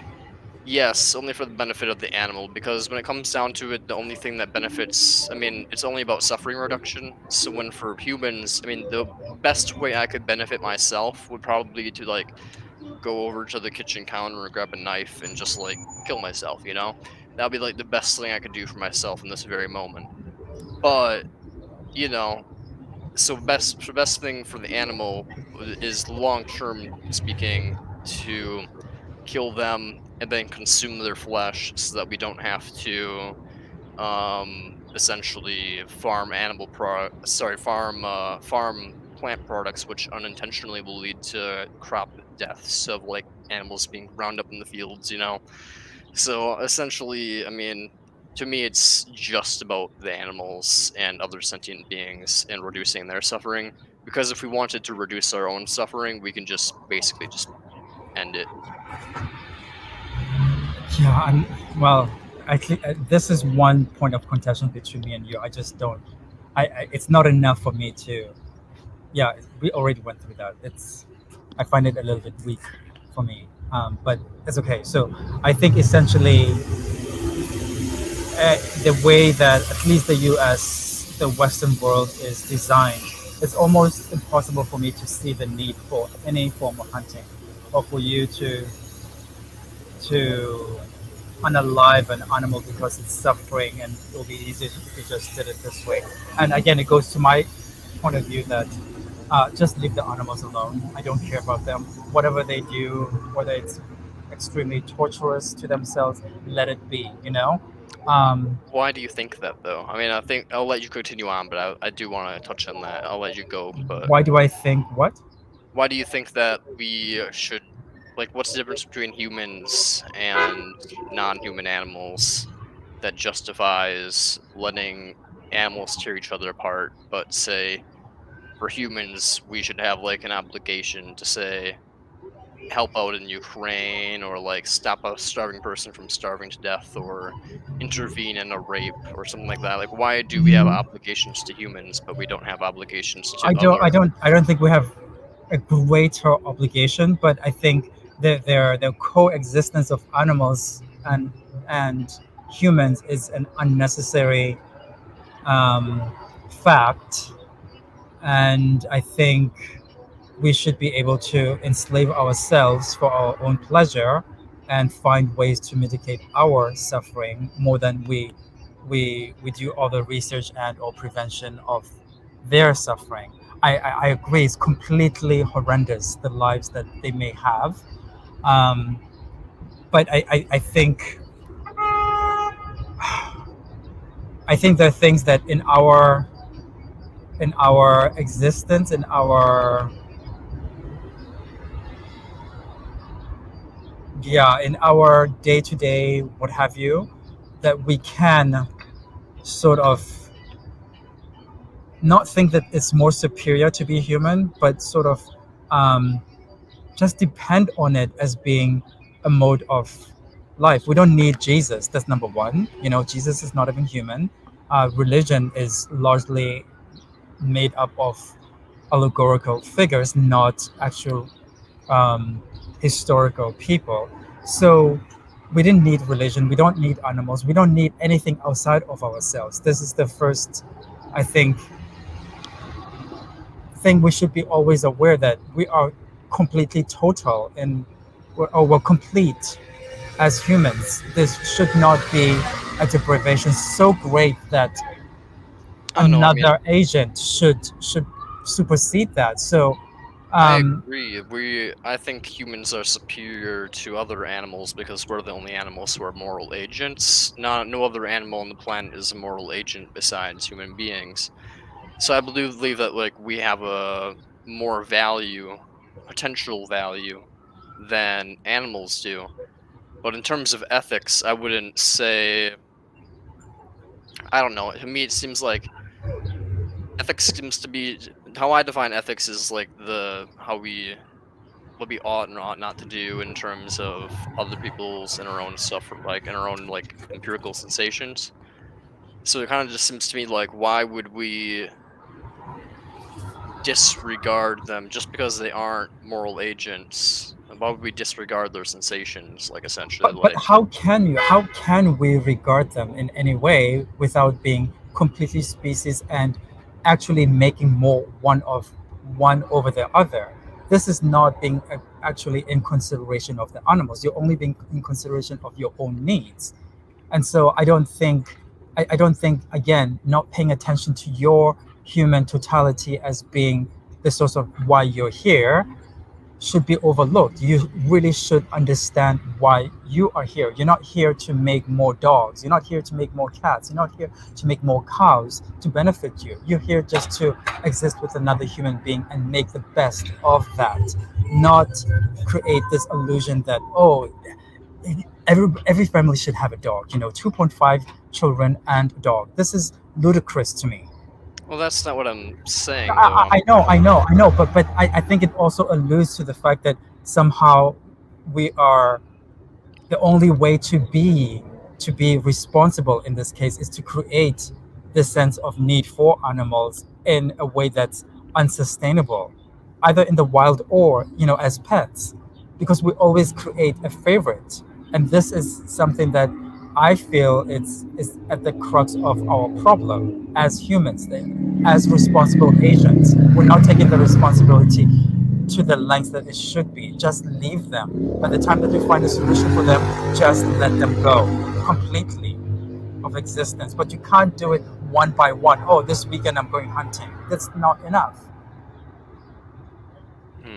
I mean, do you think if we have okay? I mean, I want to create an analogy.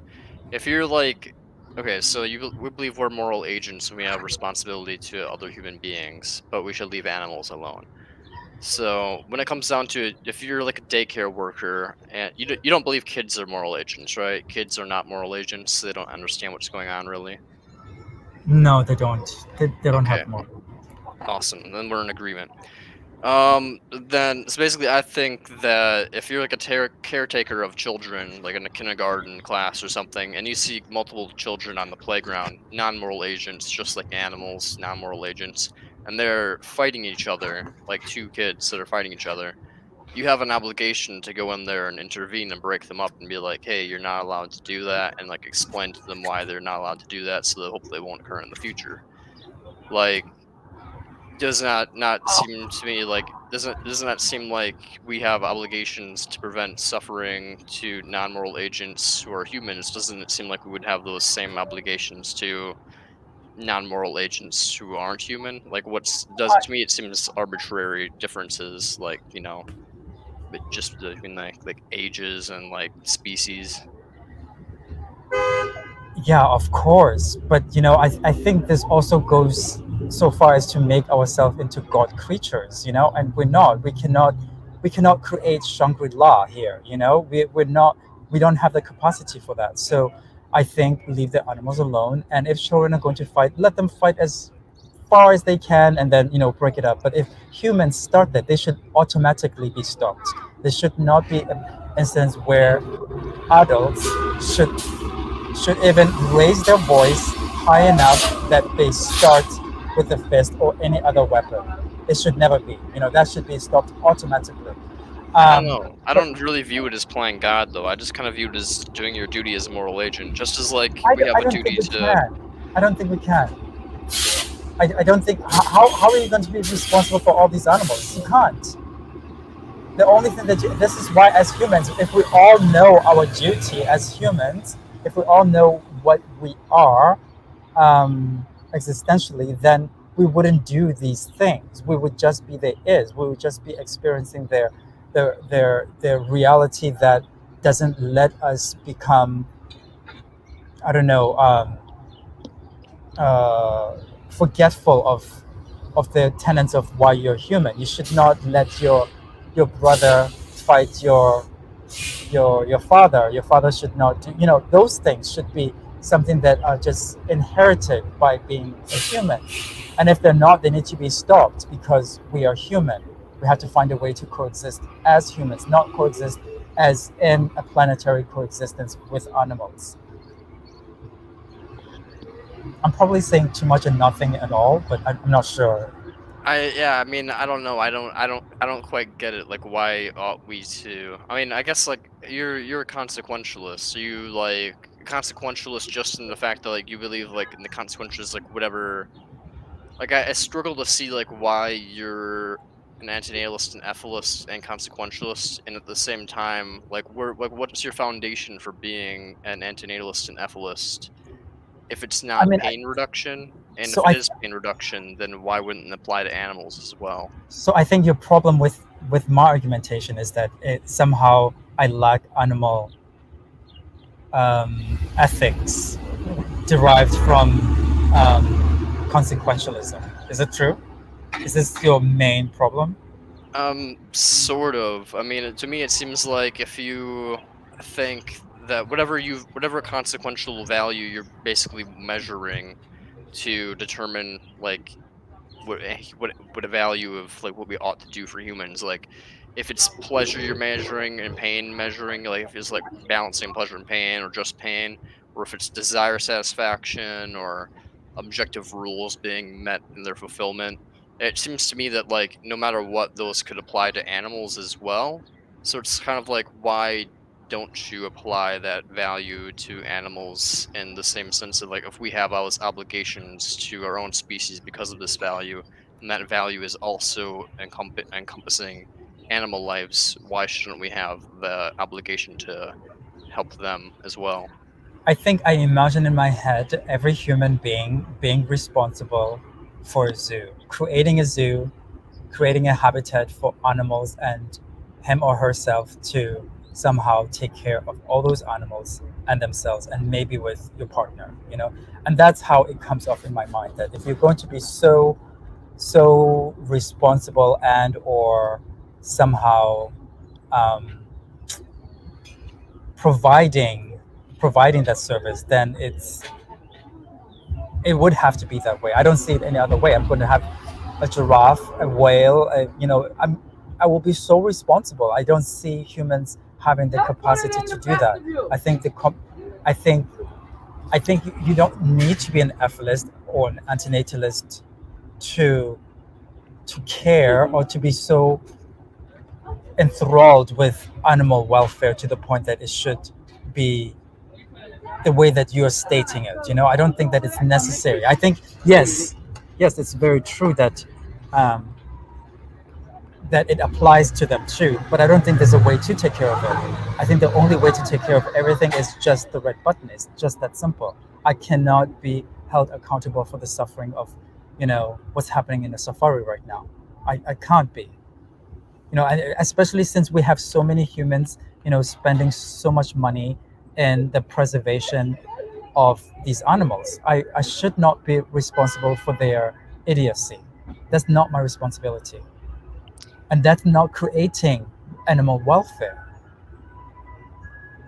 I mean, I agree and don't agree. Like, I don't think we're like responsible. I think we're responsible as a species, like as a whole, because we could do something about it, basically. And I think we're responsible as individuals because we could be doing something about it to try to alleviate the suffering. And negative utilitarianism implies that like any amount of utility is better than not having it occur. So like even 1 point difference is something that is better than, one other point difference. So it's like if you have like 100 points or 99 points, you ought to do the one that's going to generate 100 points because it's more utility. And it seems to me it's the same with animal suffering. Like even if we can't really per se end animal suffering in the wild, if we could convince one or two other people to not,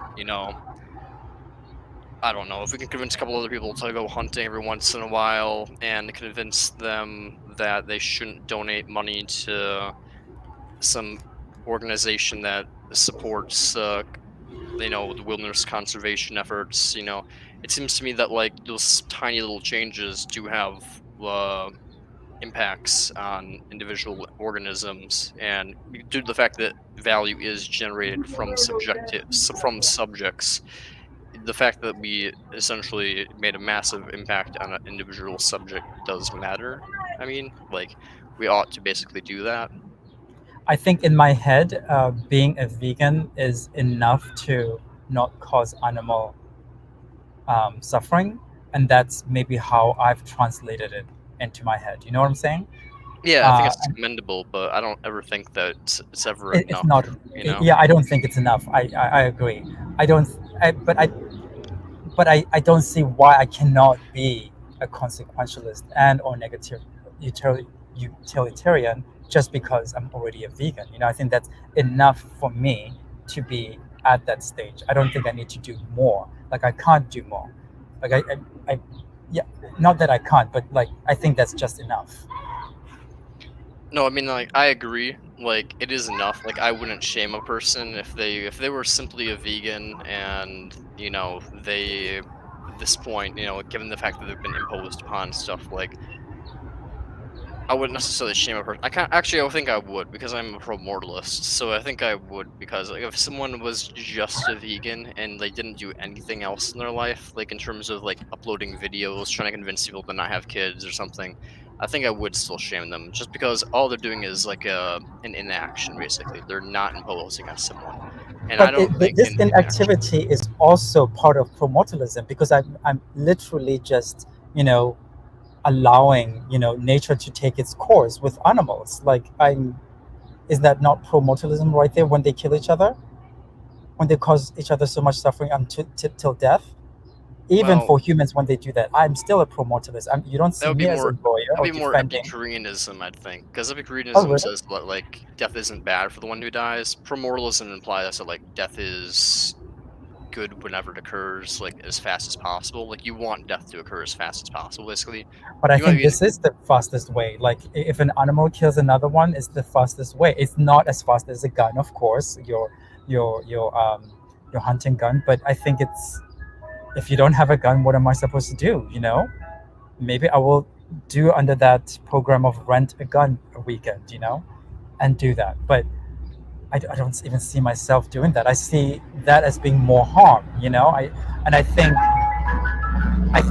intervention of human in the animal world is an imposition that's not necessary, and I think that's why I would not categorize you as being a higher value consequentialist than I, hmm, in that sense. what makes something necessary to you or unnecessary? Because for me, something that's necessary is whenever like a necessary action is an action that prevents more pain than it would cause. And an unnecessary action is one that would cause more pain than it would produce or such prevent, yeah. So I think they're almost equal, but I mean, I understand what you're trying to get at, but essentially, I don't know. It will always be easier if you have the means emotionally and other ways to eliminate as quickly as possible. Um, but sometimes leaving it in nature the way that it's supposed to be without the imposition can be of greater value. hmm. especially for you. You also cannot be in every animal situation, in all the animals that are being taken advantage of by others by imposing yourself on them. You cannot be in that instance, you know? You don't even have a program for it. So it's just easier for nature to be what it is. You know, if humans are going to do it also, they're going to kill each other. You know, we cannot prevent all of it. And that cannot always be in every situation, but not only every situation, but the situations where adults are involved. You know, sometimes you cannot intervene enough, or your involvement may just be to get justice, but you cannot intervene in them because you just might lose your life, and you don't want to lose your life because although you are pro-mortalist, your life is not worth the trouble that they're going through. You know, I don't know. This is going off another tangent. I'm sorry. No, it's fair. I don't know whether I can really answer your question in the way that you want to hear it, but essentially, yeah, I don't think that it's required the way that you see it. That's it.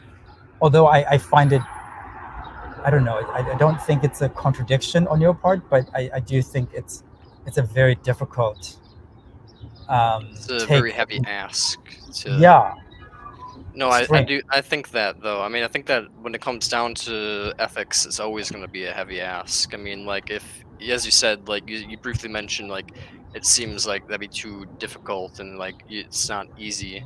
And I agree, but at the same time, like if people were just going to take the easiest route in the world and everybody took the easiest route, like a universal principle, then you people would just be sloths and like they'd be like allowing all the suffering to go on, like needlessly, like slavery be allowed to go on because people be like, ah, I don't want to work in the field. We'll just get him to work in the field. He drops dead, place someone else, something like that. It's but like we seem to have like obligations against such things, and I mean, I don't know.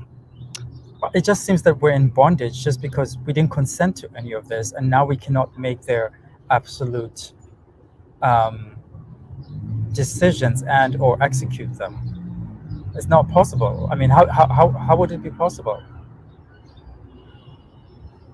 I There mean, is no easy way out. You know, just because it may seem easy to someone to take this stance doesn't mean that it's the easiest. It's circumstantial. More things in our lives are circumstantial. It's not because we want it to be exactly this way. You know, we live under circumstantial existence where you cannot do many things because of many different reasons. And largely emotional capacity is one that will not allow someone to do the things that you're asking, even hunt. So, but it doesn't diminish the fact that they are still a promotalist or they're EFIList or consequentialist or any of those things. It's just the consequences do not lend themselves to being. So you're just saying like it's technically just not possible for some people to do those actions because it's just not within their mental capacity to be able to take on such trials, essentially. Like it's just not an ask that's worth asking because it would just degrade people's like energy, and it's just like it's asking too much of someone, and if anything, it just is causing a consequential harm to ask too much. Yes, that too. But I think in their eyes, like for me, it's just easier just to swap a mosquito. Like I've done my duty. You know, it's just that was enough. And maybe it's reactionary just to me for my benefit, but really I'm just putting it out of its misery. You know, so some people cannot do more. You know, I used to have to ritually kill animals in our culture, so it's something that I had a hard time doing, and I was always scolded for not doing or doing it very poorly. It's nothing that I would ever want to do again. And I know it was not with a gun, and I think even if it was with a gun, it would have been a lot more horrific for me to see such a thing or to be able to do such a thing. So regardless of however way that the execution is going to happen, it's going to be terrible. It's going to cause a lot of, not even cause, but it requires a lot of more courage than what people can say in paper I mean, for that's some people. for some people, yeah. I Mm. mean, And it's not because it's the simple way around. It's just simply they just don't have the means for it. I honestly think a lot of people don't have the means to do it. I do think humans are generally violent. I can be very violent, but I'm not so sure that I can every weekend go out there and do the slaughter thing. I don't think I could do that. Maybe I could just do one dog per 10 years or something. I don't know.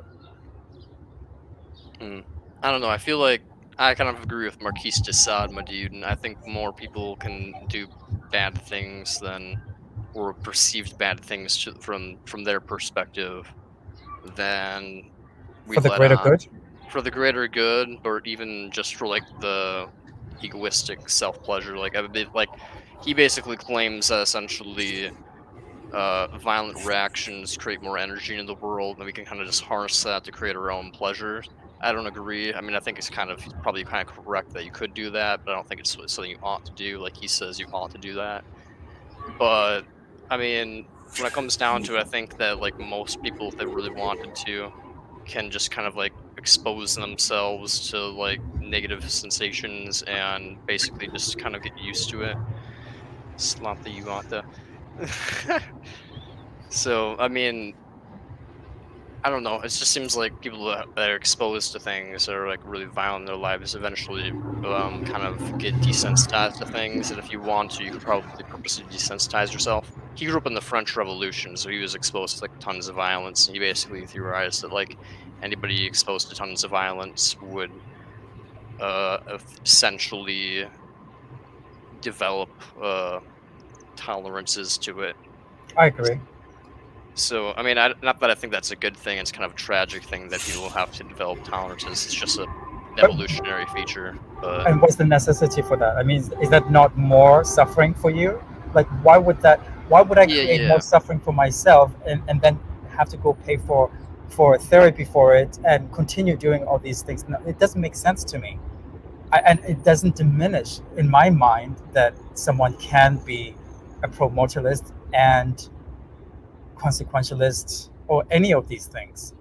It just means that it's not an easy route, and I think people think that it is an easy route, or some people think that it is, and it's not justifiable that that I should experience all this pain just because I'm a moral agent. No, leave the animals alone.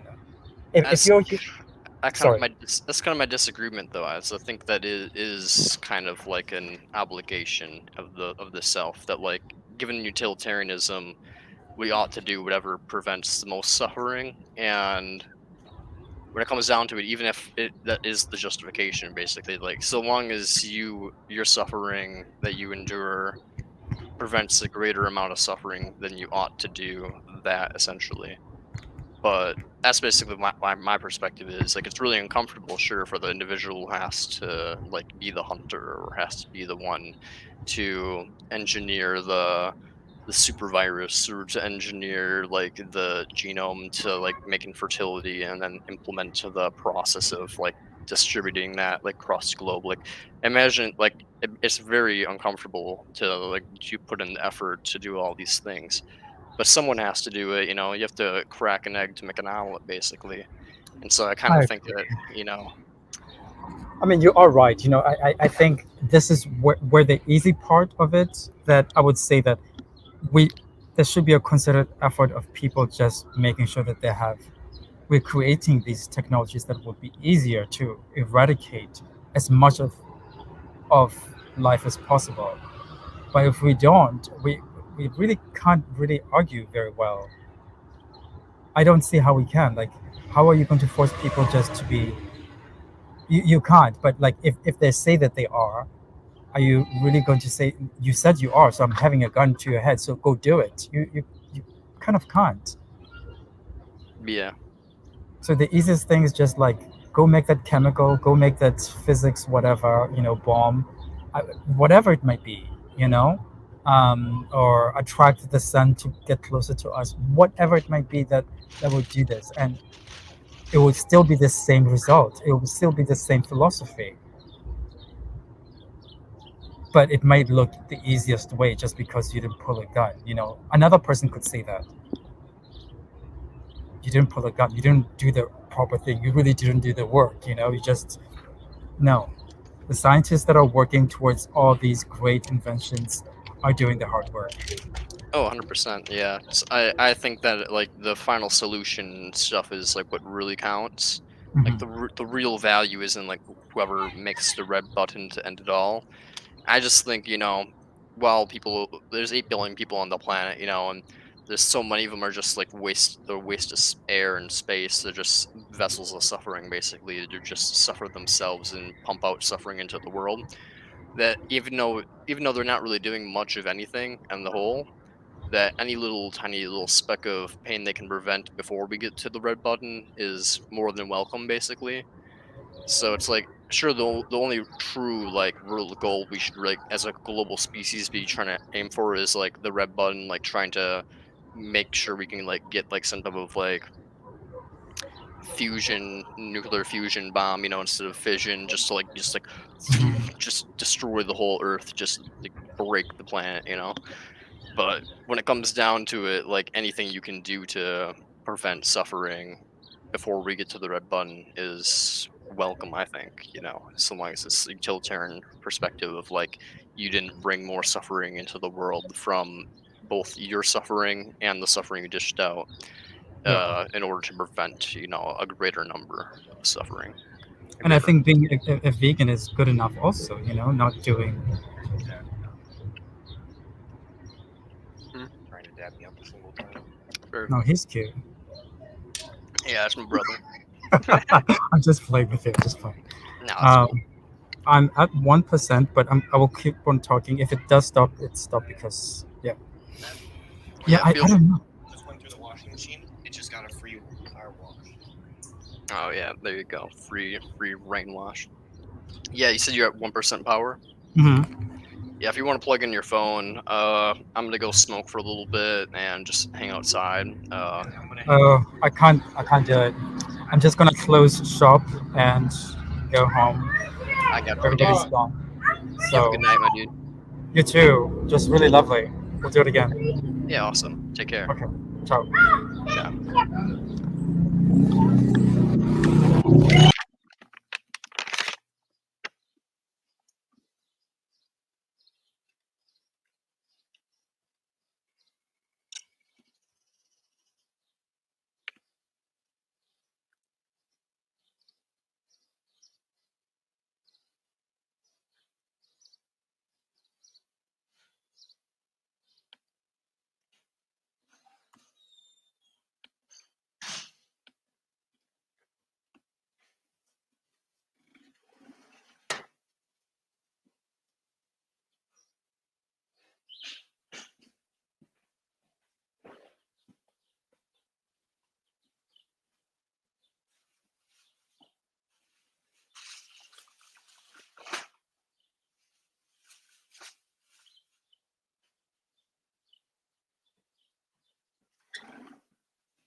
got a comment. EFILism is not a thing. Antinatalism encompasses everything. Well, that's an interesting claim. I mean, you're definitely right in terms of ethics. But you know, the proponents of antinatalism don't really buy into promortalism or identity nihilism per se. Well, EFILism kind of a lot of times does. So I'd say they're kind of a little bit different. There's more implications that are kind of tied into EFILism. EFILism's like, hey, evolution's real and it's a chaotic thing. Nothing, nature's cash money. Everything you think is pleasurable is not actually pleasure. It's kind of an illusion. Like, there's basically a lot of EFILism involves like like a lot of their desires being illusions, essentially, like need machine bullshit. Which I mean, I think is really important in the conversation. Like, what is it that we're really desiring here? Because antinatalism is awesome.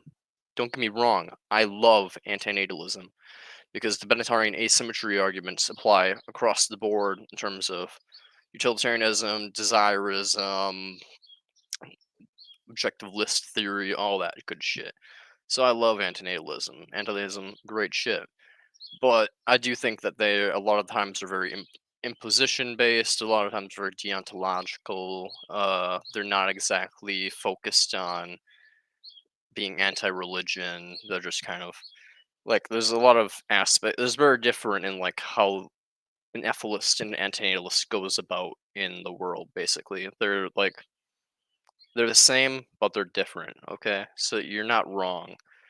You're just not completely right. They're the same thing in terms of ethics, but there's a lot of antinatalists who are not antinatalists because of pain reasons. But yeah, basically the same thing. I mean, here's the thing. I guess like antinatalism, Benatarian antinatalism is basically the same thing. But there's a lot of antinatalists who are like Christian antinatalists who are like, oh, I don't want to risk imposition of hell. Or there's a lot of them who are like, I'm antinatalist because of consent. Yeah, same thing. Yeah, basically. I mean, they're pretty much the same thing, but I mean, like, it's just like there's a lot of antinatalists who are just like antinatalism is more of like a broad umbrella term for anti-procreative ethics, in my opinion. So there's a lot of antinatalists who are like, I don't want to like impose risk of hell, or there's a lot of them who are like consent based. I think they're very hypocritical because they're constantly imposing and constantly violating consent to beings. But I mean, so if you're deontological and you're like that, it's kind of like, but for the most part, they're the exact same thing. Yeah, people just have to complicate shit. That's what humans do. Yeah, you're not wrong. You're 100% right. People just make shit more difficult, but there's no difference. It's just a faction of antinatalism under the umbrella term of antinatalism. That basically is just more anti-religion and really focuses on, you know, extinction of animals being necessary, and that imposition is not necessarily a bad thing if it comes. Basically, imposition is not a bad thing so long as it prevents more suffering. That's kind of like the big thing of EFILism. Like, you're just undoing the imposition that's already occurred, essentially, by taking care of animal life, imposing on animal life.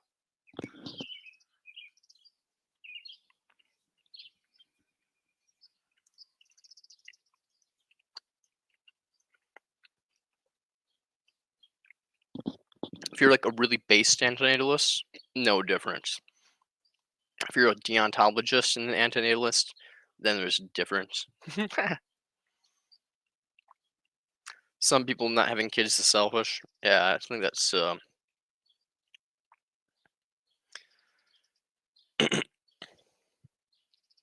people say not having kids is selfish. Yeah, I think that's completely bullshit because you're not depriving anybody of anything. For one, two, we can guarantee that people's deaths will not be pleasant for the most part. They say having kids is selfish. Oh. Well, I'd say having kids is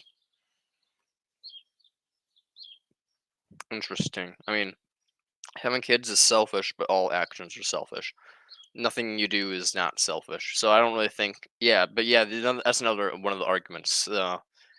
Um, no. I remember what you're saying. You're talking. You're not making this argument from. You're not saying that you're saying this. You're saying that like some people make the argument that it's wrong to have kids from an anti-natalist perspective uh because they think it's selfish. They say not having kids is selfish. They say not having kids is selfish. Oh my gosh. Yeah, there's a crowd of people that says having kids is selfish, and there's a crowd of people that say not having kids is selfish. I'm a psychological hedonist, so I'm just kind of sitting here like, haha, all decisions are selfish. There's not a single action that anybody can take ever that is not self-oriented in some way or another. But do I think it's more selfish to do an inaction, like not having kids, or do I think it's more selfish to impose harm on another being for my own benefit? Probably it's way worse to do the one that is actively causing an unnecessary action that didn't need to occur. So I'm gonna say it's more selfish to from the traditional standard meaning of how people use the word selfish, it is more selfish to have a child than to just do the inaction of not having a child. But that's just purely from the normative talking point of how people use the word selfish. All actions are selfish. There's not a single thing you could do besides. There's nothing you could do. Like you could jump on a grenade to like sacrifice yourself to like save the comrades, like Captain America does, in the very beginning, and it's still just selfish bullshit when it comes down to. You can break it down into egoist driven things of whatever both principles you hold. But I'm also a misanthrope. Hell yeah, my dude. Fuck yeah. Atheist, anti-theist, same here. We're cool kids then. Hell yeah. We understand the way of the world and how it's pretty dang shitty. And humans are just shitbags that perpetuate illusions.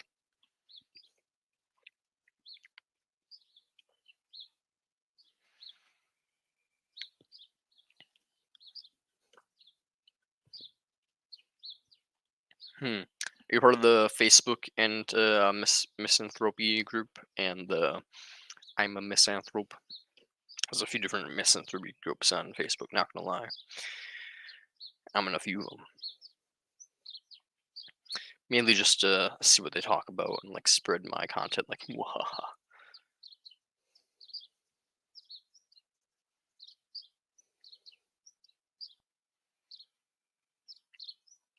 Unfortunately, a lot of people in the Facebook groups are like really right wing. I don't know why that is, but apparently a lot of right wing people. I mean, it's not very surprising that the the afterlife loving theocrats who think that the whole world is defying God's law would be against humans. I mean, religion is pretty anti-human if you really think about it. So, I'm not that surprised.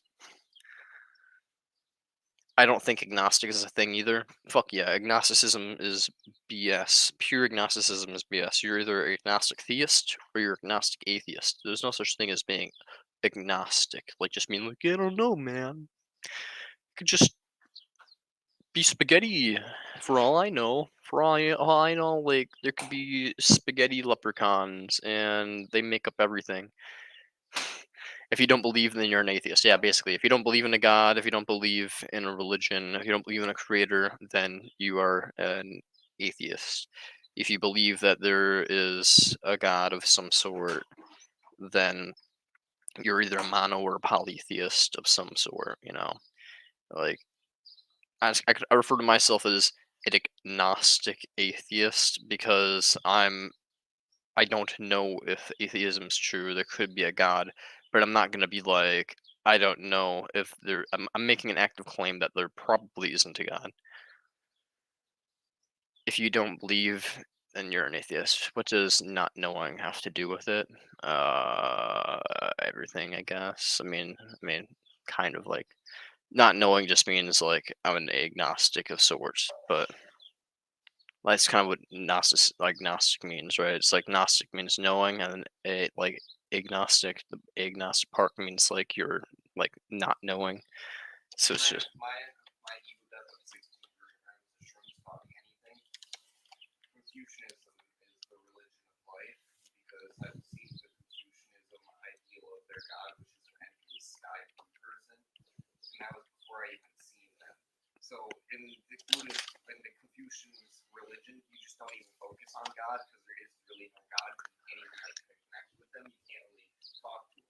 So like this God is not really in our lives, but he like created us and like gave us self-conscious being and like choice. And like I'm just gonna live a virtue which is moral life so that I can die happy. cringe. Exactly. I'm just talking to my brother. IDK means I don't believe so. Basically, I mean, I don't know. I don't know means I don't believe so is what he said. No, he meant like not in like the abbreviation of like text. He meant like I don't know isn't. I'm not a fan of man. Neither am I. He just meant like I don't know means I don't believe so because no one can really know for certain. So it's just like, yeah, basically. I mean, technically speaking, yeah, no one can know anything for certain. So everybody's an agnostic something. I mean, but yeah, I mean, basically, I just stick the agnostic on so that people can't like be assholes and be like, well, you technically said that you're an atheist, but you also entertain Philippe Mainlander as an idea, and I'm like, yeah, but like I don't really believe that Philippe Mainlander like actually. I don't actually believe in the Philippe Mainlander's idea, like per se. I don't really believe there was a God that created the universe. I just think it's comforting that there was a God that created the universe and killed itself because it means that generic subjective continuity is not a thing. Then, you know, but I try to keep things simple and not complicate shit. Well, yeah, I mean, the most simple explanation is there was a one-time occurrence of a one-time occurrence, a chemical reaction that occurred. It created the universe, and then it will end with entropy, and that's it. The end. And I really hope that's the case. I really hope that's the case. I really hope that's the case. But when it comes down to it, people love to talk and talk. Yeah, it's true. People love to talk and talk and make things up. So that's true. But when it comes down to it, generic subjective continuity is a little scary. So I like to like counter that and find ways to counter that. But there's like obvious explanation of just like, well, it's a one-time thing. You can't say otherwise. But a lot of these motherfuckers do say that is otherwise. They're like, how can you? This is all there is, so therefore there must be experience after this experience. I don't get how they could include that, but they do somehow.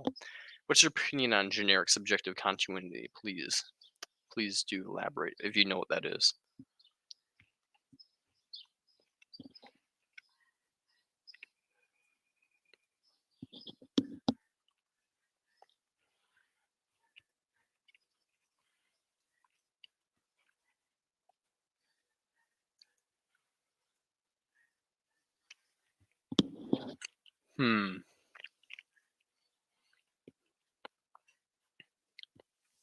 Have you heard of J.F. Gillespie? No. Have you heard of and is calling us emo? Most people call us emo, so he's no different than anybody else, in my opinion. But he ain't special. He didn't have a special comeback. But you know, is it worth watching?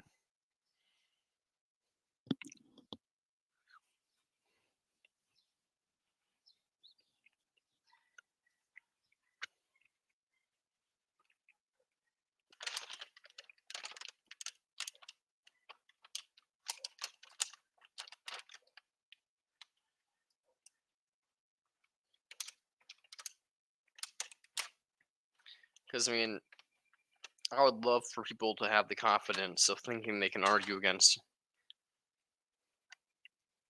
He did say philosophically we are correct. Well, then that's all that matters is that we're correct philosophically. I don't know what else he's talking about. Like, oh, we're correct if the leprechaun is exactly. I don't fucking like. Philosophically, you're correct, but I don't give a shit. Hip thrust, like what is his argument? Like if he thinks like objective, like and objectively we are correct, like philosophically you can break it down and we are correct. Then what does he think? Like I don't want to watch this video if he thinks we're correct, and then in the very end he's just like, yeah, but you'll never be able to do it, and I'm gonna be like, okay, okay.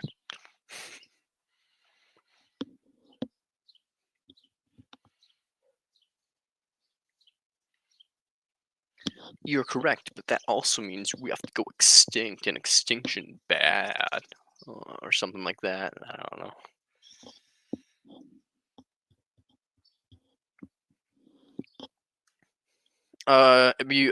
If you can provide I wouldn't provide the link just because I'm using StreamYard and I'd have to go onto the live stream directly on my phone. Well, actually, yeah, go for it. You can leave the link. I'm gonna click on my phone the link by. Otherwise, you can just tell me the name of the video and I can type it in on YouTube. One of the two. Either way, it should work.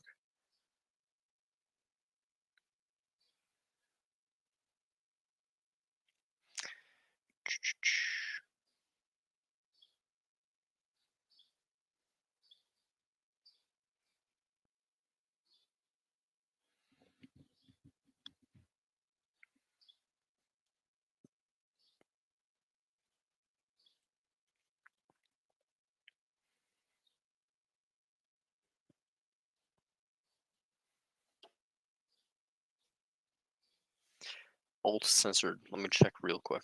Oh, okay.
The topic comes around 13 minutes in. Okay.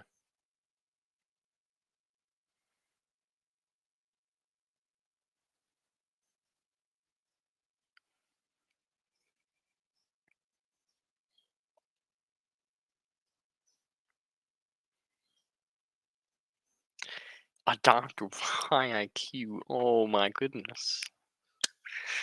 Apparently, this is gonna be fun.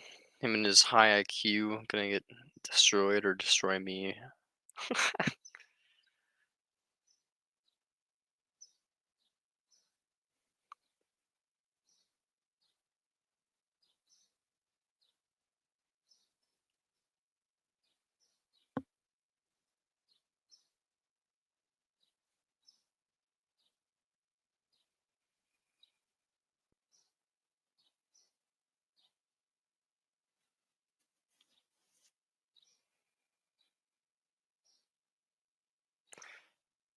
Howdy, Sam. How's it going?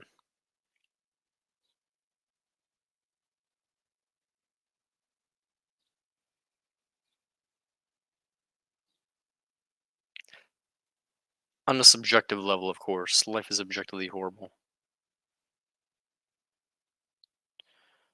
The revolutionary phenomenon. Not too bad. I am doing not horrible on a subjective level. I'm doing all right. Objectively horrible as shit, but just got back from the dentist. The dentist ain't the greatest thing in the world, but I mean, could be worse, I suppose. But I'm unfortunate that you went to the dentist. Yeah, Theore's biologist wrote the book called The Revolutionary Phenotype. The Revolution.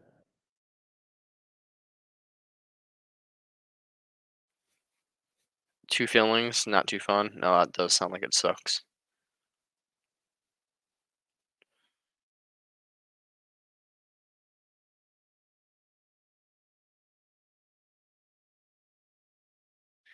Have you had any dental work done? If so, you know how lovely an experience it is. Jesus.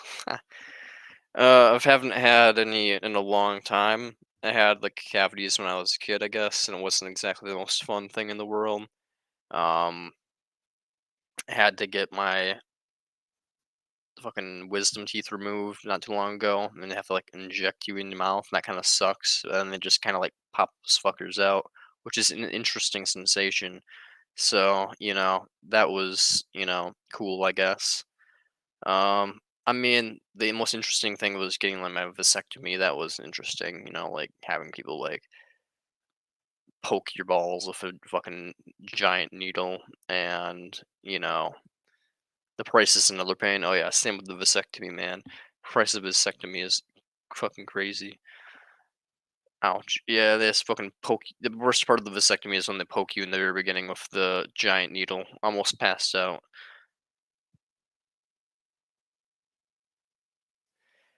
But he never did. Uh,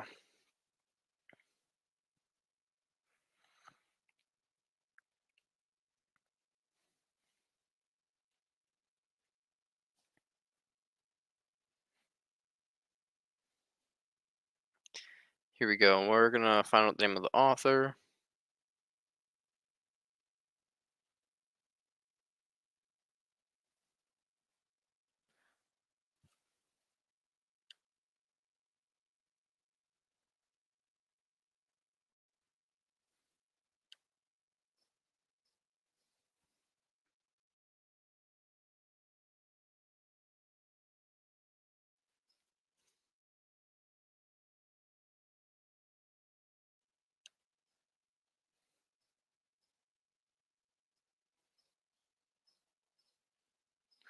Here we go. Let's type in.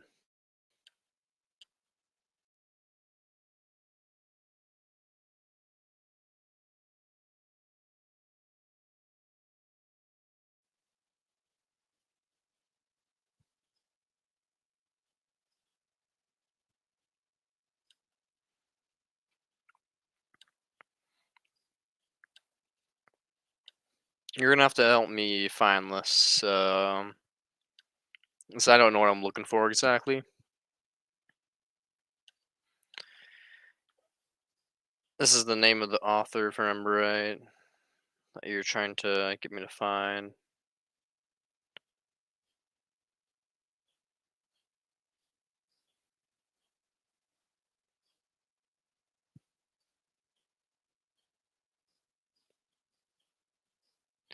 Yeah, my vasectomy was related to the fact that I'm an antinatalist slash EFIList. So it's,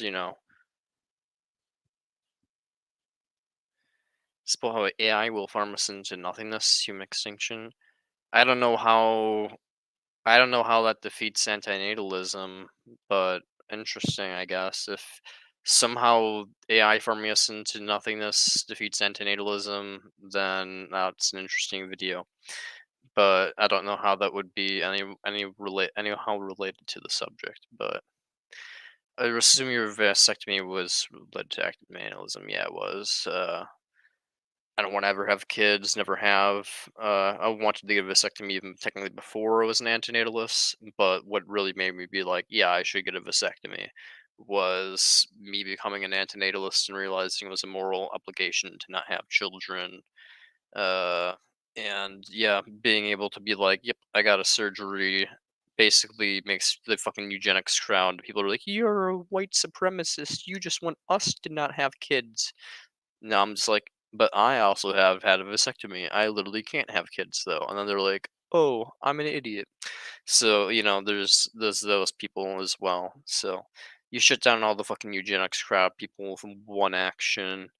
You shut down the people that say you're a hypocrite with one action. Yeah, shut down the people that say you're trying to impose surgeries on people, but you're not willing to go through it yourself with one action because you've done the surgery and it's not bad. Uh,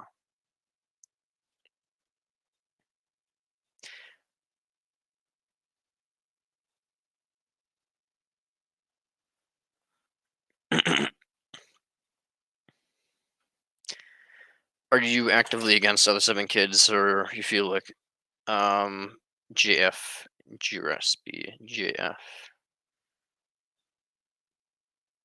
I am actively against people having kids. I think it's basically worse than murder. I mean, it's basically sentencing someone to death plus every single thing in between.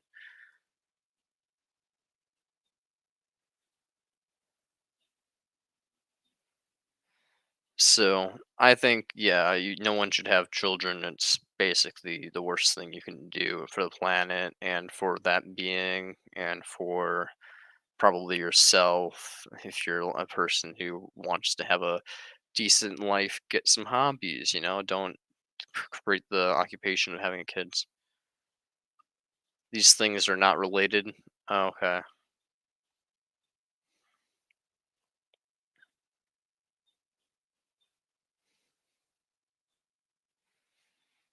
Here, I'm gonna.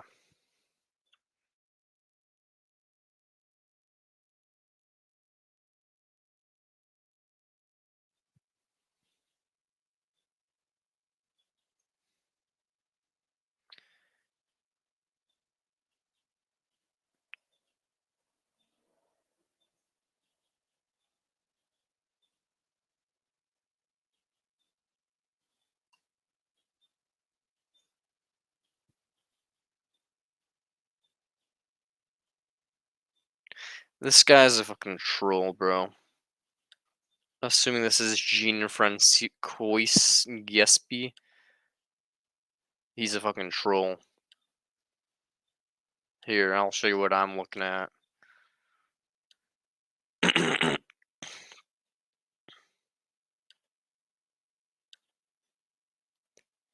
Twitter. If this is the guy right here, Jean Francisco Giesby. Most importantly, the left doesn't want us to have rights for minorities. They are invested in a project of destruction of society, and antinatalism is a necessary component of it. Let's take a look at this guy. Oh yeah, he looks like a fucking cringe. Isn't this guy like part of like? Isn't this is like douchebag like part of like from some like fucking talk show? Like I don't even fucking know. I don't know. Basically, this guy is a fucking troll. He's just trying to farm attention views. He's probably a Nietzschean nihilistic motherfucker or something. I don't fucking know. Moral story is he's not serious.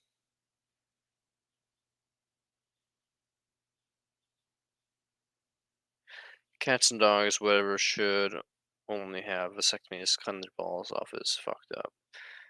Fair enough. I 100% agree. But people are, evil bastards. So they're just like, LMAO, remove horny, which is kind of fair, I guess. I mean, to be fair, the monks claim it's good. So, I mean, I don't know how it works from consequential's perspective, Mr. Dank Helmet. Perhaps it would be better to have your nuts get cut off. The monks claim it is. I imagine it's probably not exactly the most pleasant. You gonna pay for it? Can't tell if you're asking me or if you're asking Dank Helmet about the vasectomies for dogs, but either way, alt censored, not his YouTube.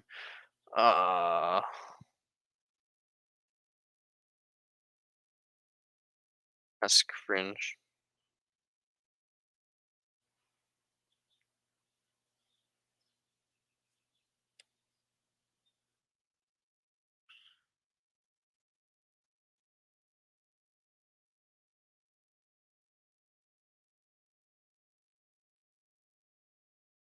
Hmm.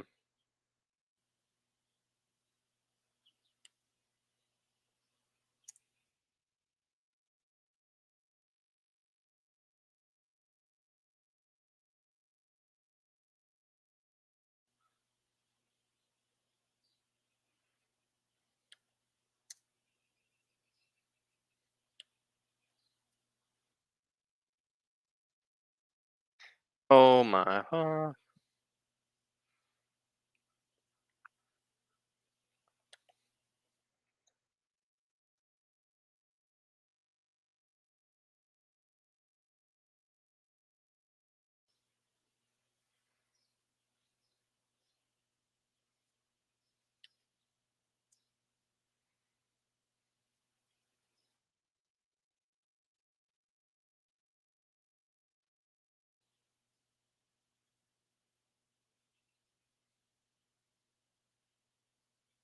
Is this it right here? Here. A natalist troll. Wow, who would have thought? Yeah, I know, right? He's not any of these things. He's definitely is. But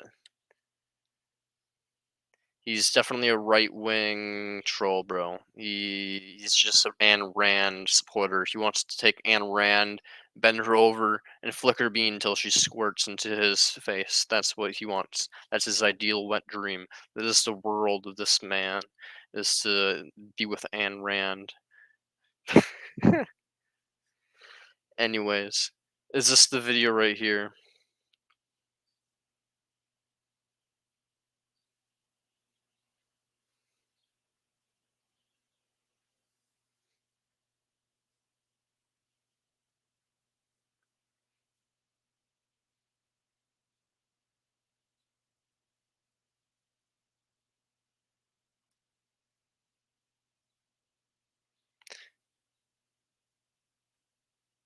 Hey man, castration is legal, otherwise I'd get it done.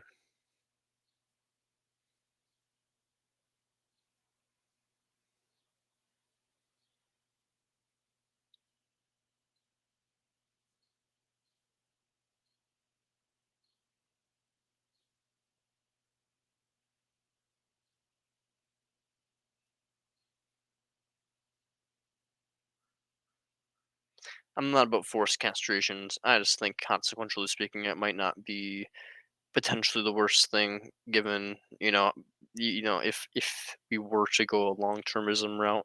I prefer we just blow up the planet, guys.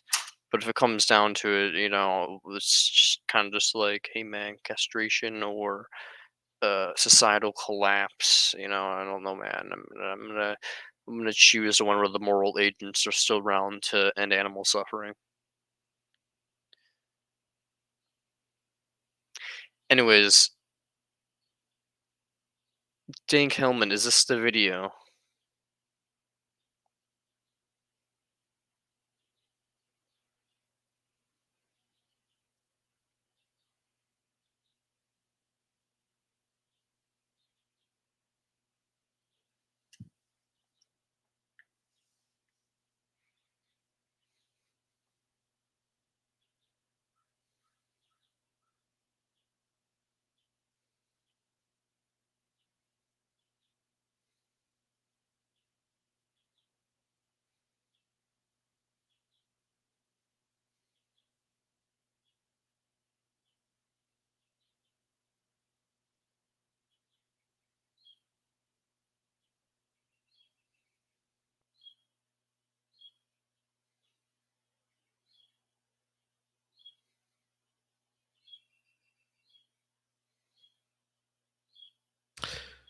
Hello, everyone.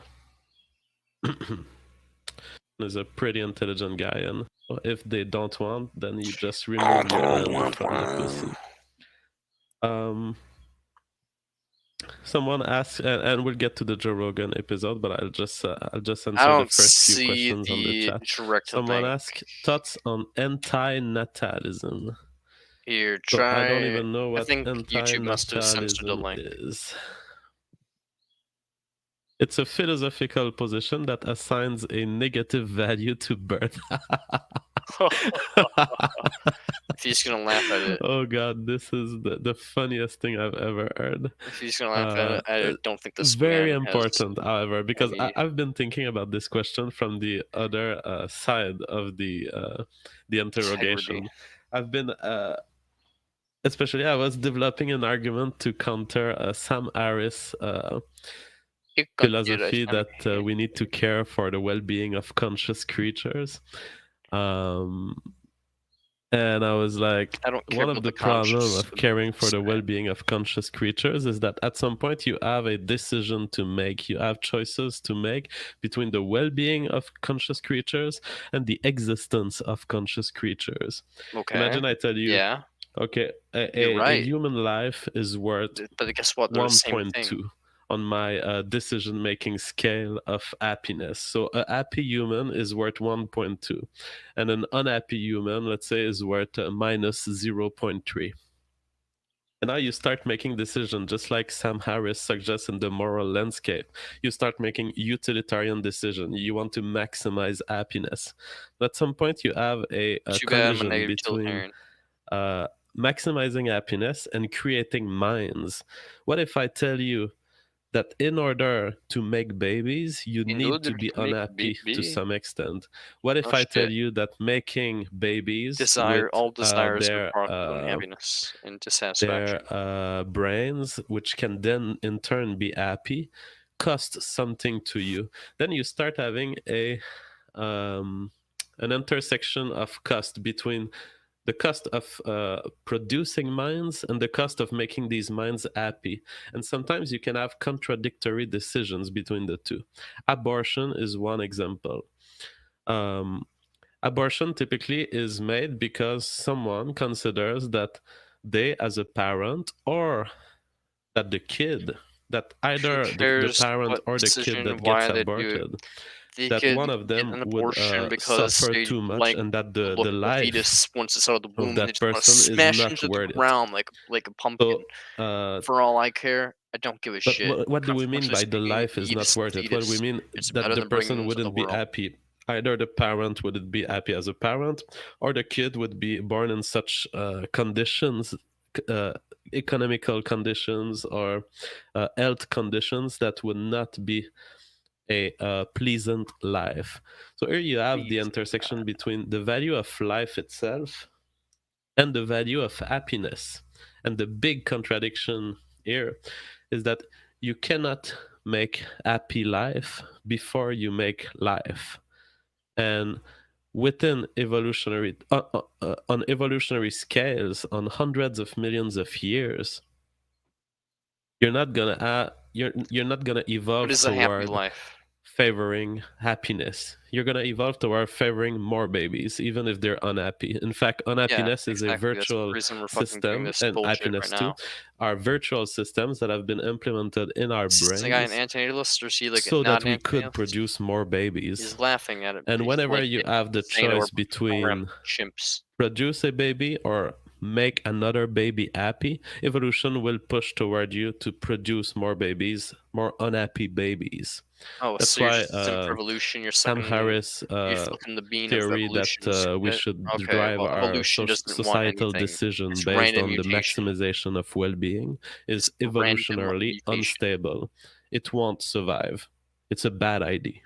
A bad idea. Okay, I got like dozens of questions coming in. I think that you guys pretty much enjoyed the new speed because you're hearing me without lag. So I'm very happy that you guys are. Okay, we're done with that person's bullshit. It's what's he trying to get at? Like, oh well, ducks reproduce because by raping each other, and it's efficient for them, and it's been evolutionarily selected for. Is he just gonna be like, evolution says it's good for rape to occur because it spreads genes and no, I'm gonna watch him and be like, this man's an idiot.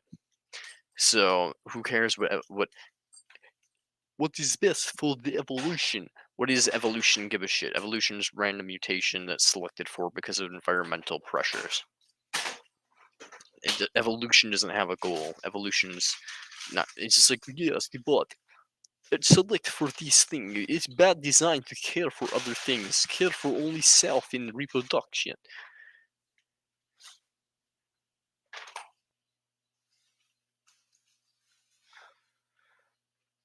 I just find it funny how some people care about animals while their fellow philosophers don't say about them one thing. Animals, pretty much. And then there's this guy here brings up animals and it's just like, no, we don't need to care about anything because evolution. And I'm like, evolution doesn't have a goal. Evolution's random mutation.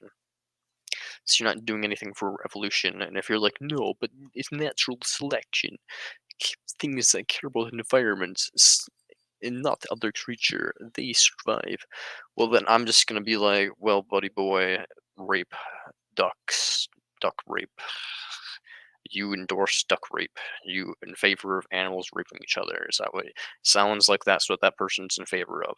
So I don't think he has much of an argument. He's just a silly little naturalist. He's not talking about ethics. He's not talking about what you ought to do. He's just telling me what is, and I'm quite aware of what is. I'm quite aware, and anybody who's educated in America and has paid attention to their science class is aware of what is. Just open your eyes and look at Nat Geo.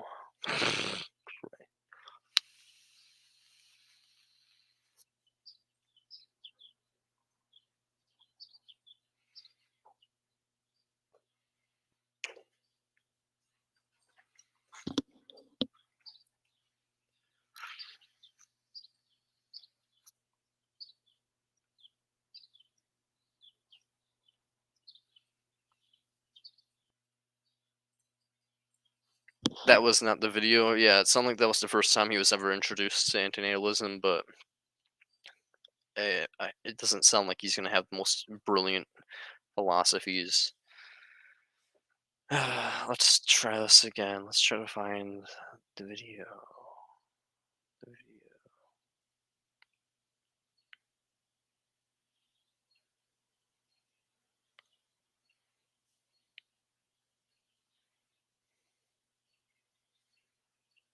Alt censored.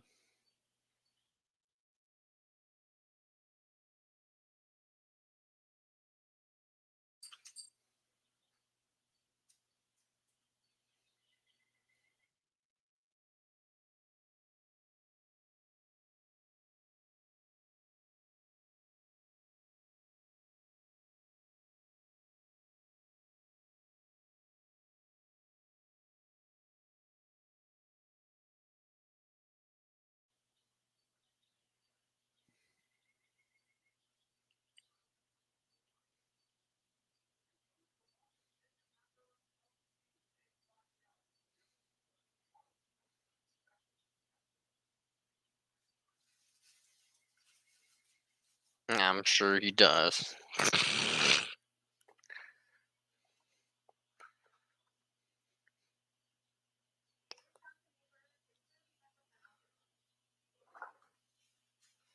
Do you know what the video is called?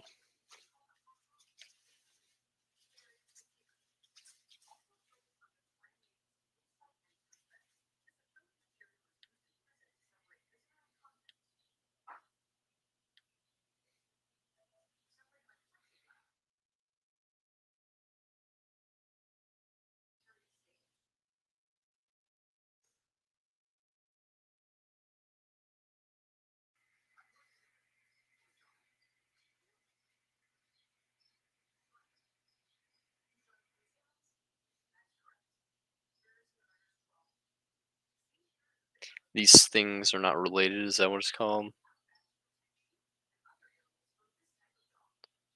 Or no.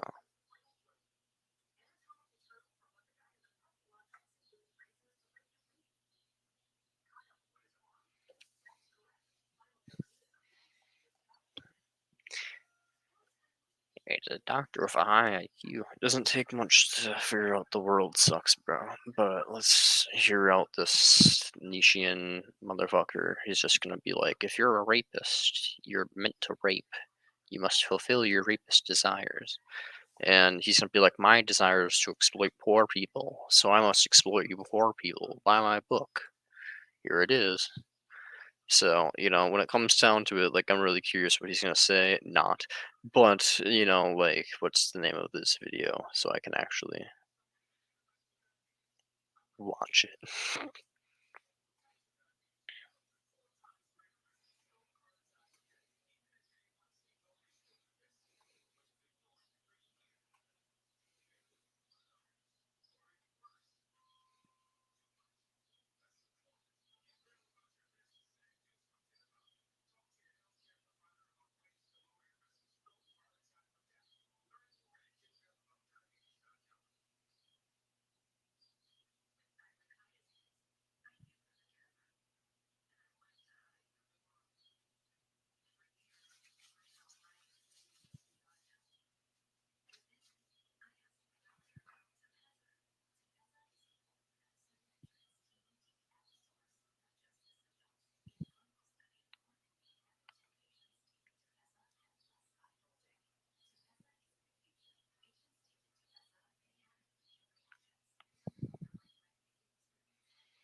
Dank, my dude. If you're still here, I know you're probably just searching for the name of the video, but if you find it out, please let me know. If you're not doing that,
yo, I cannot find this guy.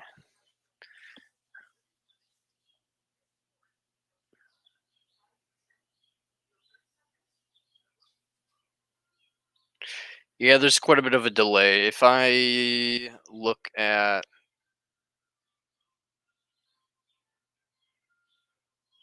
Timbuktu, yeah. Well, it's just that I'm looking at StreamYard for the combat for the. If you're talking about the load time, then yeah, probably yeah. If you're talking about the load time for my videos, then yeah, it's just my internet's trash. But my parents' internet's trash. The internet is around here. It's trash. I'm going to refresh.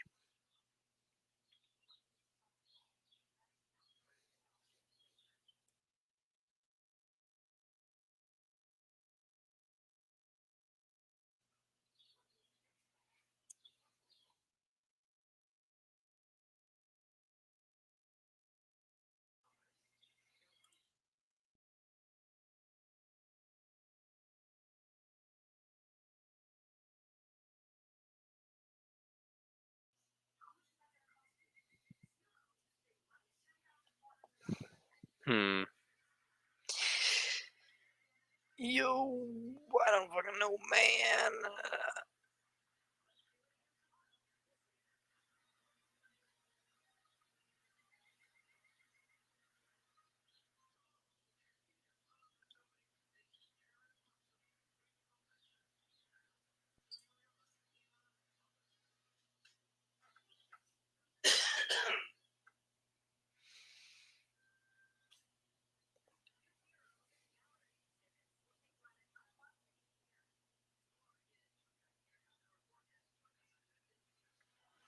Well,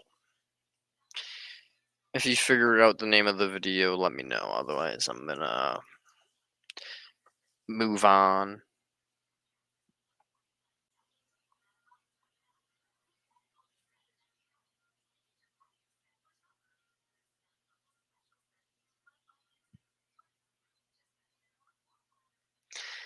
How to argue against antinatalism.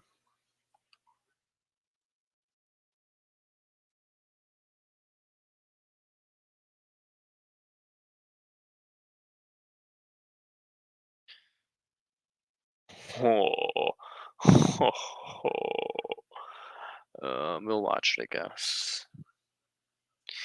It's gonna be really cringe.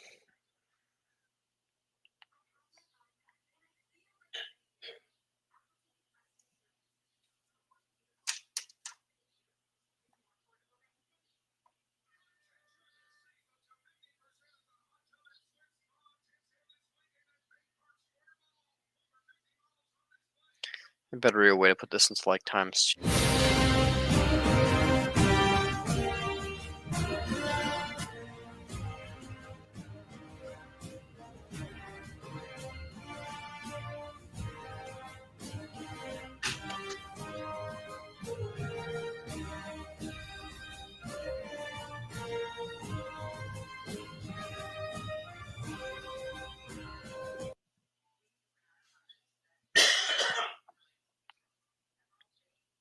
Done it, and you've promised this a year or two ago. Yeah, I remember that I did say I might do some episode on this, so let's do it right now. You request, you get. It's not going to be very long because the anti-natalist argument is ridiculous and it is extremely weak, and there's not much diversity there. There's a couple of line of argumentations, and some of them don't really get called anti-natalist per. This is presented by a speaker in the domain of anti-natalism. She also discusses the distinctions between true anti-natalists, those who believe that creating new life is always wrong, the child-free, who don't want kids themselves but don't necessarily consider procreation unethical, and denatalists, who disapprove of procreation only under certain conditions, such as people with genetic disabilities they will pass on to offspring. Wells emphasizes means real antinatalism, Wells emphasizes, means opposing all birth under all circumstances. So there.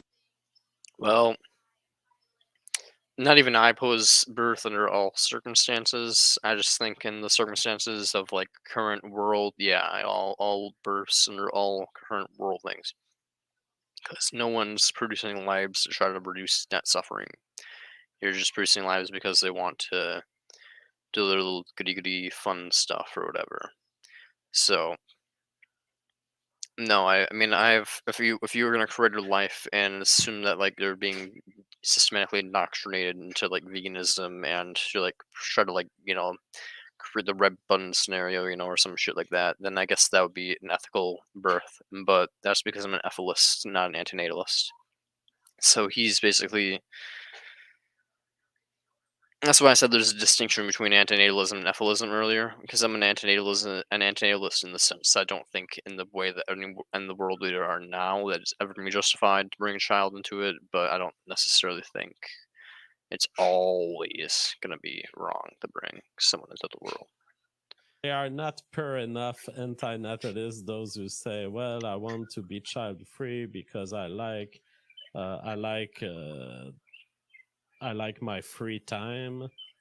For her, an anti-natalist is someone who opposes to all birth. By the way, join me on Entropy. If you have questions tonight, it's the best place to send me your questions and super chats. Our question tonight is, will anti-natalism survive? I think there's a bunch of trolls who have voted yes. Three times yes. It's a question you can't answer yes tonight. It's one of these questions. Antinatalism has been around for 2,000 years, and I'm pretty sure it's doing better than ever since the invention of the internet and the ability to spread information fast. You don't need to be able to reproduce in order to spread ideologies anymore. You don't need to have to indoctrinate someone. You can just talk to people with your words. Unlike in the past, before philosophy and discussion and diplomacy became a thing, we would just kind of slaughter people who disagree with us and then, take their children and force them to basically, agree with us or die. But nowadays, I feel like it's a little bit better solution is to just, talk to people over the internet, and not force people into existence, hence why I think antinatalism will be just fine, even if antinatalists don't reproduce. Same with vegans. Even if vegans don't reproduce, it'll be just fine. Okay, spiky hair, Flavor Town man. It's impossible. Mathematically, it's impossible. Either you're not a true anti-natalist and then you're going to survive, but then it's not anti-natalism survive, it's just the hypocrisy that's surviving. And but wait a minute, it's almost like people have the ability to convince people of things. You actually think this guy's high IQ? Is he actually high IQ, or am I? Is he a low IQ man pretending he's high IQ, or am I just like a god on this earth? Because this guy is stupid as shit. If you are a true anti-natalist and you live by your principle, you will disappear across generational times.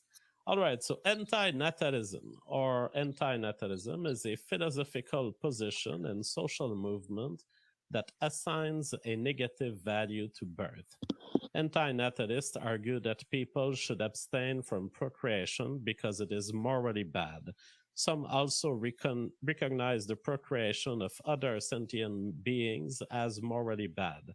In scholarly writings, various ethical foundations have been presented for anti-natalism. Some of the earliest surviving formulations of the idea that it would be better not to have been born come from ancient Greece. The term anti-natalism is an opposition to the term natalism or pro-natalism, and was used probably for the first time as the name of the position by Belgian philosopher Théophile de Giraud in his book L'art de guillotiner les procréateurs, manifeste antinataliste. I've read this manifest. Disgusting. I mean, it is horrible. I think I've never seen such vile writing in my life. How about you say what? I'm willing to read anything, but it was coming from a particularly vicious line of argumentation.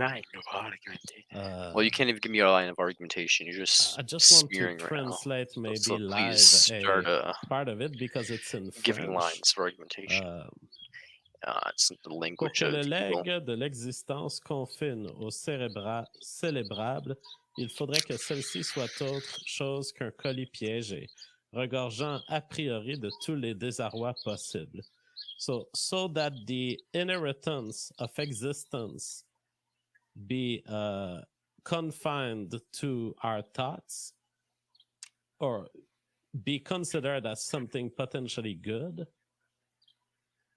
it should be the case that this existence be something else than a trapped gift, a kind of colis piège, a bomb in an envelope, essentially. He's saying that existence is a bomb in an envelope, filled a priori of all the sufferings possible.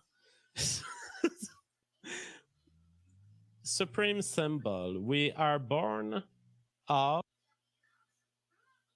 in crap and suffering. Suffering of our mother.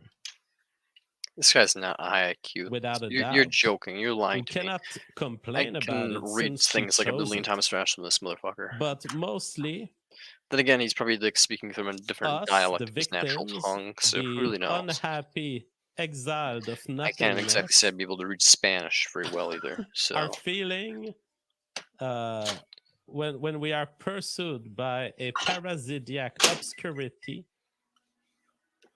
where nulle contrariété ne nous avait jamais atteint, nous nous trouvons soudain aux prises monstrueusement comprimées à la limite du broiement, de l'asphyxie. So we suddenly find ourselves in existence at the limit of crushing of our entire body, of he's reading French of and translating. I mean, and the language. He's talking about the obstetrical language canal, of the pedophile. the vagina of the woman from joking. which you pop. But if you look at historical accounts, I'm not. And he says that the canal has been put together, hacked together by an incompetent Mother Nature. This is what we're talking about. We are faced with people who they have developed a highly disgusted reaction to the idea of existing. And Mama JF is on the regular chat. She says, this guy is a hemo. Ladies must learn, like Mama JF, to spot the emos, because you don't want an emo in your life. It's going to cause a lot of problem. Jay Gold sends a super chat on entropy. Thank you so much. He says, is there a sensible evolutionary explanation for why childless women are so virulently against the happiness/success of other women regarding family life? I don't think they're necessarily has to be, because I don't think it's a super costly behavior. But if that is the case, if it is the case that childless women are, say they are more actively engaged in trying to convince other women of not being stay-at-home mothers, for example, more engaged in feminism and stuff of the kind. It might be simply a combination of other evolutionary features. For example, you might have an evolutionary feature that makes you jealous, and I have no doubt that we have some monitoring of the people around us to qualify ourselves, to see how we're doing compared to others. And so if you just have this brain structure that is evolved for other reasons, it will play out in everyone. It will play out in stuff that it hasn't evolved to do. And so it may have evolved to do something else, but then the jealousy invades the brain of someone who, because she doesn't have babies. The case for not being born. So we're going to go through a couple of the writings of the anti-natalist, just so you get an idea of the argument. The argument is generally simple. It is a bunch of emos, as Mama JF says. It is people who are taking a depressed attitude in front of life and see, or they see the brightness. I can't see the bright smile. They to think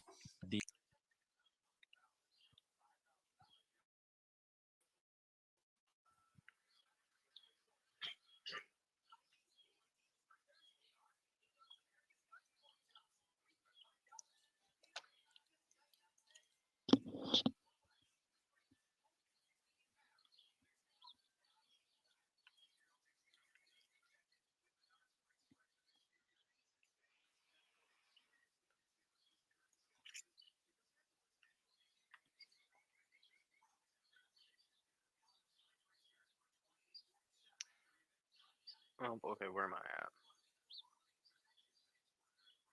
2237.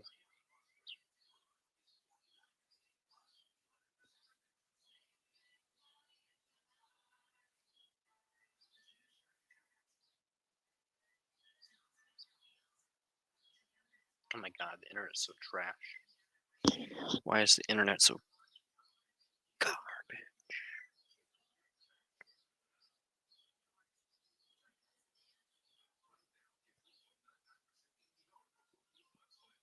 Oh my god.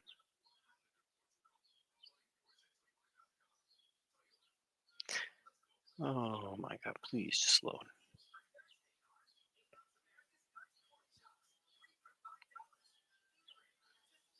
People who are taking a depressed attitude in front of life. They can't see the brightness in it, or if they see the brightness, they tend to think that the sadness is greater or more important. The anti-natalist philosopher David. What obligations do you have to give people handies, okay, dude? Do you have an obligation to go up to a homeless man and give him a hand job, or you have an obligation to go up to the homeless man and give him some $5 so he can get some food, or just give him food yourself? Is that fucking simple of like a question, man? Just that simple. No, I don't have an obligation to give hand. Well, it probably feels pretty good. Yeah, but I don't have obligations to make people feel good for no reason. Yeah, wow, that's pretty interesting. It's pretty interesting right there. You don't have obligations to make people feel good for no reason. What does that? What does that mean? What does no reason mean? What would be a reason to make people feel good? Well, if it doesn't cost anything to myself. Okay, cool, fair enough. Now, if you have to cause pain to someone, do you think that is different? Oh yeah, of course. You should never cause pain to someone, even if it benefits yourself. Oh, okay, cool, interesting. Now, do you think you have an obligation to stop if someone's in pain to help them, even if it costs a little bit to yourself? I mean, how much? Well, less than how much pain they're going through. So, like, they're like, in a burning car, and you would have to like strain your muscles a little bit, and it would like you have to like sprain your leg or something. Oh yeah, I mean, you still have an obligation to help them, even if you hurt yourself a little bit. Oh, so you think we do have an obligation to help people who are in need, even if it causes some pain to us, but we don't have an obligation to cause pleasure to people if it causes any discomfort to us. Oh, it's an interesting conclusions that come from that. Interesting.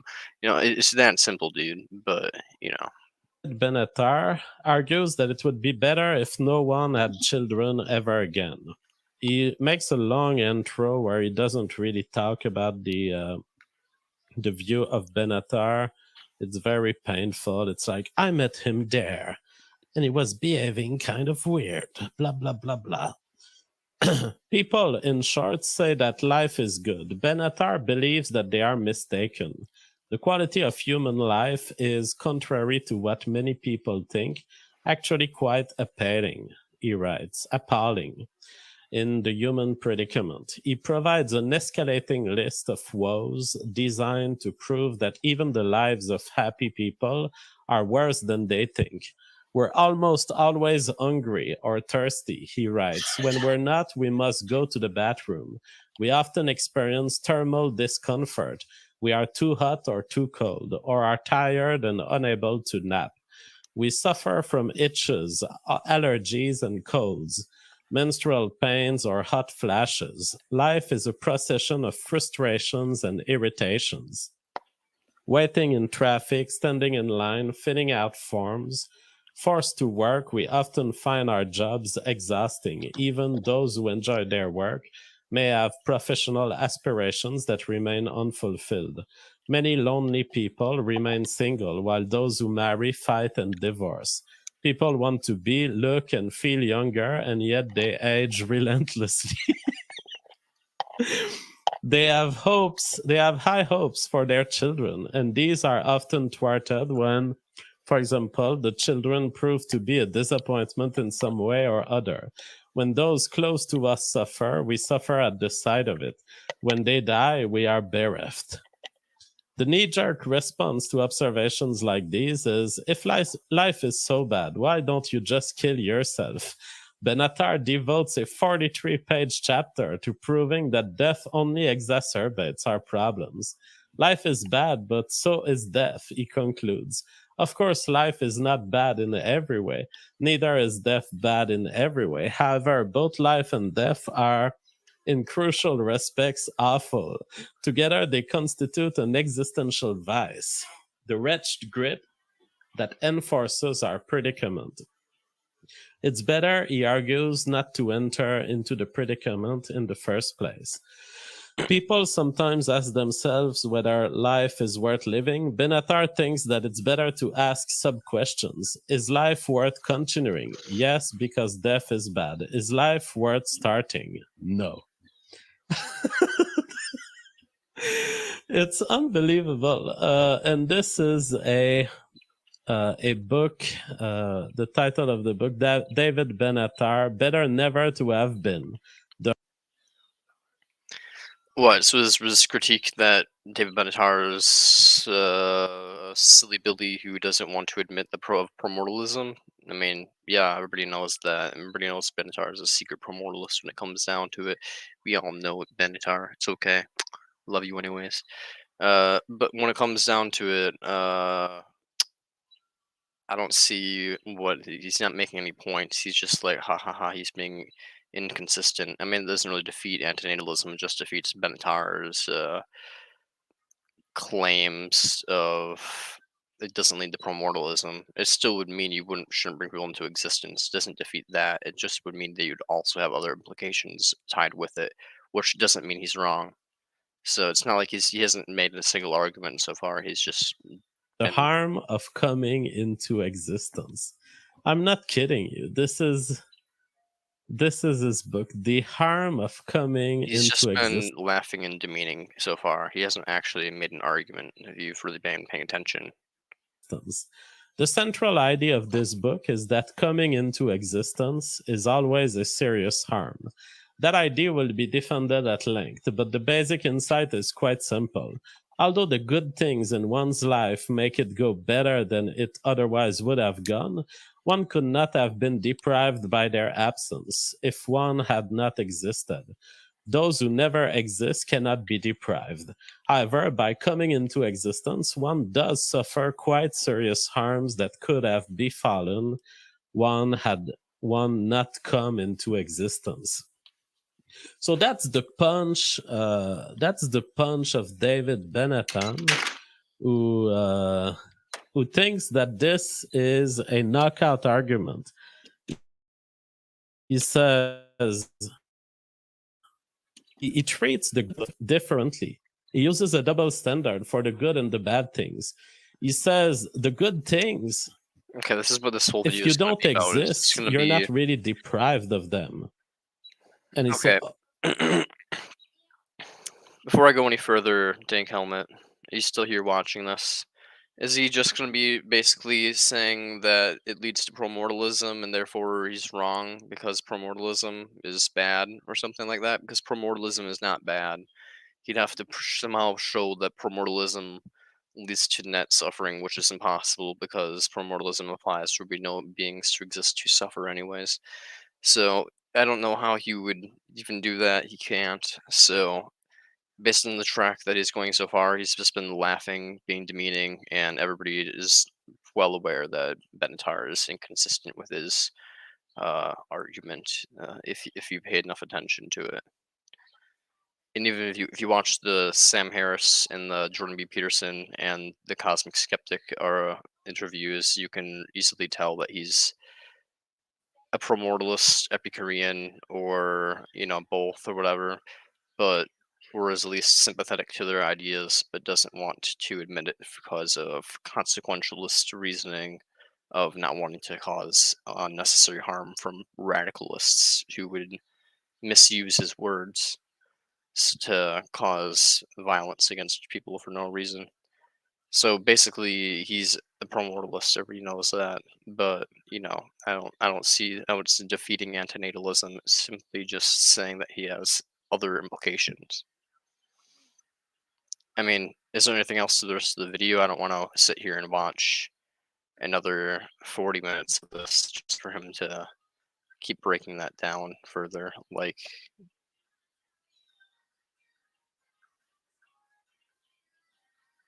because there's an article that came out called, better not to. It's like his book's better not to be, better never to have been, and then it's like there's another one called like better not to continue or something like that, and it's basically just saying that Bentair's not wrong about anti-natalism, but also it has other implications. Oh my fucking god, lol. You're saying, oh my fucking god, lol, but I don't know what that means, man. Just listen a little more. Okay, cool. He said the bad things, if you exist, they happen to you. But that is applying a double standard. So this is already fallacious.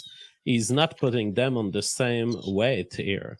The fact is that the bad things also, if for someone who does not exist, cannot be expected, or they are only fictional, and therefore they are not truly bad. They are hypotheses of how things could have done. Once you treat the bad things to the same standard that he treats the good thing, you realize that this disequilibrium that he makes up doesn't exist. Same thing for the good things. He says no one would have been deprived by their absence. But again, by framing it as deprived, he is framing that the positive world of morality, the positive world of feelings, does not matter as much as the negative world of feelings. If he thought that, if you wanted to treat the two senses of the moral axis fairly, he would also point out that for someone not existing, there are a couple of goodness or good feelings, if you will, not created. That being said, I'm just here arguing against this surface argument, but it's not the counsel that I will give to the person who was requesting how do we argue against anti-natalism is never acknowledge the feeling-based morality, whether you want to call it utilitarianism, consequentialism, moral landscape, well-being. You have to start this argument by saying, my friend, I don't know if you're trolling. Because, by the way, I've been reading a lot today on anti-natalism, and I think a lot of them are trolling. By saying rape is okay. Do you have a position on anti-natalism? Being as being raped 100% of the time is cool. Like a radical Buddhism. Radical Buddhism. Yes, it just eliminates karma. I mean, I don't know. Do Buddhists think that it's not worth it to exist? Yeah, I think they don't have children, and they say the existence is only suffering, and you need to get out of the cycle of reincarnation. It's maybe like the same. Maybe it comes from the same root. Yeah. Ben Atam is quoting in his book a Jewish saying that says life. You have no clue what he's going to say. I'm a psychopath, bro. I know what he's going to say.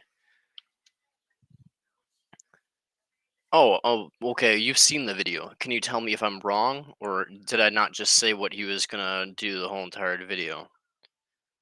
I mean, if I'm wrong, I'm wrong. But if I watch the rest of this video and it's that, I'm not going to take a single comment you ever say seriously again. So.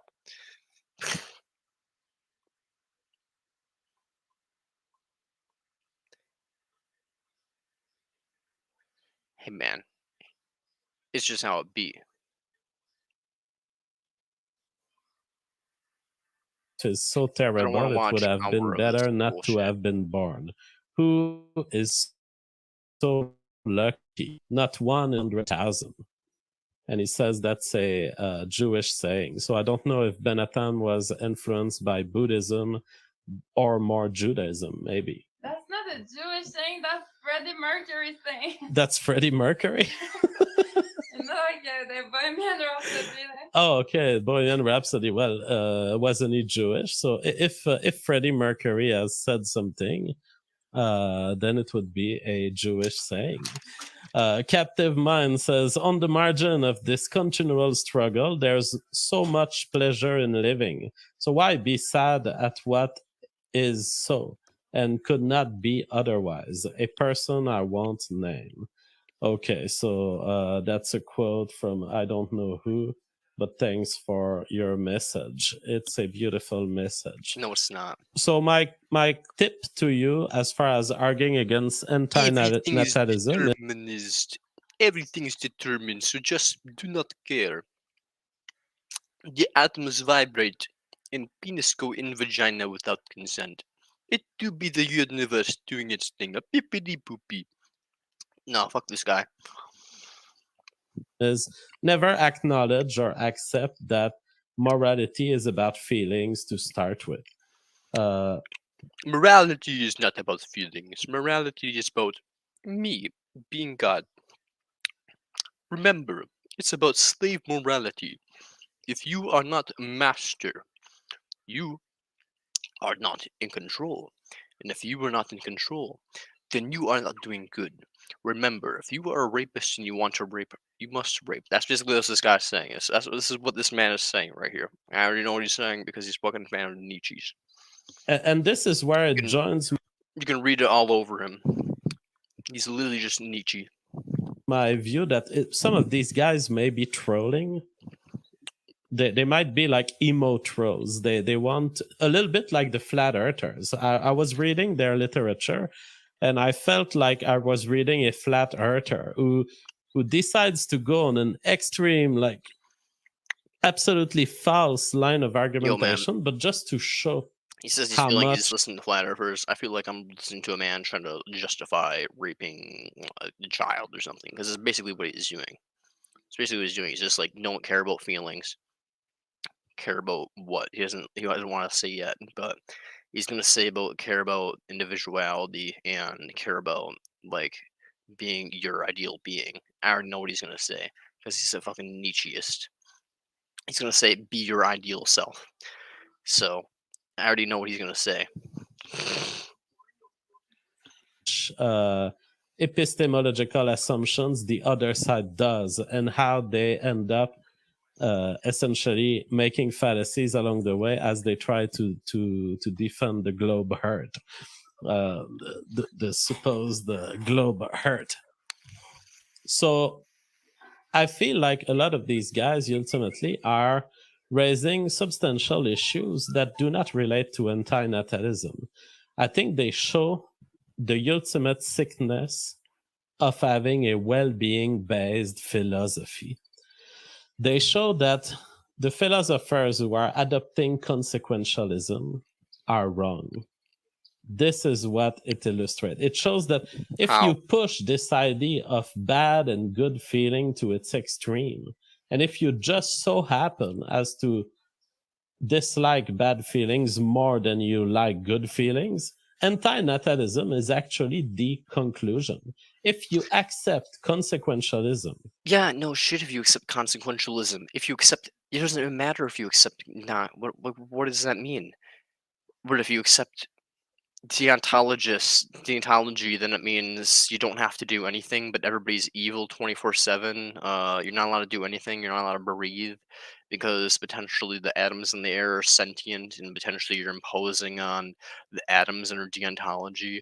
Ooh, you guys are a bunch of loonies in the deontology category. We're just taking things to the logical conclusion. You guys think that it's a fucking imposition to like breathe air and fucking shit. Like you guys are the fucking wacky motherfuckers. You'd be like, no, I don't think it's imposition to breathe air. Air is not sentient. Sentient creatures are like animals. Okay, so to really live, you have to impose on animals. Cool. It just doesn't matter.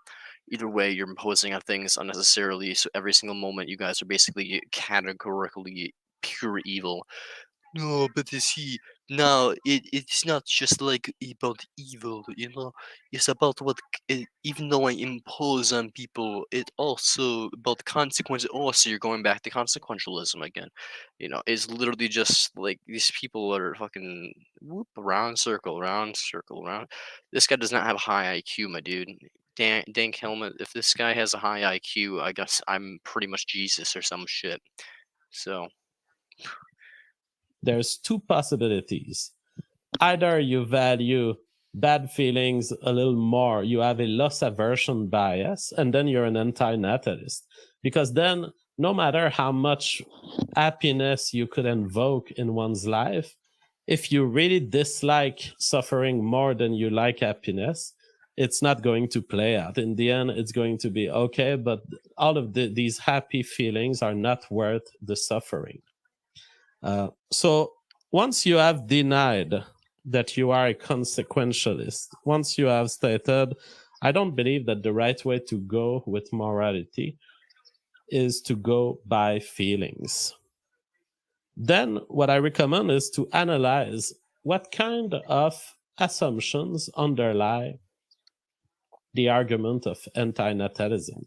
Why is it in the first place that we care about suffering? So we care about suffering feels bad, because suffering has evolved. Suffering has evolved in our brain. We care about suffering. And I will note that suffering,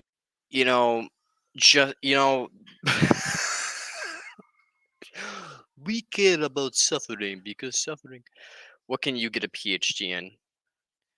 Well, I could get a PhD in wherever I chose to get a PhD in, so long as I don't take Spanish class, apparently. But when it comes down to it, what does it matter if I have a PhD? This doesn't mean you could have a PhD in fucking literally anything. It's just like what is it, like a 6-year degree or some shit? Is it a PhD, an 8-year degree, like postgraduate doctor, whatever? It's literally just like, oh, okay, wow. I got a PhD in liberal arts studies. I got a PhD in biology. Okay, cool. Wow, you understand how cells divide, and now you're justifying cell division intent. This man's so mysticism induced. He's so caught up in this fucking little delusion that he thinks like evolution has a fucking intention behind it. Like evolution's sitting here like, oh yes, evolution wants us to live long, and evolution wants us to reproduce, and evolution is what causes us to care about suffering. Evolution is the god, and it's just like, behold, my children, suffering is bad. No, I don't. Evolution didn't choose anything. It just happened to have things that had aversive responses, and that hadn't allowed them to reproduce long enough. And those reverse responses became stronger and allowed them to reproduce more often because they happened to survive better. And bing, bang, boom, now we have pain. So when it comes down to it, it's not being like, oh, evolution decided. No, it's quite literally as simple as he debated Vosh and did just fine. Well, Vosh is also a punk ass bitch. I don't know who Vosh is, but Vosh, I'm sure, is not an EFIList either. So I'm pretty sure they're all a bunch of woo-wah motherfuckers trying to convince each other of their fellow woo-wah bullshit. So yeah, as far as I'm aware, they can woo-wah each other all day and do just fine woo-wahing each other and be just as fine being like, oh, we're pretty much evenly matched in our bullshit. So yeah.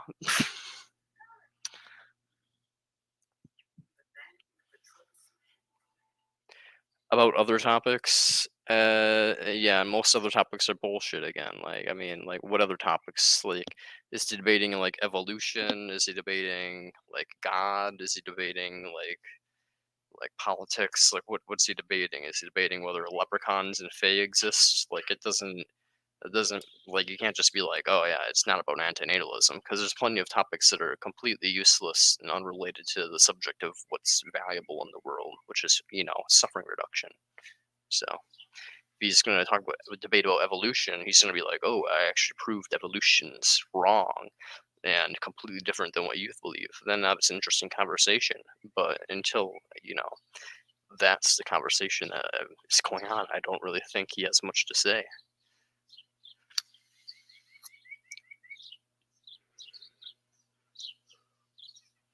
Goku would beat Sonic in a fight.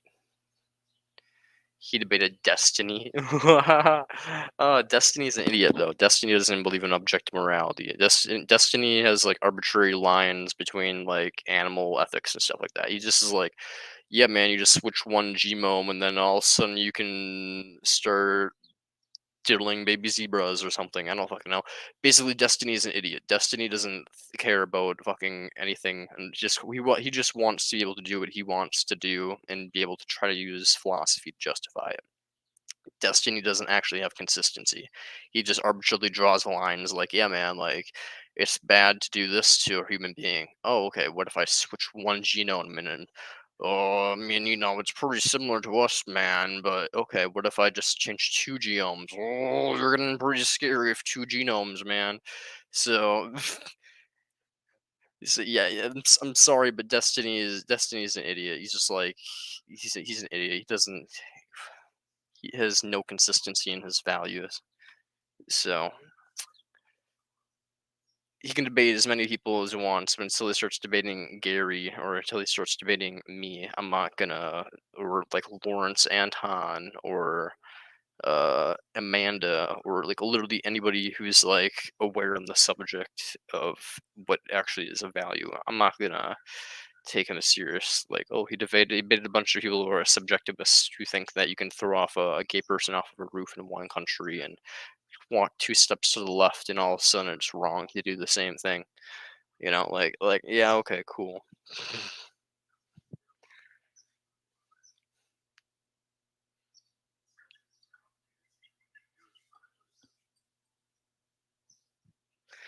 Anyways.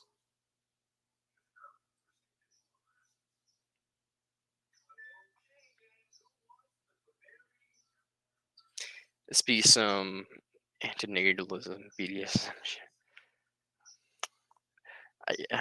Yeah, man, I'm just throwing down right now. Beating people up. The pain train.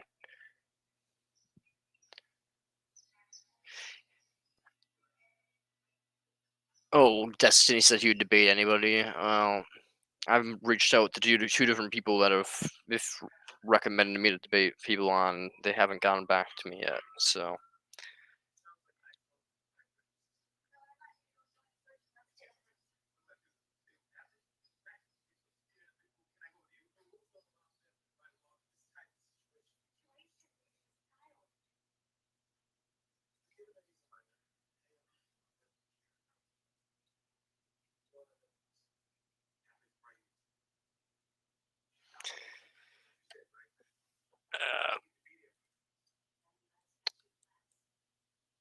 I mean, I guess I can fucking reach out to Destiny. If Destiny wants to debate me, I would love to debate him. But I literally just saw his video with Alex O'Connor, and Alex O'Connor just whooped the floor with him. And I think I could probably stand my own with Alex O'Connor.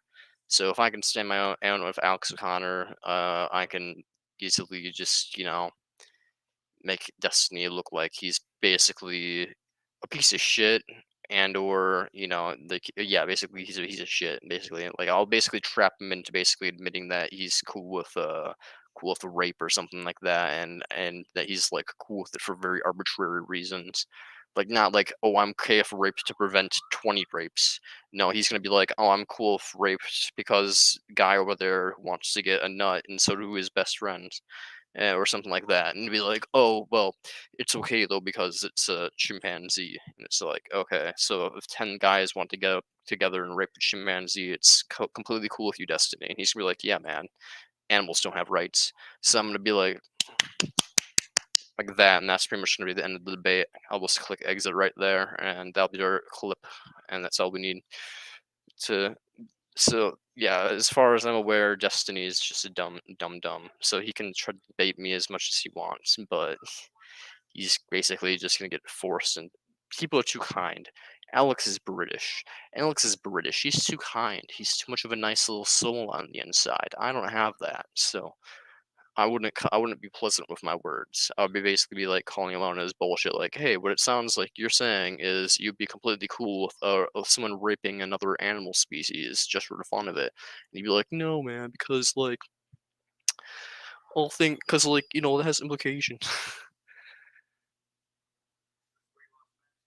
If you did well against Destiny about anything, that would be impressive. It's just like that in French. The French are just a bunch of pedophiles. I'm just kidding. I'm not kidding, by the way. But I am kidding for the record. But, fuck the French. just kidding. I don't have anything against French, but I have things against like the French philosophy, and I have things against the history of France and how they have viewed, the rights of people who are not moral agents. If you catch my drift. So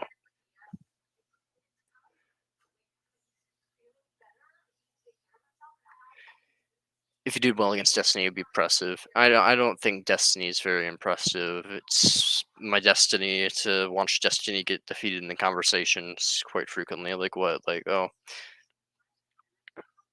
Alex fucking did it, bro. Like, Alex is an emotivist. He really believes that like all we're doing is just like saying like, "Oh, this is what I feel, man." Like when someone's like getting raped in a back alley and another person tries to intervene, he's just like, "Yeah, man, that person's just expressing his emotions to like, because he's really not cash money with rape." He's not being like, "No, he's actually trying to stop a bad event from occurring in the universe." No, it's like a woman expressing her emotions of like not feeling very good, and like another guy expressing his emotions of being like, yeah, I'm horny, and another person in the alley being like, oh my god, I feel uncomfortable watching this. And that's basically what Alex feels like the world is. It's just some silly shit. Like basically nothing matters. It's just people like, expressing things, but those expressions don't matter. There's no value in experience. There's no difference between a rock and me, you know. That's Alex. And even he can defeat Destiny in conversation and make him look like a silly Billy who's inconsistent and draw us arbitrary lines for no reason. So I'm pretty sure, it's not exactly that hard to make Destiny look like a little asshole that he is. So.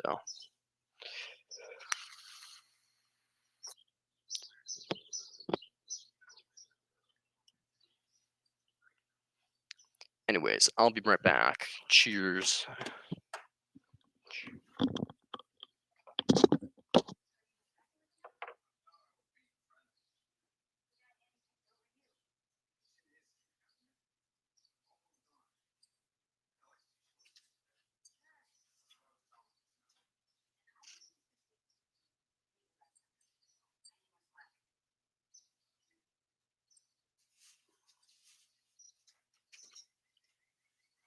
There's a bunch of people asking me to debate people, and I'm like, I know, but you gotta learn not to swear so much when you're doing it. I need to learn not to swear so much. You gotta learn not to swear so much when you're doing it at people and telling them they're fucking stupid and everything. Basically, you gotta use your words more wisely instead of people just trying to get more against you. Yeah, I know. It's not like people watching me. Words of wisdom. If you hear a person that you're talking to and every other word is fuck this, fuck that, and and after a while you're like, this person is stupid, doesn't keep on saying F words, son of a bitch, and whatever, whatever. I mean, I use it when I see like dumb things. I express myself by basically being demeaning. Carpet. Like I will try to go about conversation in a polite way, but when it comes down to it, like there's no reason to be polite when I'm just saying, just I want to try to refrain from the swear words a little bit. It makes you sound more intelligent in the long run. I know it makes me sound intelligent if I don't swear, but it's really difficult not to swear at someone when they're basically advocating for like rape and stuff for no reason. It's just like, yeah, it's like People are just retarded. yeah, I know they are. But it's hard to. It gets to the point though where it's like you can't like even Certain people converse. you can argue all day long for months on end, years on end, and you'll never persuade them because they have their mind made up. Yeah, exactly. That's what I'm saying. And so sometimes it's just resort to anger, Sometimes you're just better off saying, well, I guess you have your beliefs, I have mine, and it's change your mind, or you want to have a different dialect than this talk. You can converse again, but as I of don't right know. now, we're It feels- at a stalemate. It feels disingenuous to leave a conversation at like, well, I think rape's wrong and only justified in a certain stance where you prevent, like, say, 20 rapes. If you rape someone and prevent 20 rapes, okay, cool. But you think that raping someone just so that like two guys can get off justifies it. So because 2 versus 1, Even if it's you rape like one person, it shouldn't be done. Rape should be never done. There's always prostitutes out there that'll do it. I'm saying in like a hypothetical example where it's the only way to prevent it. Like if 20 rapes occur and the only thing you can do is push a button where it's like, well, there's 2 buttons you have to push because it's either if you don't push in 10 seconds, the 20 rapes will occur no matter what. Either you push a button where 1 person will get raped, or you do nothing at all and 20 people get raped. You pretty much have an obligation to be like, I'm sorry, 1 person, but if you're being really obviously logically consistent, you'd realize that you're preventing 19 more rapes than would be occurred by like just you. So it's like it's really sorry for you, and I know, but like when it comes down to it, like it's 19 more than you. So, but like, and it comes to suffering. I don't agree with either one of them. I just have to say, well, I would have to say that we just need to educate these people better. I'm talking about like a hypothetical example. I know you are, but when it comes down to it, it's just to demonstrate that pain has more value than pleasure and stuff like that. Like that's what I'm doing in this example. Like in reality, we should have an education system where rape should never be accepted under any circumstances ever. I'm just saying like a pure hypothetical example where it's like something really horrible would occur. Like basically, this basic trial problem things. Like if you have to like basically cut off a person's arm to save the person from dying or whatever. You're allowed, even if that person's unconscious and can't tell you if they're okay with it, you should cause them some pain or like pain in the future or whatever to like save the life or something. It's basically just saying like you're allowed to cause people pain in order to prevent a greater pain or greater misfortune. Exactly, but you can't do that for pleasure reasons. Like you can't just be like, oh, I'm allowed to cut off your arm because the guy next to me thinks it's really funny or something like that.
If I was to debate destiny, you gotta use big French words. If I was to debate destiny, it would be on the subject of EFILism. And, like the other related topics such as, well, no, actually, it would just be native utilitarianism, I guess. Like, EFILism and negative utilitarianism, and the implications of negative utilitarianism leading into EFILism. Basically, negative utilitarianism is the only thing that I believe matters, but the implications of negative utilitarianism are essentially EFILism and antinatalism. So if I was to want to debate anybody on anything, it would be negative utilitarianism and its implications, which are EFILism. I just use EFILism as the big thing that I want people to change their mind on, because frankly, it seems extraordinarily obvious to me that pain matters more than pleasure. And if people think otherwise, then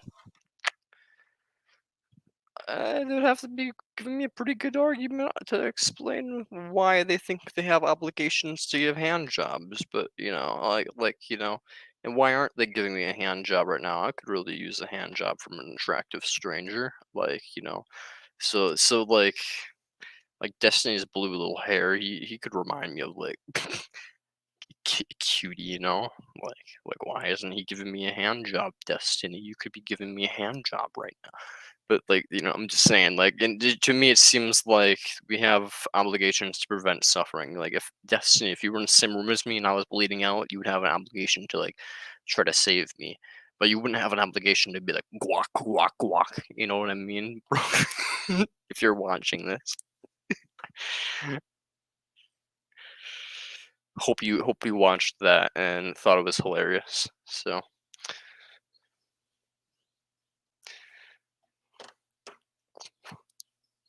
I hope it gets taken out of context so much. Just guac guac guac.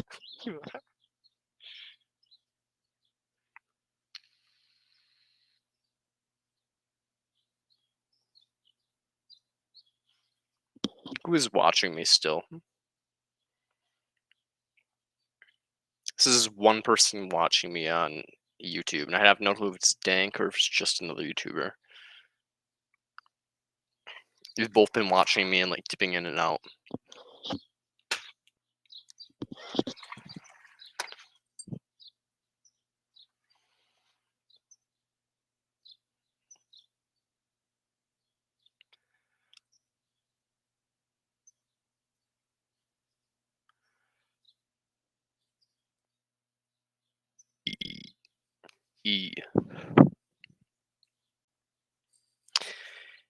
Anyways, let's watch. Let's play.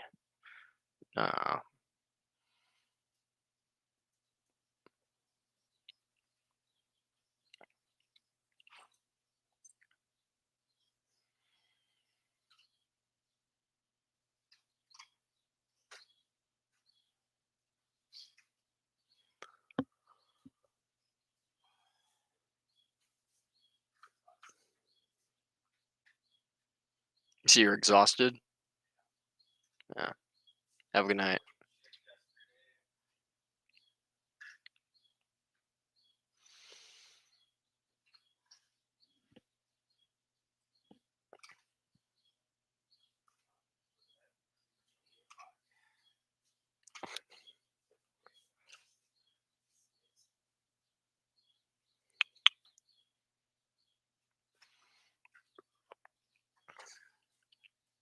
Yeah, straight up though.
Using my red light to cure my seasonal depression. No, I'm kidding.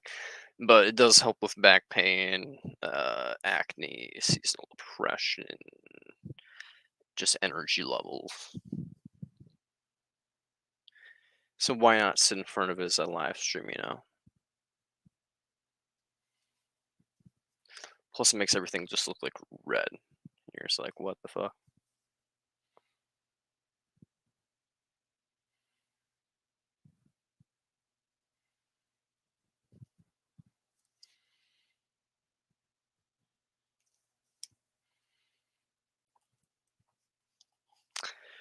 The world is divided between owners and beggars. Stuck in the middle, the poor form the colorless content of history.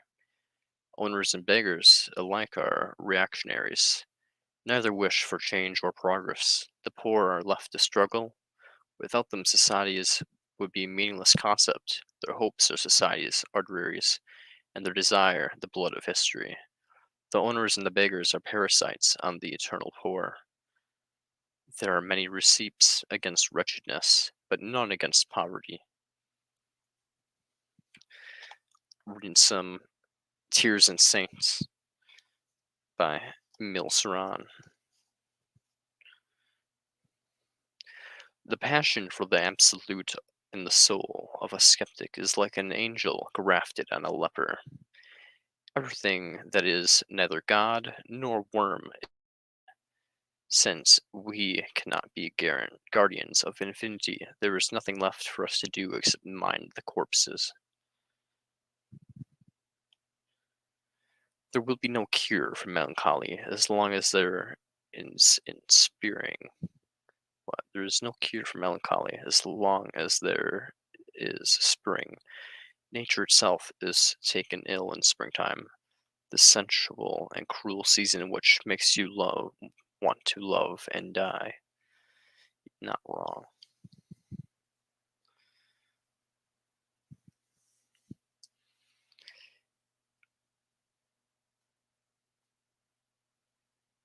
I often think of Hermann.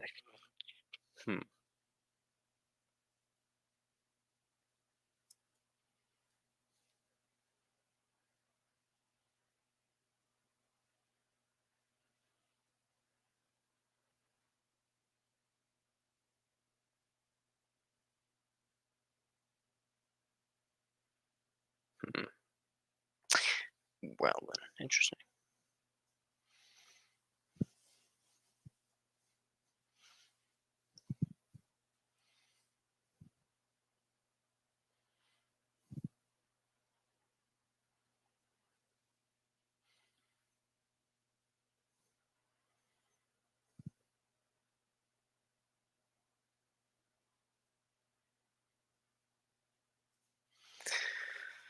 There are times when you want to go on a hunger strike.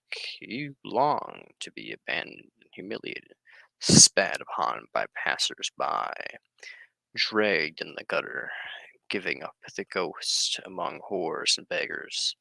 But your fellow creatures are so cruel that they deny you the freedom to die of hunger. Prompted by an indiscreet pity, they moisten your lips just in time to rob you of your liberation. So, society takes everything away from you, but it prevents you from dying. Thus, you begin to fear that you will miss every good opportunity to croak. Thus, begin to fear too deep. Saran, no.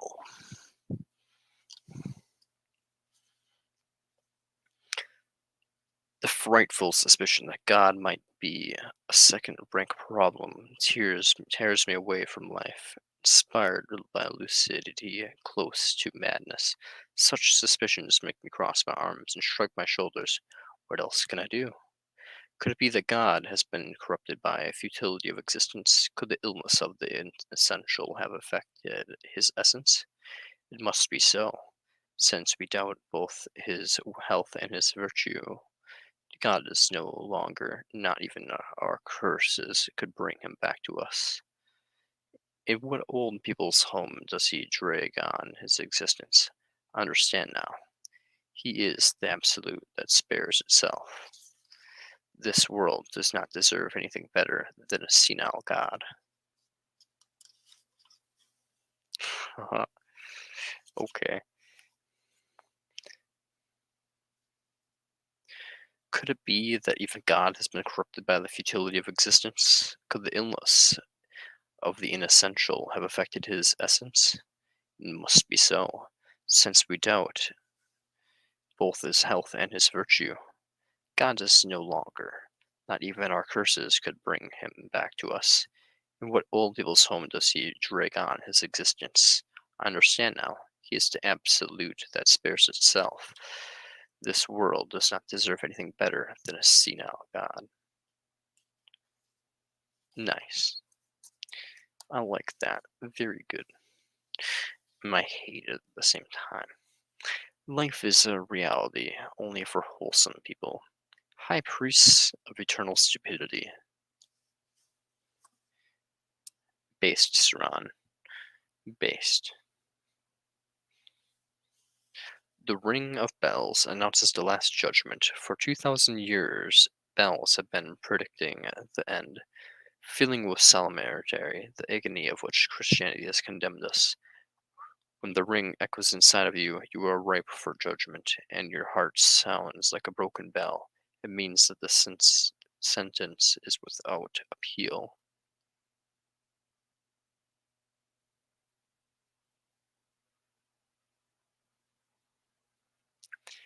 There are moments when even the most humble Christian converses with God on an equal basis. Religion allows our pride these small satisfactions, without which we would die suffocated by too much modesty. Atheism flatters our love of liberty. Addressing God from above rises pride from the status of semi-divinity. He who has never contempted for God is predestined to slavery. We are us only to the extent we humiliate him. Remember, humiliate God, he's a bastard. If God exists, he's a piece of shit. I mean, if I highly doubt a God exists due to Philippe Mainlander's explanation on what a divine being would be forced to commit suicide, and I believe that's true. So, anyways, how's it going on this objective? We just big chilling out here reading Tears and Saints by Emile Saran and sitting in front of the red/infrared light, as one do.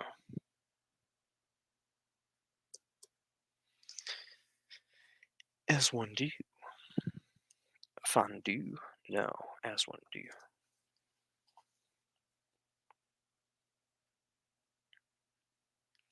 He who is not happy naturally knows only the happiness that follows after moments of despair.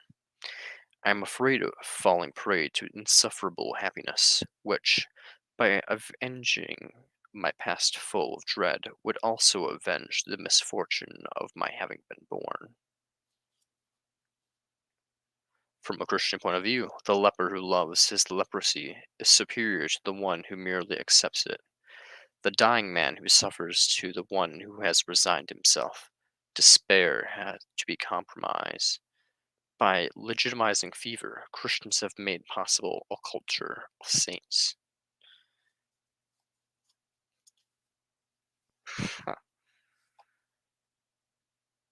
In context to the rest of the book, that one's funny.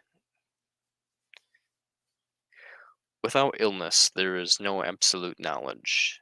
Illness is the primary cause of history, sin only a secondary one. Consciousness is a symptom of estrangement for a life caused by illnesses.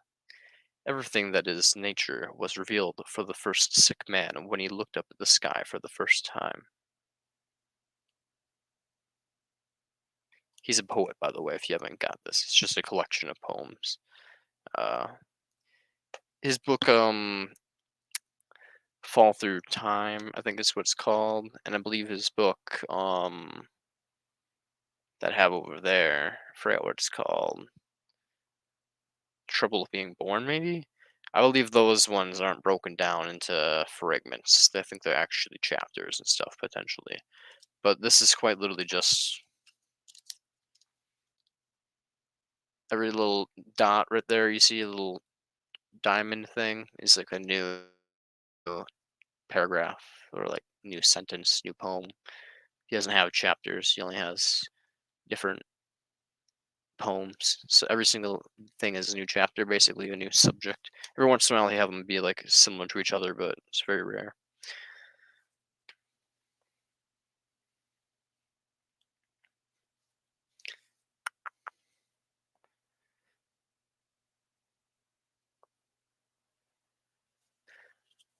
I'm fond of nations of astronomers such as the Judelians, Australians, Egyptians, Pre-Columbians.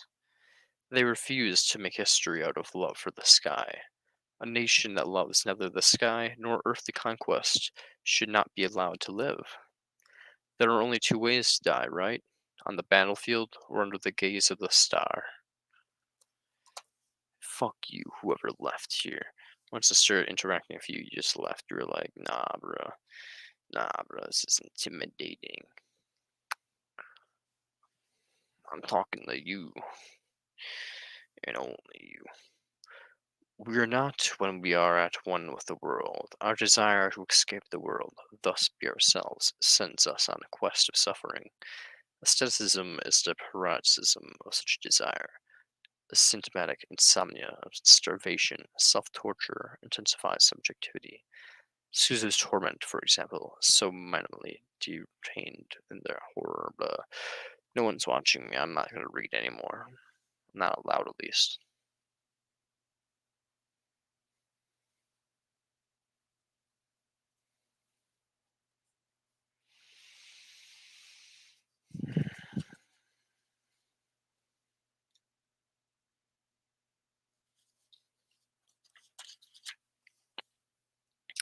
We are not when we are at one with the world. Our desire to escape the world and thus be ourselves sends us on a quest for suffering. Aestheticism for the paroxysm of such desire, a systematic insomnia and starvation. Self-torture intensifies subjectivity. Suzo's torments, for example, so minimally detained in their horror, aimed at constant wakefulness and bloody lucidity, as if the mystic feared that God would desert him during a lull in his agony. Once you have tasted the joys of suffering, you are hooked on them forever. As Margaret Mary Alacoque used to say, life is unbearable without suffering. Through pain, we have hoisted ourselves to God's level. Howdy, welcome to the book club.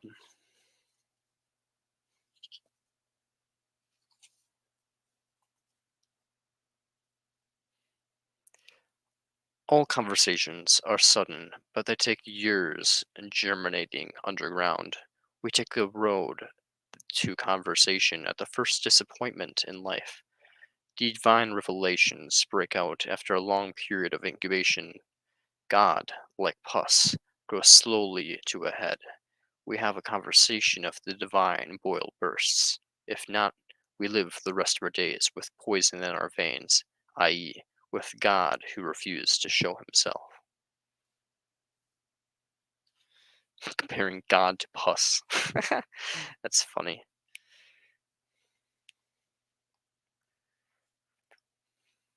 The Age of Innocence. The more one looks at Reynaud's paintings, the more one realizes that our greatest failure is to have ceased to be children. Paradise is a projection in the past of this early stage of our life, our only comfort for having lost our childhood. Look closely at the child's delight, hand held timidly against his breast, as to protect his happiness. Has Reynolds understood all this? He could have those long, shadowy eyes, vague, fear of expression, blah, blah. Basically, he's just saying that, like, this artist dude captured the essence of innocence, and he admires that, but damn, does he have sad boy energy when thinking about that. Okay. I cannot even read the final sentence. It's just too. Or could it be those large shadowy eyes expressed a vague fear of losses to come? Children, like lovers, can foretell the end of happiness. Children, like lovers, can foretell the end of happiness. Oh, okay, I gotcha. Because children's always come to an end in the childhood always comes to an end, and so does love with a lover, basically.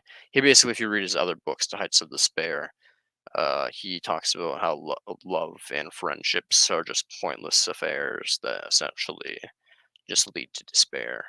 So he's basically saying how Hesperon's paradise is a projection to the past of this early stage in our life, our only comfort for having lost our childhood. Look closely at a child's delicate hand held timidly against his breast as if to protect his happiness. Has Reynolds understood all this? Or could it be those large shadowy eyes express a vague fear of losses to come? Children, like lovers, can foretell the end of happiness. Basically, yeah, I think he's just basically just going on about depression and sad boy stuff there a little bit, and saying that like happiness is only found in your childhood, and that you can look back upon. If you want to feel happy, you can look back upon your childhood and kind of get like a little glimpse of that and feeling of like nostalgia. Uh, Thanks, Saran. Very cool. Now we're all sad and now we're all feeling sad about how our childhoods are so much potentially better than are now. Unless you guys had really horrible childhoods, in which then I'm sorry for that, and Saran's not very based then for you. I'm sorry.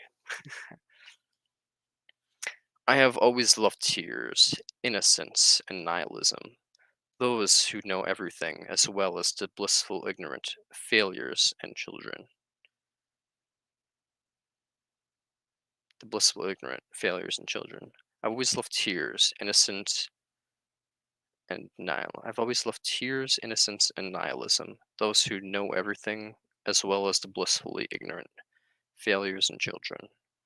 So he only likes, yeah, it makes sense based on his past literature. He always likes people who fail, and the innocent, I guess, as well. Those who don't deserve anything bad or punishment. Not that he really believes in free will, but I think he kind of believes in punishment a little bit, at least on a divine level, divine punishment. I have always loved tears. That's the same thing. Adolescence is an intermediate stage linking the paradise of childhood to the inferior of failure. Adolescence is the intermediate stage linking the paradise of childhood to the inferior of failure. That's so sad.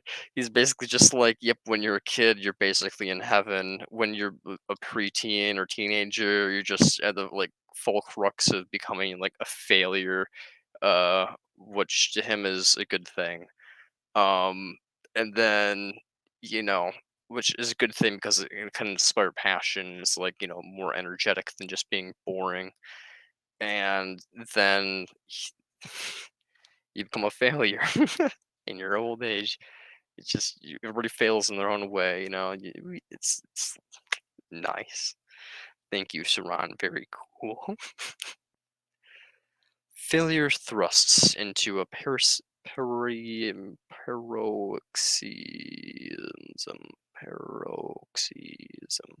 Failure thrusts us into a paroxysm of lucidity. The world becomes transparent, and the impeccable eye of the sterile and clear-sighted man who no longer believes in anything.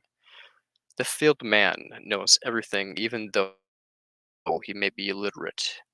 Dismissive of everything, he is a la Rochin Venture without genius.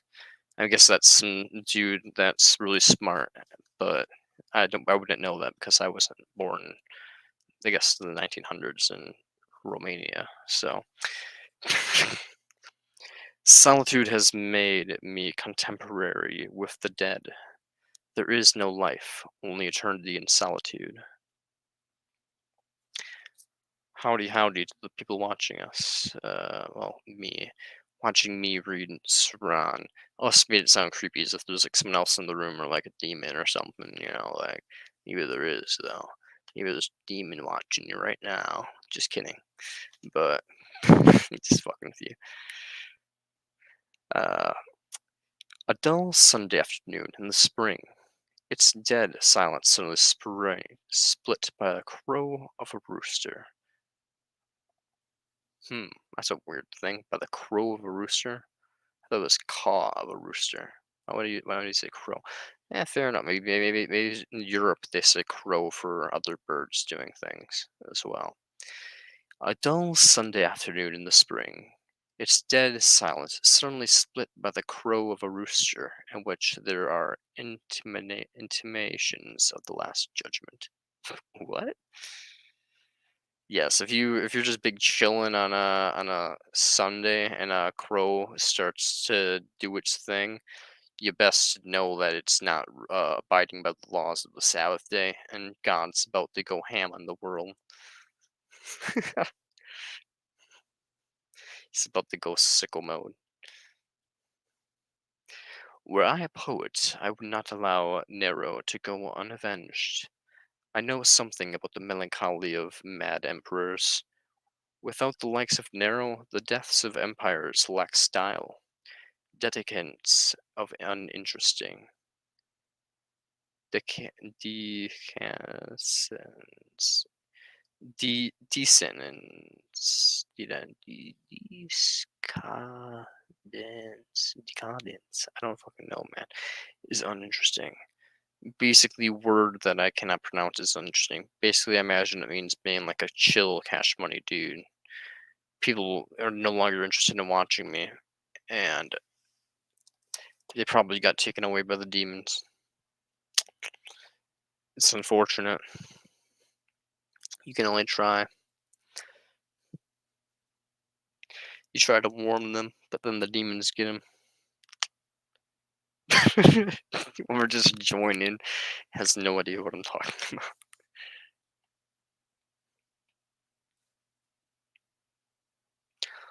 Rolsknoll was unquestionably right. On the one hand, there is a crowd living like automata, according to the laws of nature, and on the other, the elected few to whom it is permitted since they atoned for the shame of life's mediocrity through the tragic intensity of their own lives.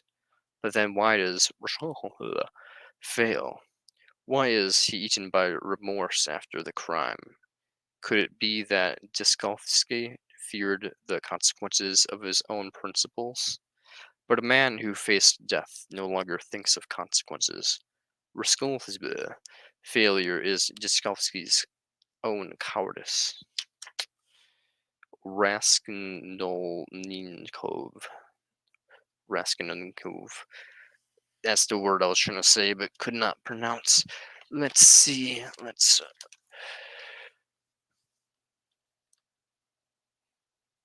go like this.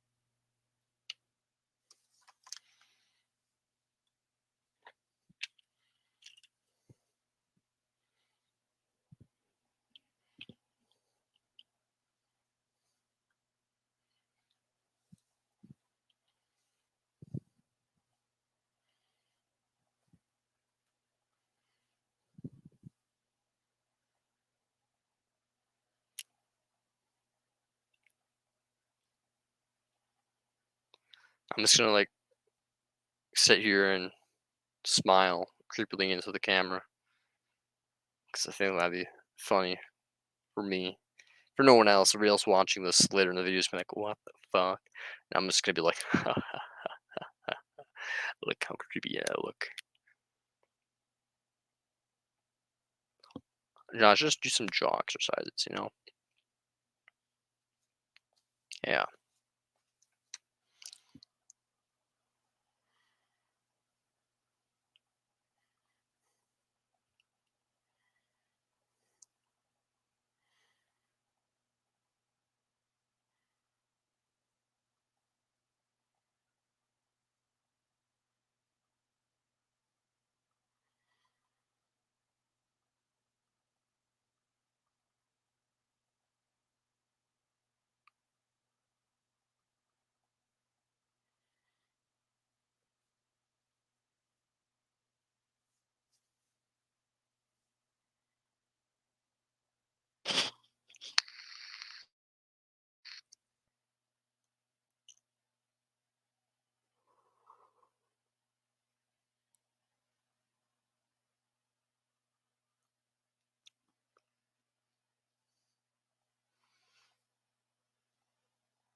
Found it.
Lonely ghosts come crawling.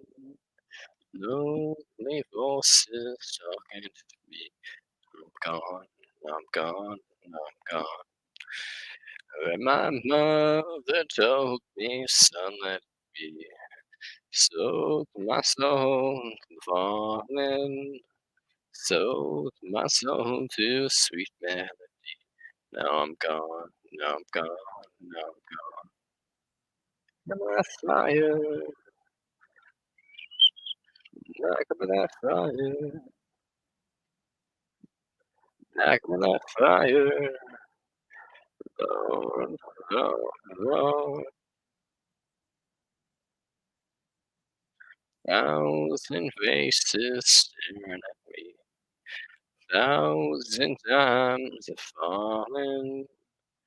Thousand voices at my feet. Now I'm gone, now I'm gone, now I'm gone. And my mother told me, son, let it be. Sold my soul to the fallen. Sold my soul to a sweet melody. Now I'm gone, now I'm gone, now I'm gone. Like a fire, like a fire. Ooh, ooh, ooh, ooh, like a fire.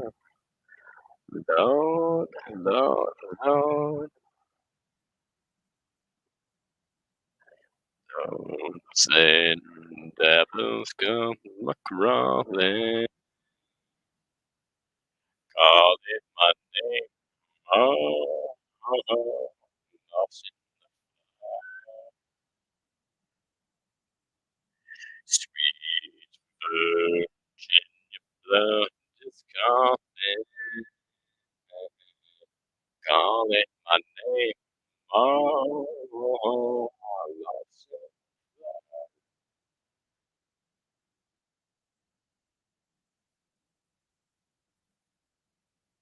Like a fire, like a fire, like a fire. No, no, no.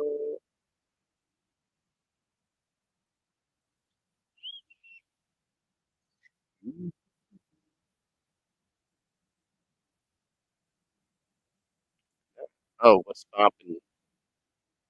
No, no, no. Listen to some music as I do my red light therapy session.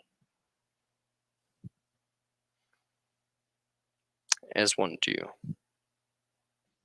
Flashing, I am gold, rise up, tang tang, like a I got fire. We're not listening to Barnes recording though.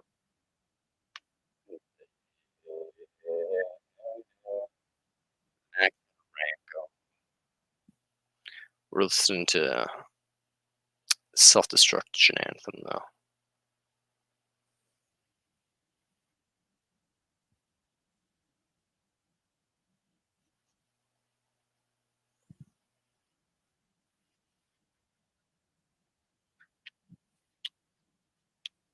Two, 1, 2, 3, 4.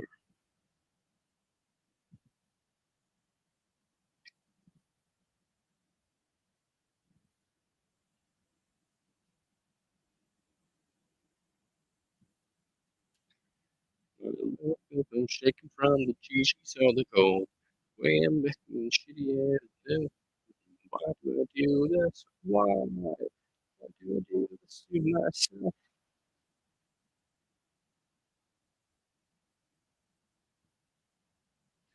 But too many hours back at the bar. Why would I do this? Why do I do this to myself? Midnight, years ago. Why do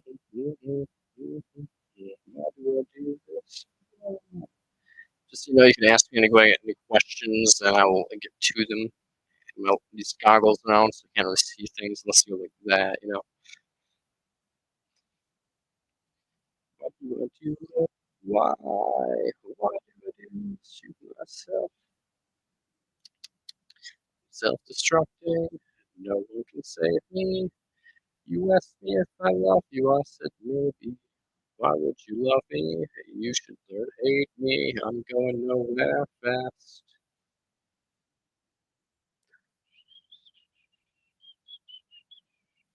Do do do do do do do do do do do do do do do do do. With no names and enthusiasm, never seem to call. There's no way of your way. You seem so small. Why? Why do I do this to myself?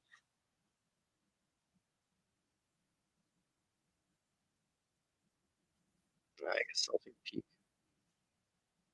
Nah, I know what's come to do. Why? Why do I do this to myself? All we need. Ah, wrong person. Why do the song is called the Self-Destruct Anthem, and I'm kind of slightly muttering to myself. Interstate going with you and fast. Later on, the left. Why do I do this? Why? So, all we had in days on that are liquor, beer, and speed. Don't know what we'll do when I think we need to eat. Why do we do this? Why? Why do we do this? So,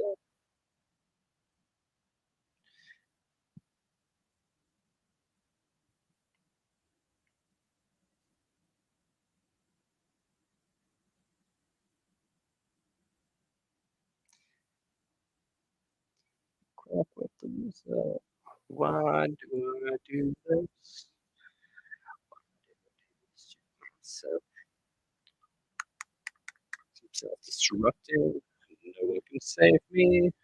You asked me if I love you. I said maybe. Why would you love me? You should learn to hate me. I'm going nowhere fast.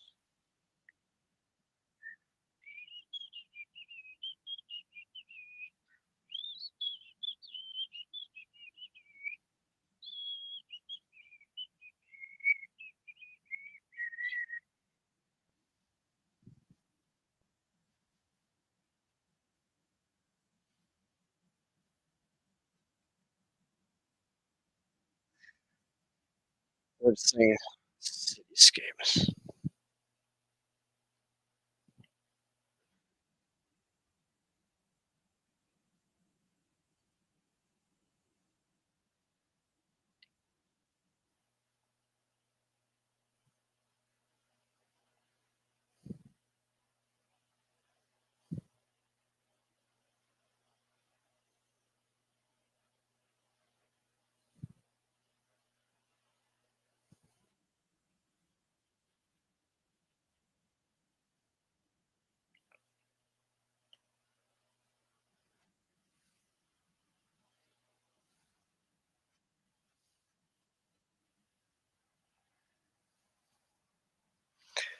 Oh my Lord, it's just bring my devil just behind the door.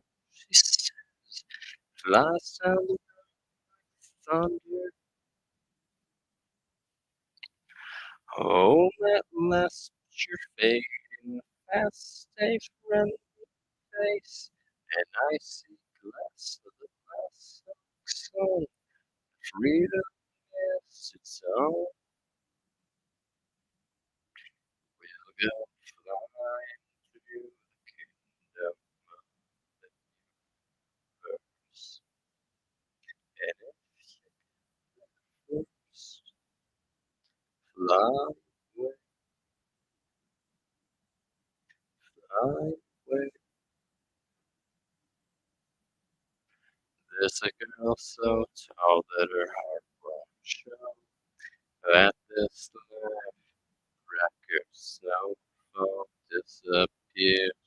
She never come back.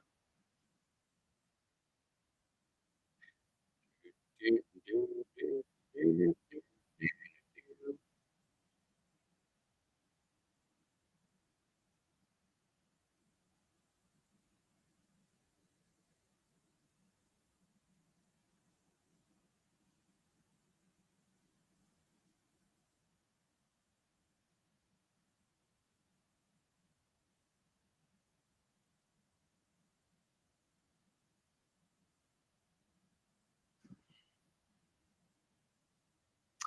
fly,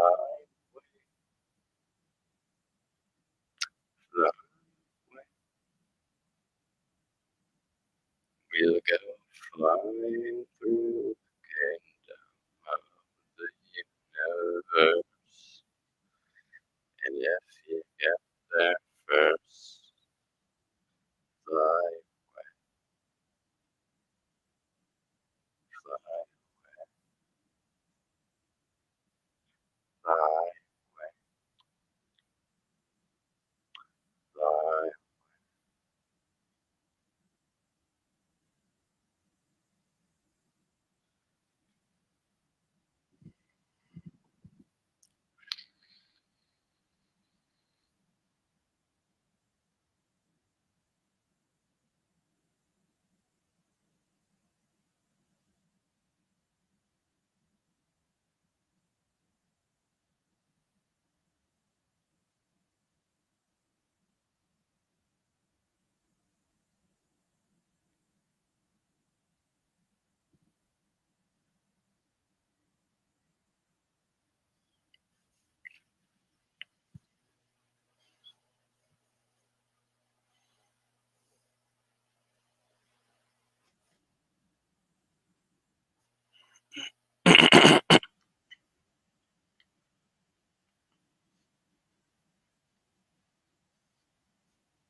I can't stop this feeling inside of me. Girl, you just don't realize what you do to me when you hold me in your arms so tight. You let me know everything's alright. Wow, I'm feeling I'm high, I'm believing that you're with me. Oh, oh, it's as sweet as can be. I'm in pain, y'all. My goose is on my mind. Where's everybody? Oh, you get me thirsty for another. Got the Wi-Fi, not apart from you, girl. I don't need no cue. I'll just get it done if I can't be sure. Oh, good when you always know. Keep it up, girl. Yeah, you tell me. Oh, bye. Hook down the feeling. I'm believing that you're in love with me. Lips as sweet as candy. Taste is all in my mind. Oh, oh, oh. All the good love when you always know. Keep it up, girl. Yeah, you turn me on. Wow. Oh, kind of feeling. And I'm believing that you're in love with me. I feel I am believing that you're in love with me.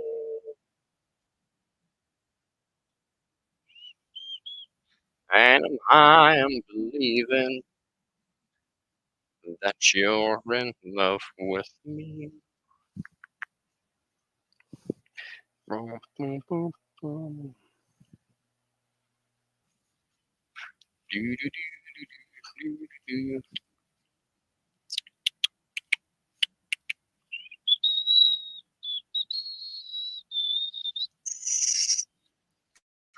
Bum, bum, where it begins? I can't begin to know, but I know it's going strong.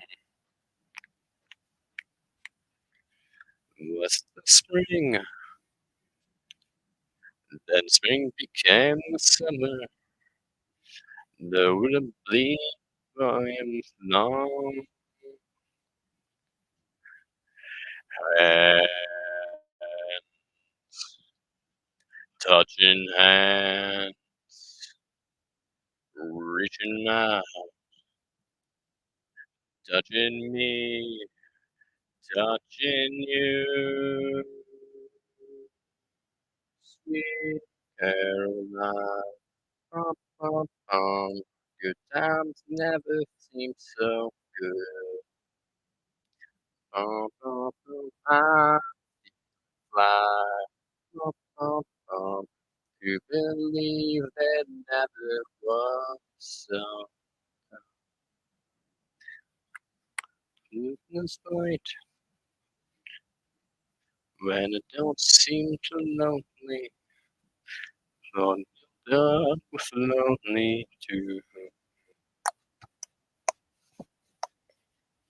What I heard, spurred into my shoulder. Totally hurt when I'm with you. Warm, touching warm, reaching out, touching me, touching you. Sweet Caroline, bum, bum, bum. Two things never seem so good. Bum, bum, bum, I feel it fly. Bum, bum, bum. To believe there never was so.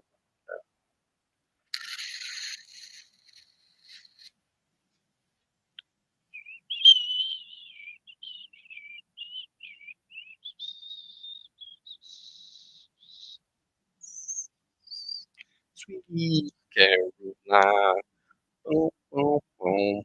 Two beams never seems. How's it going? Boom, boom, boom. Sweet Caroline, boom, boom, boom. Two beams that never was. Boom, boom, boom. Sweet Caroline. We're just street vibing here in front of the red therapy lamp. As you can see, it's right in front of me.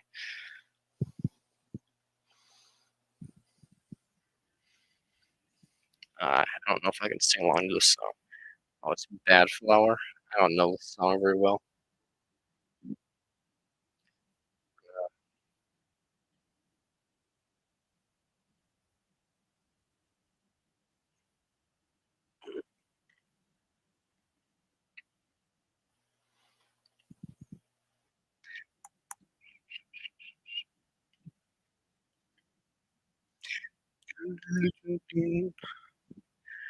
I can't remember when we walked together, sharing a love I thought would last forever. Moonlight to show the way so we can follow. I can't sing, by the way, I just like to do it. Waiting inside my eyes was my tomorrow. Then someone changed her mind. Her kisses told me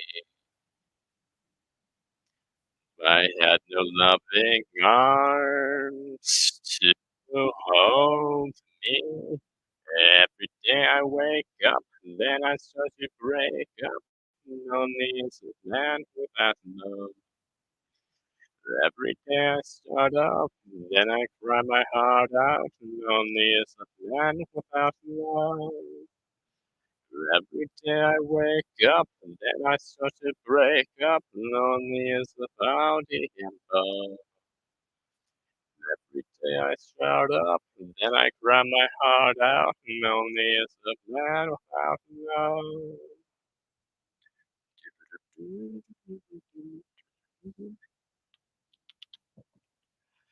I cannot face this world that's falling down on me. So if you save me, girl, please send her home to me. Tell her about my heart that's slowly dying. Say I can stop myself from crying. Every day I wake up and then I start to break up. Lonely is the man without love. Every day I start up, then I cry my heart out. Lonely is the man without love. Every day I wake up, and then I start to break up. Lonely is the man of you. Every day I start up, and then I cry my heart out. Lonely is the man without love. Every day I wake up, and then I start to break down. Then I ask away. Every day I start up, and then I cry my heart out. And lonely is the man without love. You watch me. You just looking here. I don't see no comments. You can click the link if you want to join, by the way. I mean, if you want to just listen to me sing, I'm cool with that too. I mean, big chill as so long as you want. I have no problems.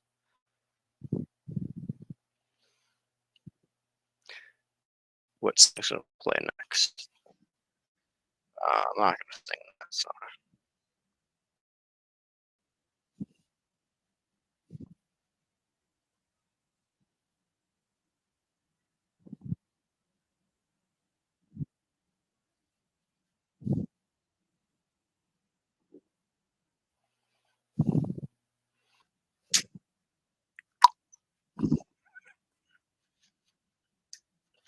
Boom, boom, boom, boom.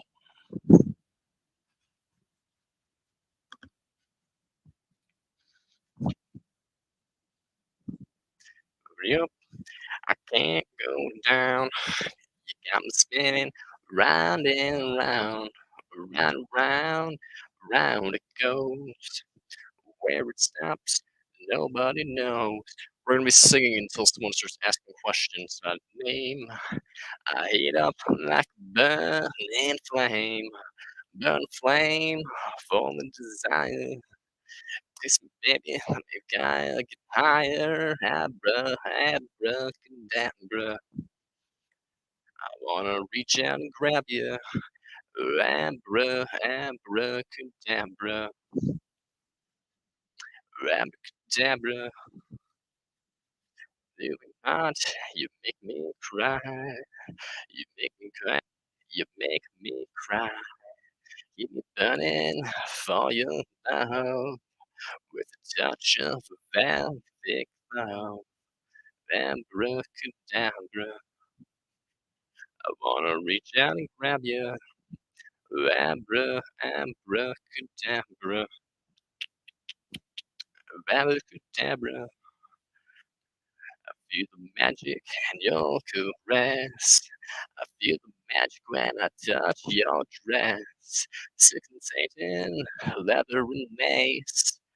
Black panties with an angel's face. See the magic in your eyes. I see the magic in your sighs. Nothing I'm gonna get away. I hear those words that I like to say. Abracadabra. I wanna reach out and grab you. Abracadabra. I'll definitely play Death on his selfish decisions to appropriate. Fuck yeah. This man gets it. Time of you call my name. I heat up like burning flame. Burning flame. Full of desire. I get higher. Yeah, Destiny's kind of a piece of shit, man. Like fucking man. He's very speciesist for no reason. It's just Cosmic Skeptic highlighted in this latest video. So I could debate him on negative utilitarianism and EFILism all day, I'm sure, and come up with some shit to make him basically admit he's a shitty hypocrite. Just draws so he can give me lines so he can feel good about himself.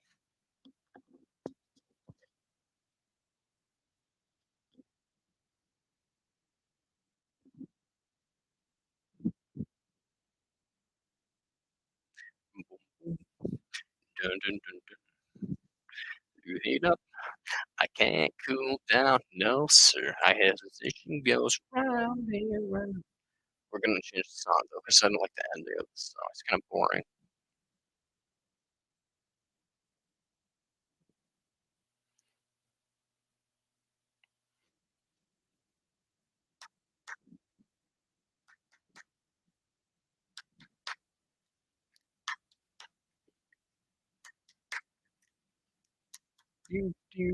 Maybe this isn't appropriate to play if the whole refrain. I don't give a shit. Just kidding. Fucking love this song.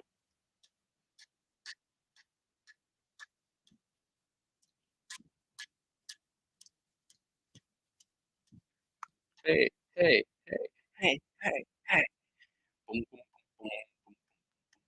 boom, boom, boom, boom, boom,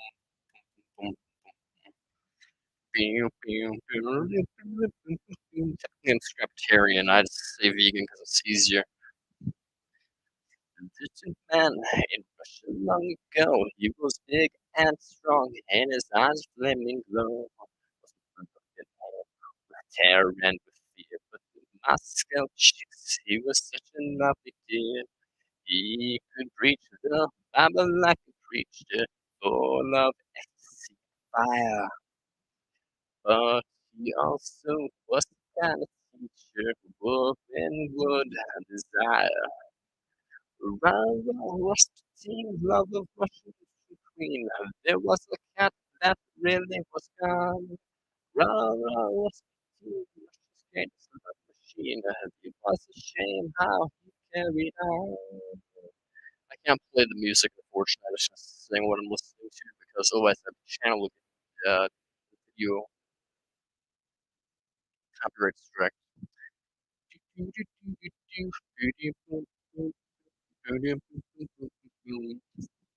Russian land never mind the car, but the cars are dense. He does on the die. The Russian fate, he was a man to please, but the big's great when he had the skill to squeeze. Well, the queen's the boss's out. I cannot sing the song, it's too spastic and slow. I love it nonetheless. Viva, viva, viva, son. Rasputin,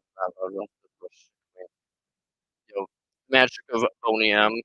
That song really is magic. It's just has such an interesting flow to it. I cannot sing along with it. But what I can sing to is Kung Fu Fighting. Yes. Anybody watching me have questions on philosophy, just drop them in the chat or click that link and join.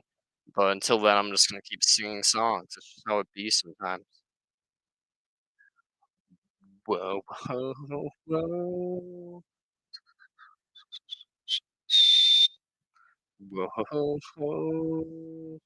Do-do-do-do-do-do-do-do-do. Everybody was kung fu fighting. Their fists were fast as lightning. In fact, it was a little bit frightening. Fought with expert timing. Oh, have you ever had sex with a black person? No, I have not. I've only had sex with a Honduran girl. I've only had sex once. She was a little bit older than me by a couple months, but Chicani's art never knew their part. There's me, but it was kung fu fighting.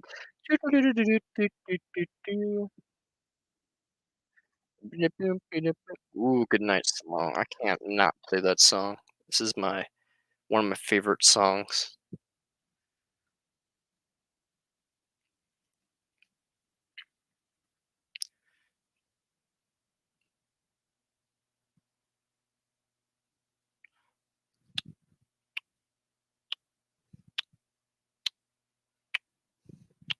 We met as soulmates on Paris Island.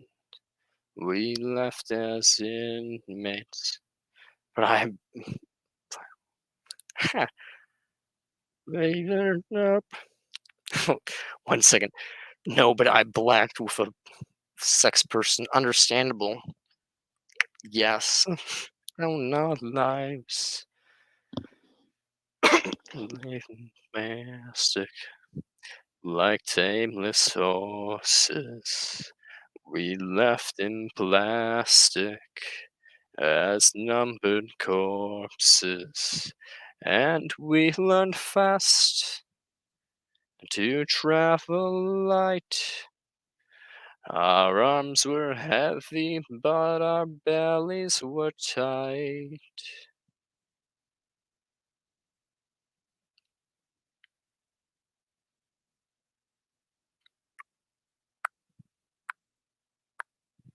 We had no home front. We had no soft soap. They sent us playboys. They gave us Bob Hope. We dug in deep and shot on sight and prayed to Jesus Christ with all of our might. There were no cameras to shoot the landscape. We passed the hash pipe and played our door tapes, and it was dark, so dark at night, and we held on to each other like brother to brother. We promised our mothers we'd write, and we would all go down together. Yes, we'd all go down together. Yes, we would all go down together. Wisconsin, have been there, had to go to Chicago to get laid. Oh, that's fair. Yeah, I guess if you're Milwaukee, maybe. Barley, remember Baker. They left their childhood on every acre. And who was wrong?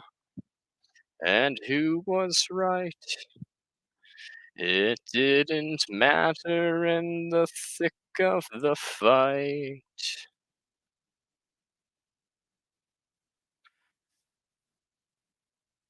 Scam calling whilst being jailed.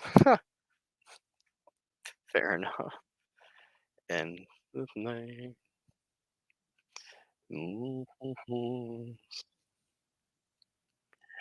They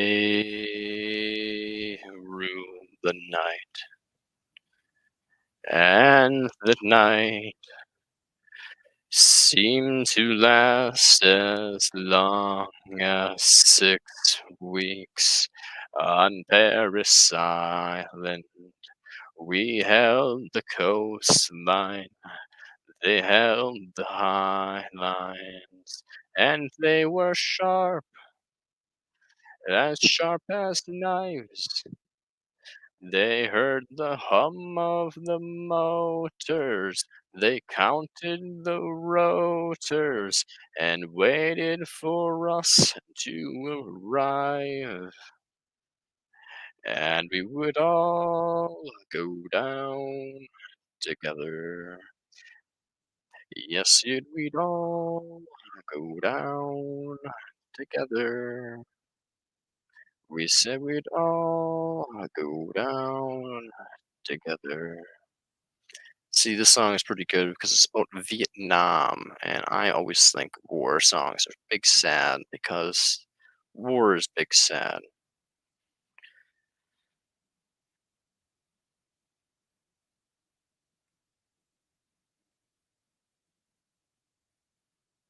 If you're going talking about Chicago, you're probably thinking of Michigan, potentially. I think isn't Chicago in Michigan? I don't know. I'm really bad at navigating.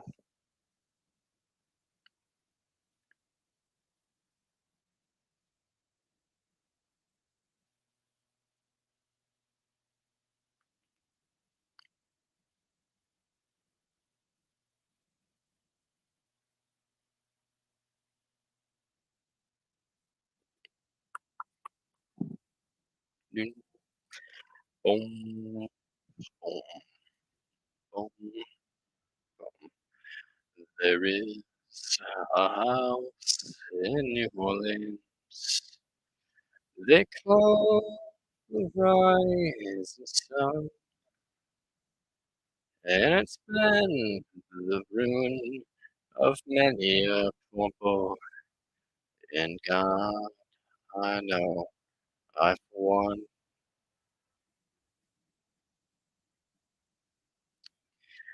doom, doom, doom. Mama was a tailor. She sewed my new blue jeans. You know what? I'm done singing. I'm done singing. We're watching some videos. Singing's fun a little bit, but it gets kinda boring after a little bit. You know what I mean, guys? Plus, who wants to hear a mediocre as fuck person sing? Let's watch some videos and or game. Whoever's watching, you gotta be the dictator of what I do here in this very moment. This is all up to you. Don't pull you get to play God with my life like a puppeteer like I am a puppet on a string. Do I game on here and play when the seagulls cry? Or do I watch some YouTube and like some EFIList content on YouTube? I mean, either way, I'll talk about EFILism, but one is direct EFIList content, the other one's like gaming, and on occasion I talk about EFILism. But you get to watch an interesting game and I narrate it.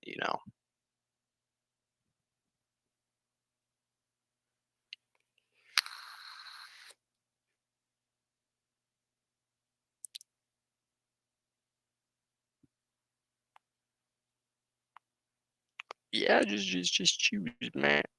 Just kidding. Game or YouTube.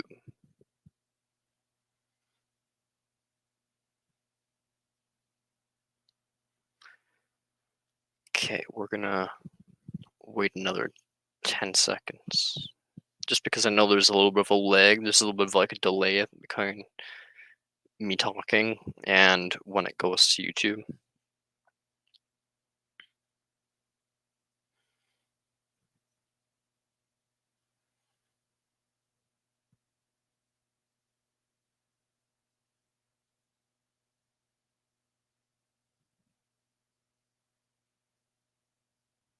Nope, no one's responding. So we're gonna go and we're gonna play a YouTube video because I don't really feel like reading at this time and I'm all tired.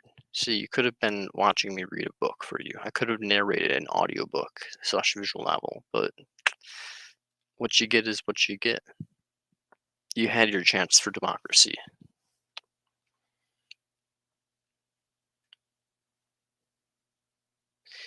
You had your chance for democracy.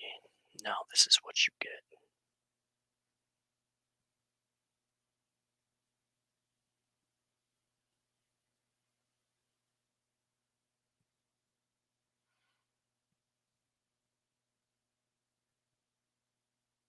Can personality traits be changed? From the early days of personality theory, researchers have wondered if personality can be changed and if it should be changed. Personality traits are relatively stable throughout the lifespan, but that doesn't mean they cannot be altered. One study in 2021 tested a non clinical intervention for personality modification. It was essentially a phone application that delivered micro interventions. Many participants in the study wanted to decrease neuroticism and increase conscientiousness. Some wanted more or less openness to experience extroversion or agreeableness.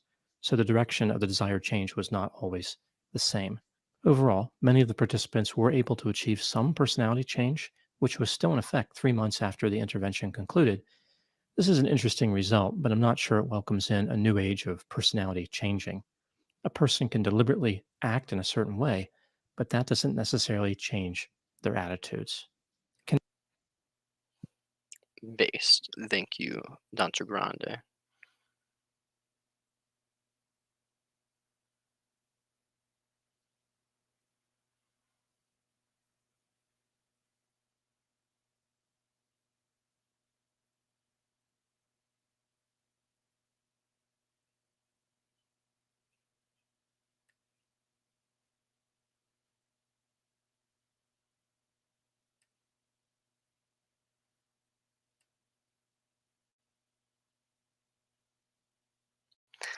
Let's feel good about ourselves for a little moment, you know, a little break of mental sad boy energy.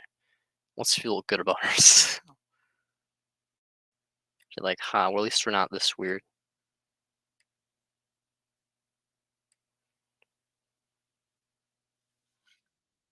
Can you share with us one strange or unique fact about you? No. It's not even funny. One strange or unique fact about me is I hate when my face is wet. I hate it. There's like nothing worse for me. It makes me super uncomfortable. So when I was about 10 years old, I was riding a go-kart and I had my head back and a twig broke off and got bent through my nasal passage and it was stuck there for about 3 days. And one day I sneezed really hard and a little bit of it came out and I pulled and then I saw a little 3-inch little sapling twig. It was nuts. Still have the twig. I've never taken a nap in my entire life. Never. Not once. I have a very strange passion for snakes. I love reptiles. Reptiles are like my everyday life. They are my go-to, my like healthy coping mechanism if I'm feeling down, stressed, or unhappy. I take herpetology at my high school, High Tech High Chula Vista, and it's my most favorite class in the world. And most people see snakes as like, oh my god, evil serpents are from hell, they're poisonous, don't touch them. But in reality, they're just really chill animals who are really beautiful. Shoe shopping, and then one shoe would never fit, and then, you know, realize that one leg is longer, one foot is longer. Love some boring ass strange facts. Fair enough, though.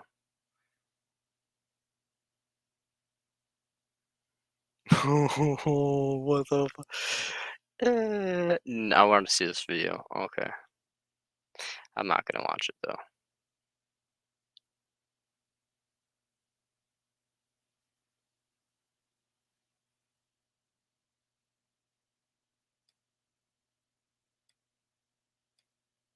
Okay, so I went to this religious school from the time I was 4 years old until I graduated high school. And it was extremely controlling. And like all of the things that I loved to do were against the rules. Like we weren't allowed to dance, and like there was no like physical touch between any of the children. And like music was one of my deep loves, and rock music was completely against the rules. And if they caught you like dancing or playing rock music, then you could suffer punishments. Like you could be expelled or suspended. So for most of my youth life, I felt extremely judged every day. I feel judged a lot as an older person. For one, there's the assumption that I don't know anything about technology. When I went into the library to look for a book, the fellow said, are you on the computer? And I've been on the computer since 1992. Like sometimes they talk to you really simply and loudly, like you can't hear, you can't understand. And then you go out and people smile at you, you know, in a certain way. Oh, look at that old lady. And the kids don't see people with gray hair anymore, so they stare at you. You know, there's a lot of judgments that you have to be careful of. Like that, that's a big reason for senior isolation. Oh, I just don't want to have another conversation where who I am inside and what I look like outside is a big difference, you know? So it was this time where like people started going through puberty and stuff. And me and my friends decided to go to the public swimming pool. And like everyone started getting changed and stuff. And there were like guys that were looking from afar, and me and my girlfriends, we were like getting changed. And I like started to see that I wasn't like the thinnest girl. And so I was like feeling a bit fat. And then the other girls, they were like, yeah, we should go and talk to the guys and stuff. And I felt like really insecure because I didn't feel like comfortable in my body. And the guys were like staring at me and like felt like really bad because they were like the beautiful girls and I felt like fat in between them. So yeah. Being an interracial couple, we get judged a lot in being in public.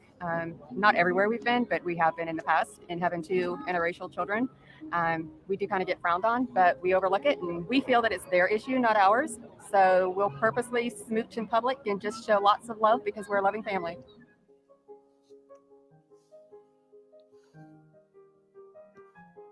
So I've been working in tech for almost 6 years, and some of my earlier stops, there's like this pressure to drink, and because of my faith, I don't. And I felt like if I said no or didn't appear in bars and stuff, I was being super judged.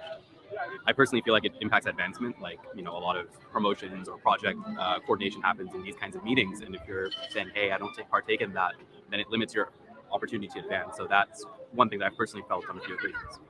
It was 6th grade. I was wearing like, I think it was like a bright like yellow nail polish, and then this girl was like, oh, I think that color doesn't go with your skin. And I was like, oh, what do you mean? She's like, oh, like you're too dark for that skin color. And I don't know, it just made me feel really bad. It was one of the first times where like someone made a comment like that, like about my skin color. I was like, what do you mean? Like anyone can wear this color, you know? Like I feel like maybe it's those same kind of people who feel like, oh, that doesn't go with your skin color. Then it's like when they grow up, like they kind of portray that in magazines or the media. It makes you realize that people are kind of racist sometimes without them even knowing. I got a new pair. I was in probably 5th grade, and I got a new pair of boots, and I was really excited about them. And I went to school, and these girls said that they're really ugly, and they made me look really bad. And when I went home, and I started crying because I felt really self-conscious and like judged because of who I am, and I was trying to like express who I am with my clothes or something, and I felt really judged. My mom talked to me about it and just said, be yourself and show who you really are, even if you get judged for it or people are mean to you.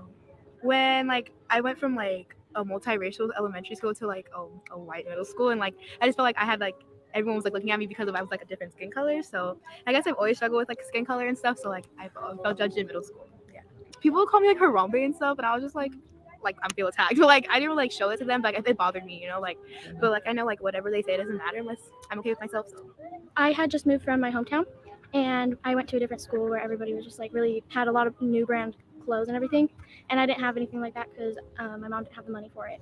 So since I didn't have any of that stuff, I felt less of a person, and like I should have that stuff, and I just felt everybody was attacking me because of it. Probably when I opened up to my friends, I was a raging alcoholic because I'm only 21. Felt like everyone judged me. When I shared my position on same-sex marriage. So what happened exactly? I was living that lifestyle, and for quite a few years, and I found my way back to God. And I said, I just be honest with you and let you know I'm not going to be voting that way.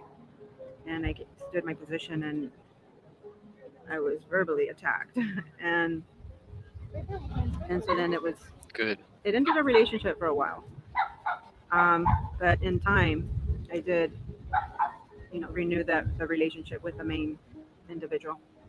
I think I would feel the most judged, or I've felt the most judged on the internet or social media, or something where you're posting yourself or your thoughts or your pictures of your own face, and you're putting it out there for people to judge it, like or dislike.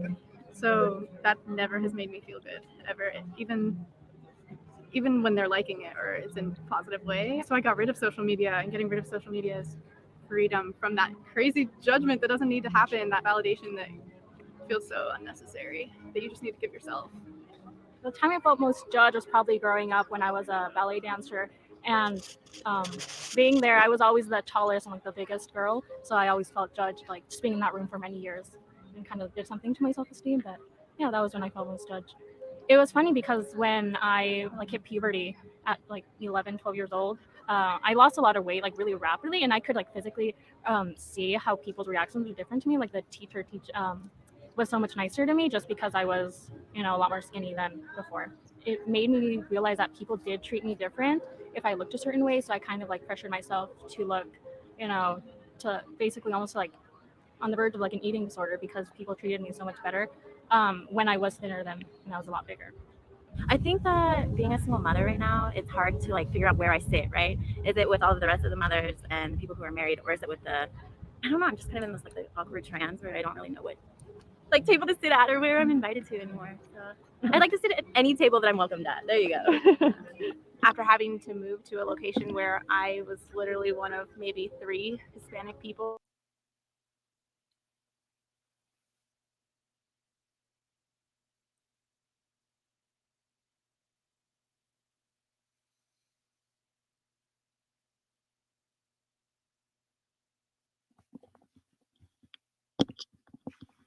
Well, you joined exactly as I was about to go on a smoke break, but howdy, howdy. I'm willing to stick around for a little bit longer before I go on break if you're willing to ask me a question or something. Yeah, if you're willing to interact with me in some way, then I'm willing to stick around for a little bit. Otherwise, I'm gonna skedaddle and come back in like 5 minutes.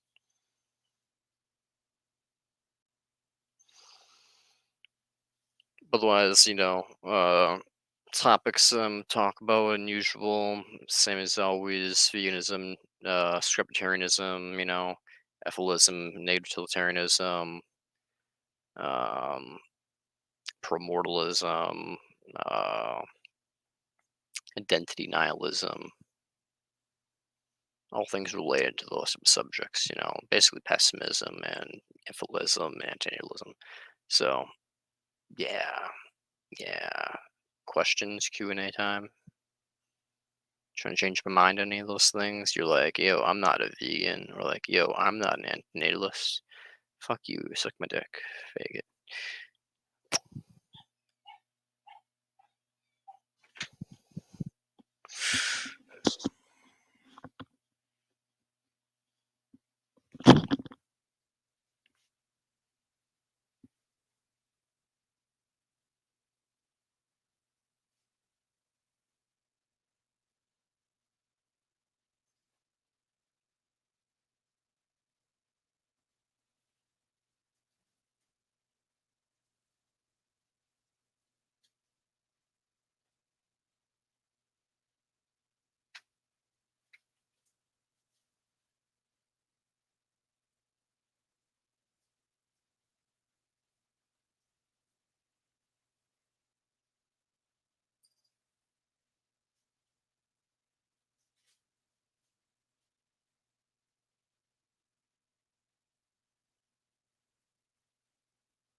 is here, but